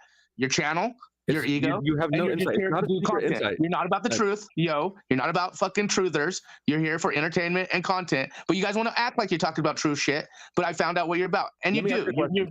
Snafu, I want to ask you a question. If we're talking about the V thing, and we use a code word like the Fauci ouchie instead. Yeah, you talk like a baby talk because they told you to do it because they want you to comply. So let's talk like babies. You're just retarded. That's what it is. You're retarded. Snafu snaps. I've explained this to you before that you have to pick your battles. You can't get 7 or 8 channels shut down like you do in order to prove the point that you can say certain things on here for a limited time. How many times do you do that childish dynamic before you update the program? But he didn't prove anything. He just keeps getting his channels deleted. Yeah, but okay, so I'll be real with you. I get frustrated, and that's what happened last night on your panel. I didn't go in there to sabotage shit, really, because I've always been legit with you. No, I take that back. Right, okay.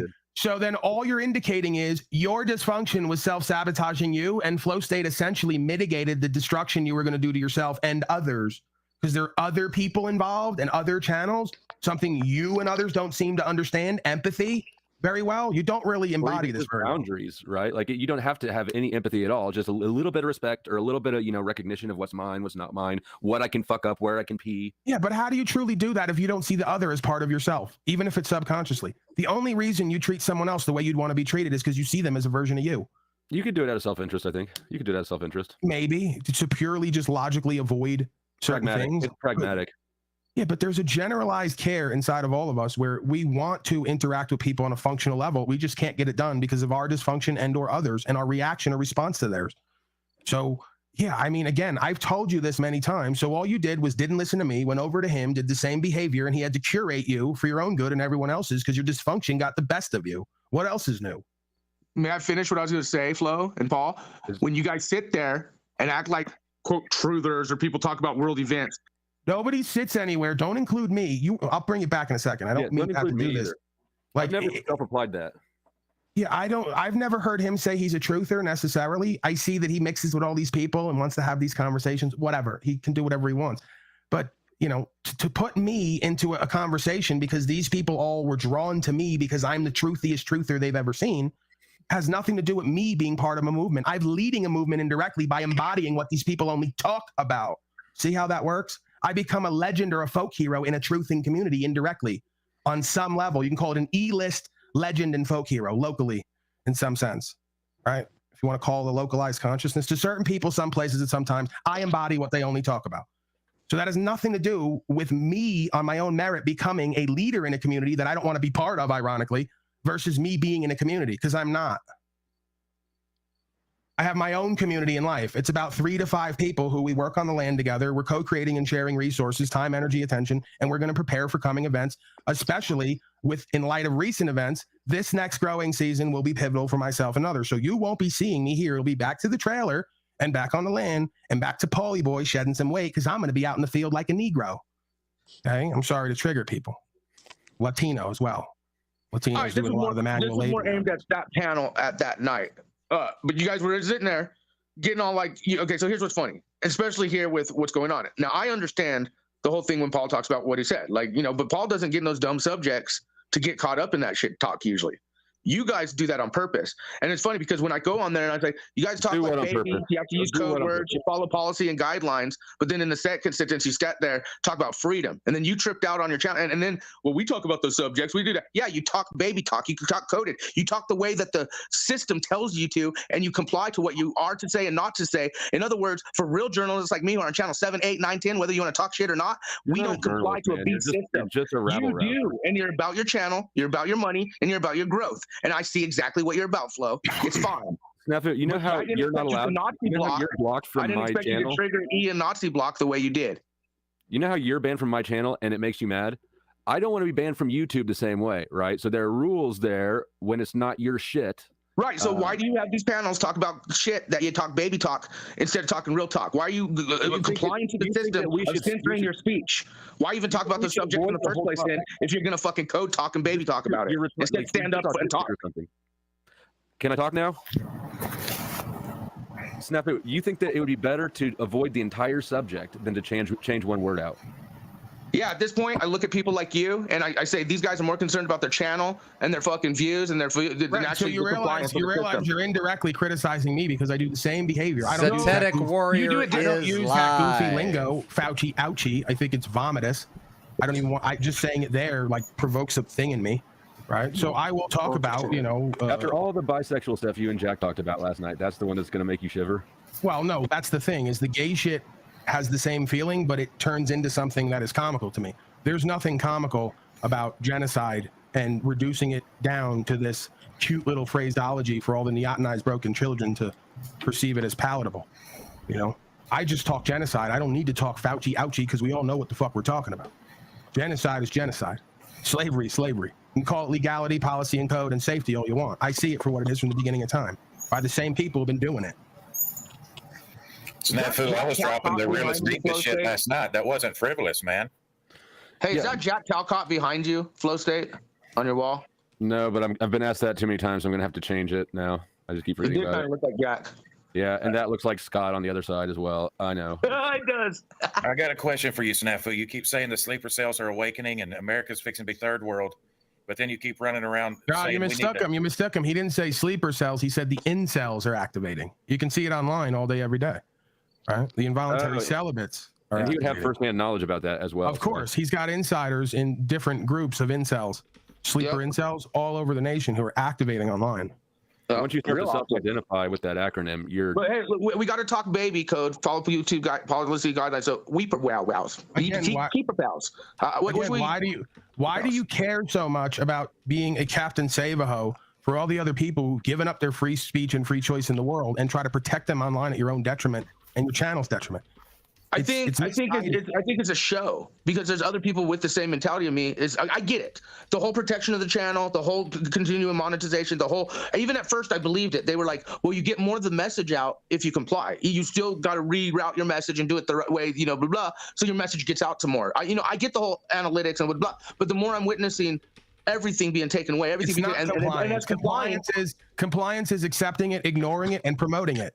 If you're speaking about it, speaking the truth, which is perceived as negative, and covering your ass and your bases by not saying triggering keywords, it does more good than it does harm doing it the other way. But what is the reason they tell you? Like a belligerent, obstinate child, which is a qualities that you show oftentimes. The same way as if we were at school, you could say that you're going to say the same thing over and over. People force it all the time. Are you not aware of what you're doing? Flow State would have been over there with him, trying to get to something. He's in there trying to feel bad. Okay, maybe. Crying? Yeah. You making cry? Stamps. And when we do, I'll do another. Elephant in the room here, though. What? Now, can you put your cockpit headset on because that new computer of yours is another horrible investment? I think this is. I told you that. We need the cockpit. I think this is what Music Holds a Secret told me about that. Flow State is asking Wizard, who's known as Heckle Bus, about these idea of these stamps that Wizard's talking about quite a bit here. So let's see. This should be interesting. Headset, so you can be loud enough at least. I kind of liked him better when you can't hear him.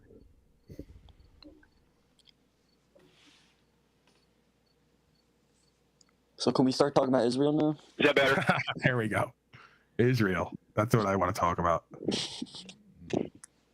Yeah, whatever they're going to do there, they're going to get done here. Don't worry about it. You'll get an up close look at it at some point, to some extent. Is that better? There you go. Clear for takeoff. So I want to address the obvious elephant in the room. What are you doing here instead of over at Jacksonville? I don't owe Jack anything. I go where I want. Well, I guess where I'm allowed as well. Yeah. What? Yeah. What you think that I need to be at Jack's, or you just don't want me here? Well, no. That's part of it. Of course, I don't want you here. No. You know our relationship.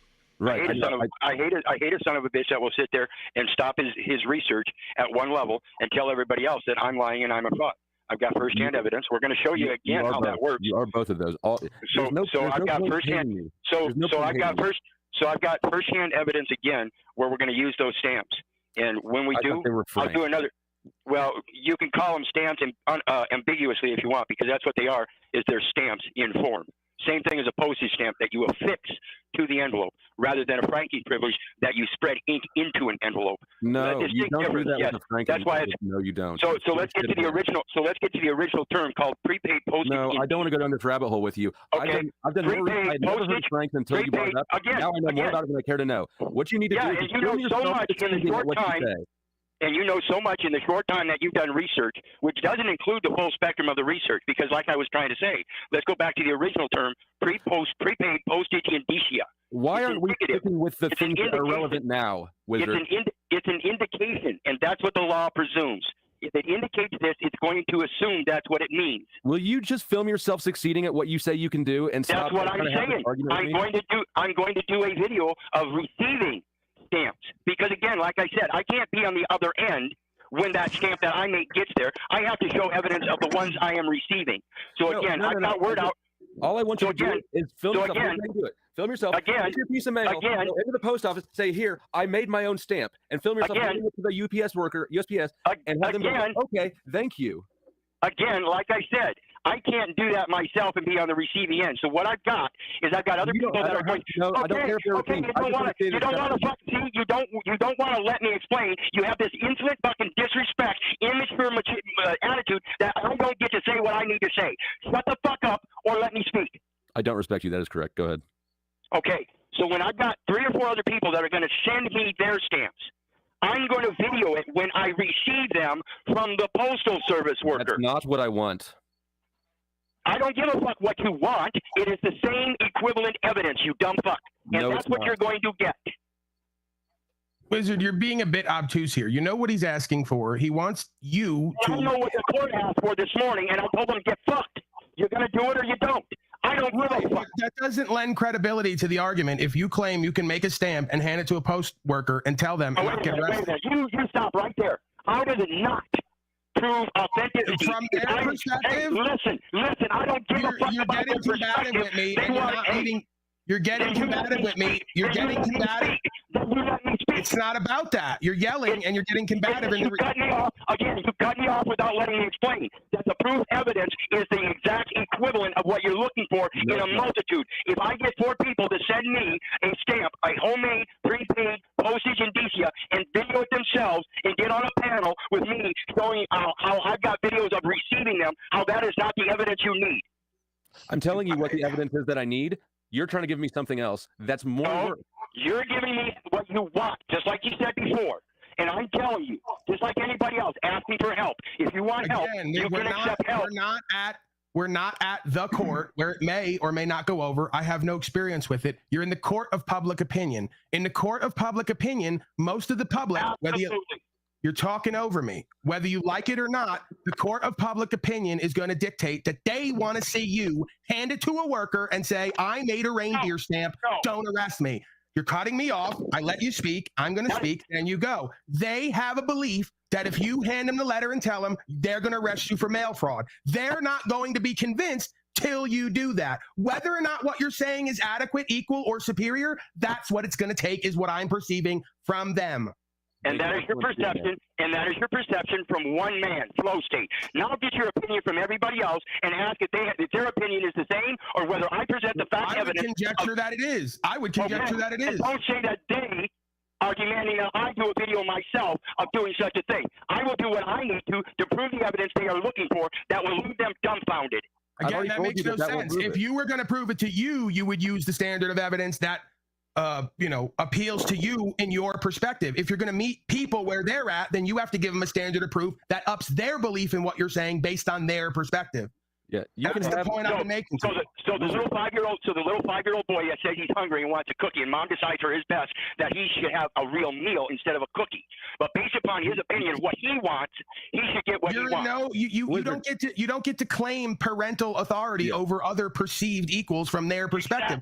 Whether you are older, you are old enough probably, but yeah. Right. So you have to explain to Junior. So you have to, you're repeating and spinning. You have to explain to Junior from Junior's level of consciousness why the cookie is not appropriate and the salad is. If you don't talk to Junior from Junior's perspective, there will be misunderstanding and miscommunication.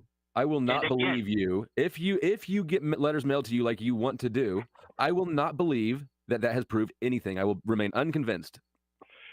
That's fine, because again, it goes to the one perspective that everybody seems to be projecting on everybody else. So when I do the video and I show... We're only talking about my perspective. Listen, exactly. And when I do the video and I show, then everybody else that might have a different perspective will see the evidence and say, okay, I'm willing to learn some more. But don't you think that everybody else would also have the same conclusion if you just did what the fuck I'm asking? And don't you think the obverse is exactly the same? That if I had video of 3 other people doing the exact same thing, handing it to a postmaster, and me receiving it on the other end, doing the exact same thing, videoing it, and then pull everybody up on a panel, is that better evidence coming from 4 witnesses or what? You are working so fucking hard to not do the one thing I'm asking for. It'd be way easier to do that if you could do it. And I've been used to that all my life. And again, that's why I was the one that walked into court this morning and tell them they could go get screwed because they're going to do what they want to do. But I'm letting you know. I don't believe anything you say at all. Exactly. You either want to. That's why he posted the dismissal of the bond like I told them they needed to. Again, that has nothing to do with this conversation. You either want to be right or make it right, presuming you are right, which I don't have all the information. And again, I already made it right. I don't have to prove a motherfucking thing to anybody. Then don't worry about it. Nobody said you did. Nobody said that you did.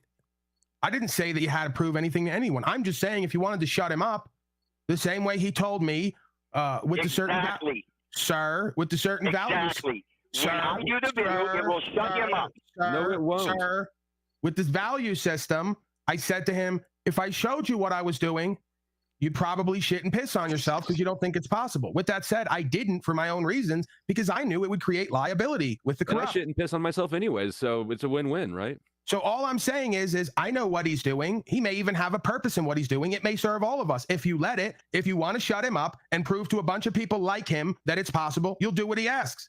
If you have your own reasons and your own purpose and process, you'll just do that and let it lie. You can't have it both ways. You can't have your cake and eat it too. I know you get what I'm saying. Exactly.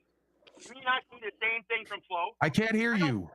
I think he went into the Bermuda Triangle. Do you not see the same thing as Flo? Like I said, I don't have a fucking thing to prove to Flo. He's the one that wants his cake and eat it too. He wants this for content. He wants this for content, and I don't give a fuck about his content. I don't watch his channel. I don't watch Jack's channel. I don't watch Cynthia's channel. I don't do that shit anymore. It's not about that. It's not about defending from his wants. It's you can't say you can't don't say sit here and placate. Don't sit here and placate that he can come up here. You can't say you're right and you're about truth and want to prove this shit you know to everyone and then not accept certain challenges if it will change the consciousness of the people involved. Again, I've already shown evidence of its truth. Evidence is not proof. You know it as well as I do. If you went to the court and told them they got evidence that you're a child molester, you'd laugh at them and go, evidence is not proof. Someone come up with evidence of something all day, every day. It's not proof. This is proof. Because I can take it back down to that fucking post office, have them read that machine barcode, and they will tell me with another record, a second record. Do you understand what a witness is? It's a record. And if you have two records that concur, you have a truth. You have proof. It is evidentiary fact duplicated. I don't give a fuck about that. Like, you just, there's one way to change my mind. If you don't owe me shit, and I don't owe you shit, so if you don't want to do it, that's fine. You're still full of shit until then. I maintain that. Yeah, you do. Not everybody else. Got it? I don't speak for everybody else. I only speak for me. But you certainly make an attempt to convince everybody else of that. Otherwise, you shut your mouth and just disbelieve it yourself. So I should shut up and keep letting you just spew nonsense into gullible people's ears. Right. It's nonsense when I tell people not to. Doesn't that sort of make me an accomplice in a way? It's nonsense when I tell people not to believe me, not to believe the neighbor, not to believe the government. I know. Crying out loud, do not believe your mother. Do your own research so you know. I know. It's how you evade being responsible for the bullshit you promote. All right, let me thank Joseph C. while there's a lull in the action here. Damn. Flow state. Wow. Wow. Interesting. Very interesting. The optics are high. Says, please, boss play, let no man steal your crown or a 38 special. Well, presuming that I have a crown, heavy is the head that wears the crown, they say. So if you want it, you can have it, presuming that I'm wearing it. You may give it back quickly. Great power comes great responsibility. That's what they tell me, and I feel it every day. So, don't believe the hype.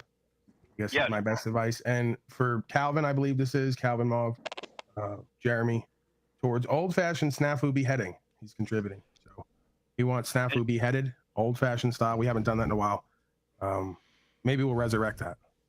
So like that. And so, when it comes to the responsibility post date, like I said before, folks, if the post office actually thought I was committing fraud, they wouldn't let me to send it. If the post office thought the other people were committing fraud, it's not how everybody thinks. Wizard, it doesn't matter how. It's not how logic works, by the way. That's not how logic works. What he just said. See, this is one of the major, and I'm actually having deja vu. See, even Wizard, who does bring a lot to the table, whether we want to admit that or not. This is not how logic works. So you see, Flow State actually shut him up, which is hard to do. He wants snafu beheaded. And then let's listen to what he comes back with. Old-fashioned style. We haven't done that in a while. Maybe we'll resurrect that. like that. And so, yeah, when it comes to the responsibility post date, like I said before, folks, if the post office actually thought I was committing fraud, they wouldn't let me to send it. That's not correct, sir. That's not number one, that's not how logic works. That's not a logical thought form like people think it is when they want to say it's a false premise. Well, if it doesn't validate what he's putting forward, the fact that a specific action is not being, you can't validate something through ignorance or the negative form. See, it doesn't work that way. This is a failure of logic, right? Now, I see many people fall into this trap and think, and Keith Highly Suspect does this sometimes, where he thinks that thought form is logic. It's not. The fact is, the system absolutely tolerates and permits fraud for many reasons. So for what Keith Wizard is putting forward here to be true, we would have to have a track record of the government and or the post office consistently stopping all fraud perfectly in the moment as it shows itself. That's not reality. This is a false premise. If the post office thought the other people were committing fraud, By the way, the post office can't have thoughts because it's not a person. It's not a human, right? It might be a legal person. It might be a corporate fiction. The post office can't have thoughts. It doesn't matter how many times you say it. What's on the table is he says he doesn't believe you. He says you're lying and bullshitting. Z just started talking, by the way. I want to see what he's saying, so we're going to put this on pause. I'm also something of a fan, believe it or not, and I want to see what Z's saying upon his return here. So here we go. Is this a good thing or a bad thing? 50 watching, by the way. Because, guys, I'm always, thinking. It's kind of like my problem. I'm just, thinking too much. And I'm like, why am I playing into, their whole matrix? Why am I playing into, their whole matrix? I don't need to do this. What am I doing? Meanwhile, I created a Rumble account, an Odyssey account. I should drop those links in too. But I'm like, oh, I'm getting deeper in their matrix. And then all you guys are like, Z, where's your Facebook page? You need a Facebook page, an Instagram. I'm like, oh, I guess I have to start those things too.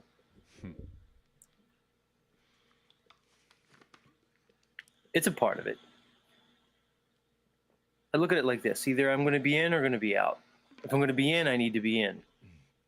I agree, by the way. If I'm ever out, then I'm out. Either you in or you out, Can't do this halfway shit.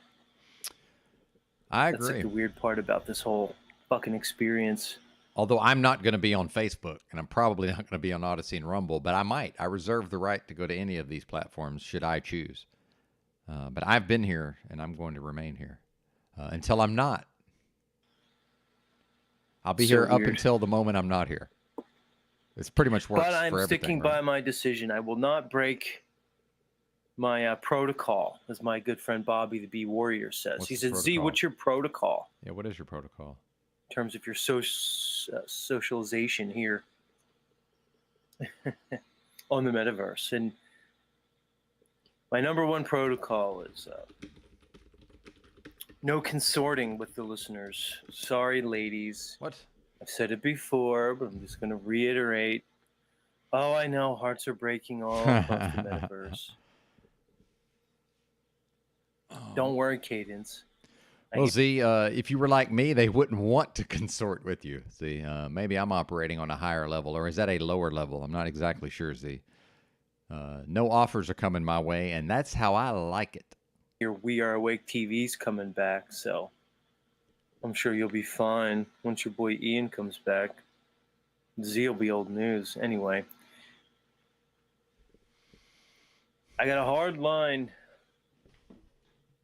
No fraternizing on the metaverse, which is weird. It's a weird situation with me because, I'm much cooler here metaversally than I am in real life. In real life, I'm just like a guy walking around doing stuff. Here I have like, this whole persona, this whole thing going. And then I'm like, all right, so how's that going to work? So I meet somebody IRL, which stands for in real life for all you boomers out there. So I meet somebody IRL, and then like what? Am I like, oh, well, I got a YouTube channel. I got an IG account. Are you verified? No. Well, then I see Cadence down there says it's all good though. Might be true love between you two. There's no such thing as true love, Cadence. That's not a thing that exists, especially not in the romantic sense. What does that mean? I don't know. And then they're like, oh, what's your channel about? We're about to wrap up, by the way, and I'm going to start another live stream. Just so you folks know, the next live stream is going to be scheduled to begin in 22 minutes, and it might start earlier. So I'm going to do that now while Z's talking. We won't be able to see him. Then that's that moment. I'm like, oh. You're going to end up seeing my screen while I make the live stream on StreamYard. See, it's complicated either way.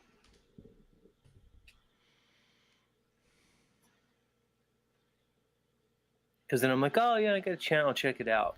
And they come on here and just, listen to me going off. I'm like, oh, what do you mean? Oh, you're one of those people.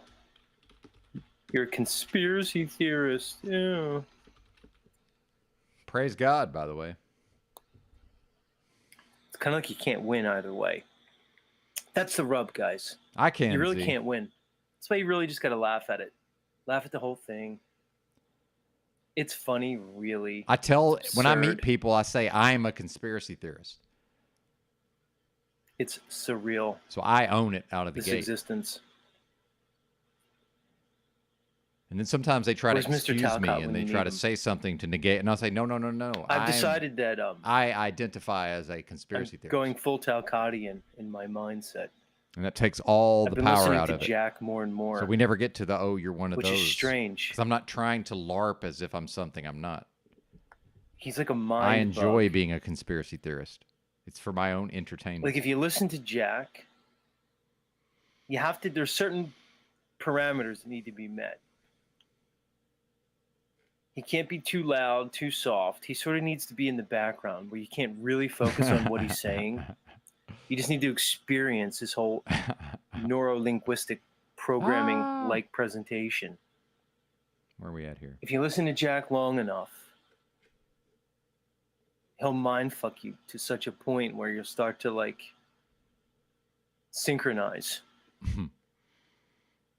with the Talcottian. I think I'm there. I'm going full Talcottian. I don't really want to think for myself anymore. I'm kind of tired of having accountability and responsibility, and I need to turn over all agency to somebody. And I think it's going to be Jack Talcott. That's going to be my new approach to life. Because hell, we all need a guru.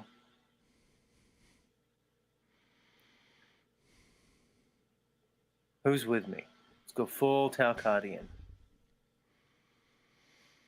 Much like Jack, I find myself pondering. What is this life? Is this real? Sure seems to be real. Sure seems that way, Z. Yeah, London man. London man, if you're going to follow anybody, if you're going to cede all accountability and agency over to somebody, might as well be Jack. You know, what can go wrong? Could you imagine?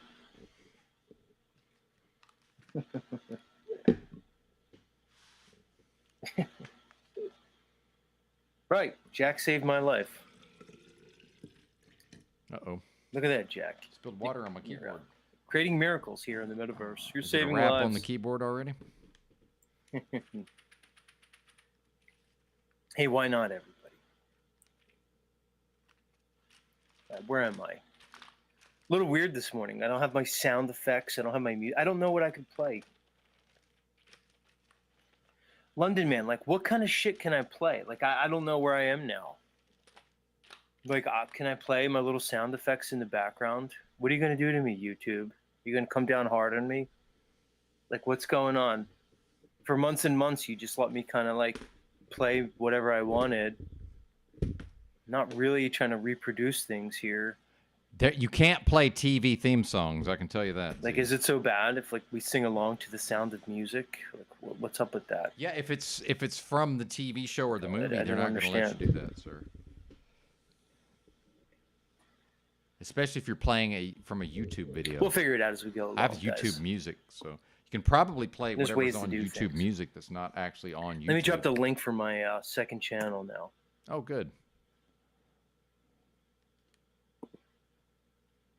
The Z Network. I should see if I could pull up the links for my my other channels while I'm here. Let me see if I can pull up my Rumble account. Fucking Rumble. Let me see. So here's Rumble. Bear with me, guys. El Ubuntu. We're getting back in the swing of things here.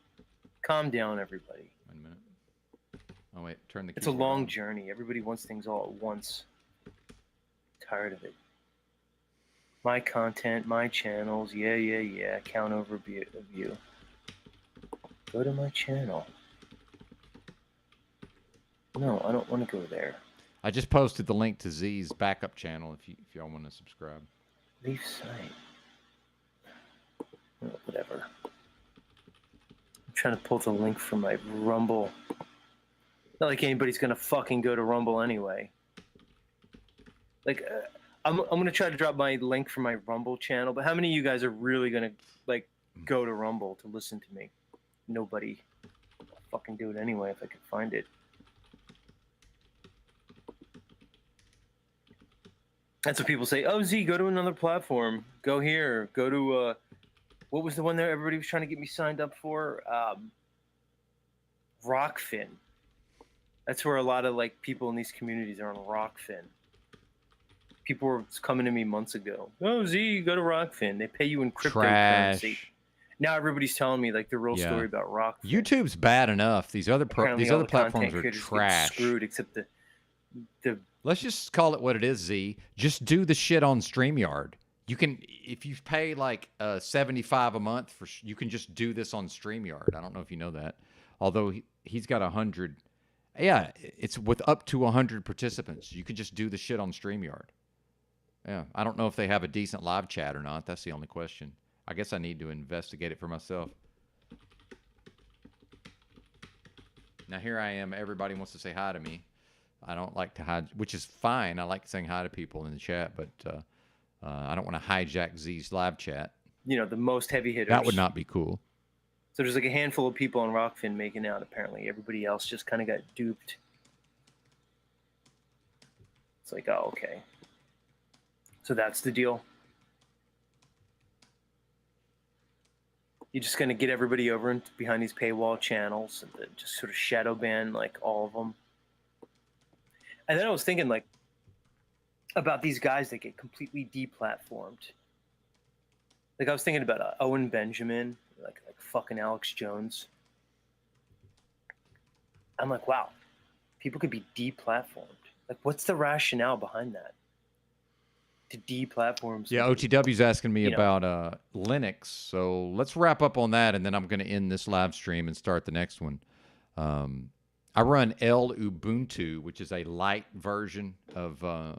I like the lightweight versions because actually Ubuntu has fallen out of favor in the Linux community. It used to be probably because years ago it was easier to install than some of these other distributions, and historically Linux has been kind of hard to install, especially if you're trying to dual boot with Windows. I don't even fuck with that because I won't run Windows, so it's easier for me to install it because this mini PC came with Windows, and the first thing I did was install Linux, and I completely got rid of the Windows. I'm never going to use it ever again. That's just me, though. I'm a crazy person, right? Oh, let me get Z off the screen here. But yeah, that's just me, right? Like I'm nuts, you know, because finally just Windows is such trash. But I understand some people are using software that they can only realistically use on Windows. And a lot of the Linux users are actually running Windows emulation software. So they're still running Windows. They're just running it on Linux, which, if that makes sense. I don't fuck with none of that. I'm all Linux, right? But I'm only really doing basic shit. And if I can't do it on Linux, I just don't do it. I mean, I will cut off my nose to spite my face. So I think it's important for the user to understand going in. So if you have data on your hard drive that you can't lose, number one, why ain't that shit backed up? Because remember, if it's not backed up, it's not important. You're proving that it's not important by refusing to back it up, right? If it was important, you would back it up, from my perspective. So back that shit up. Number two, if you're trying to dual boot Windows, you're probably going to need to do a little research to find out how to do that. But if you just want to boot off a thumb drive and install Ubuntu and not worry about your data and not worry about dual booting Windows, it's comically easy on most machines now. But let me go to their website, Ubuntu. Let's just, the official. It might be pronounced Lubuntu. I say Ubuntu, but that's just me. So we just click on version. We just click on Get Ubuntu. Then what you'll see is you've got a 23.04. It says Lunar Lobster. That's a new. What that is, that's a new release of Ubuntu, right? So this is the newest stable release. But you'll see here it's supported until January of 2024. See, I'm on 22.04.3, which is the previous version, which is Jammy Jellyfish. But it's recommended for most users. It's supported until April of 2025. Now, I did install 23.04, and I tried it out, and I said, well, I'm better off on my main machine. I'm better off rolling with the one that's supported until April of 2025, meaning they will continue to roll out the updates, right? So then you just you download the ISO, right? So this link is to an ISO, and then whatever software you have. So on your Windows, whatever software you have that will write an ISO file to a USB thumb drive, you just use that software to make a thumb drive. Boot off the thumb drive, install. It's super fucking easy to install, especially if you're not going to dual boot Windows, and if you don't care if your hard drive gets erased. That's the main thing is, protect your data at all times, right? That's up to you to protect your data. It's not Linux's fault if somebody, accidentally fucking overwrites their partition with all their files on it. Like, that's a you problem. And that's the thing about Linux is it's very unforgiving. You can easily just fuck your shit. You can fuck your world up very easily if you don't know what you're doing. But yeah, and the other thing you need to know is Control-Alt-T. And I'm pretty sure OTWs use Linux, but yeah, Control-Alt-T brings up the terminal window. And this is what terrifies most folks, because no matter what, if you run Linux, you're going to be in the fucking terminal at some point. But most of this just involves fucking copying and pasting text commands, like from, I just Google how do I install whatever, and then sometimes it tells me to type in it tells me I have to open a terminal window, and I just copy and paste the fucking command. Although for some reason, when you want to paste into a terminal window, it's Control-Shift-V instead of just Control-V to paste. Why that is, I have no idea, but Control-Shift-V versus Control-V. Don't ask me why. That's just how it is. But anyway, I'm going to shut this one down, and I'll see y'all in just a couple of minutes on the next live stream. Anyway, thanks for watching. See you in the next one.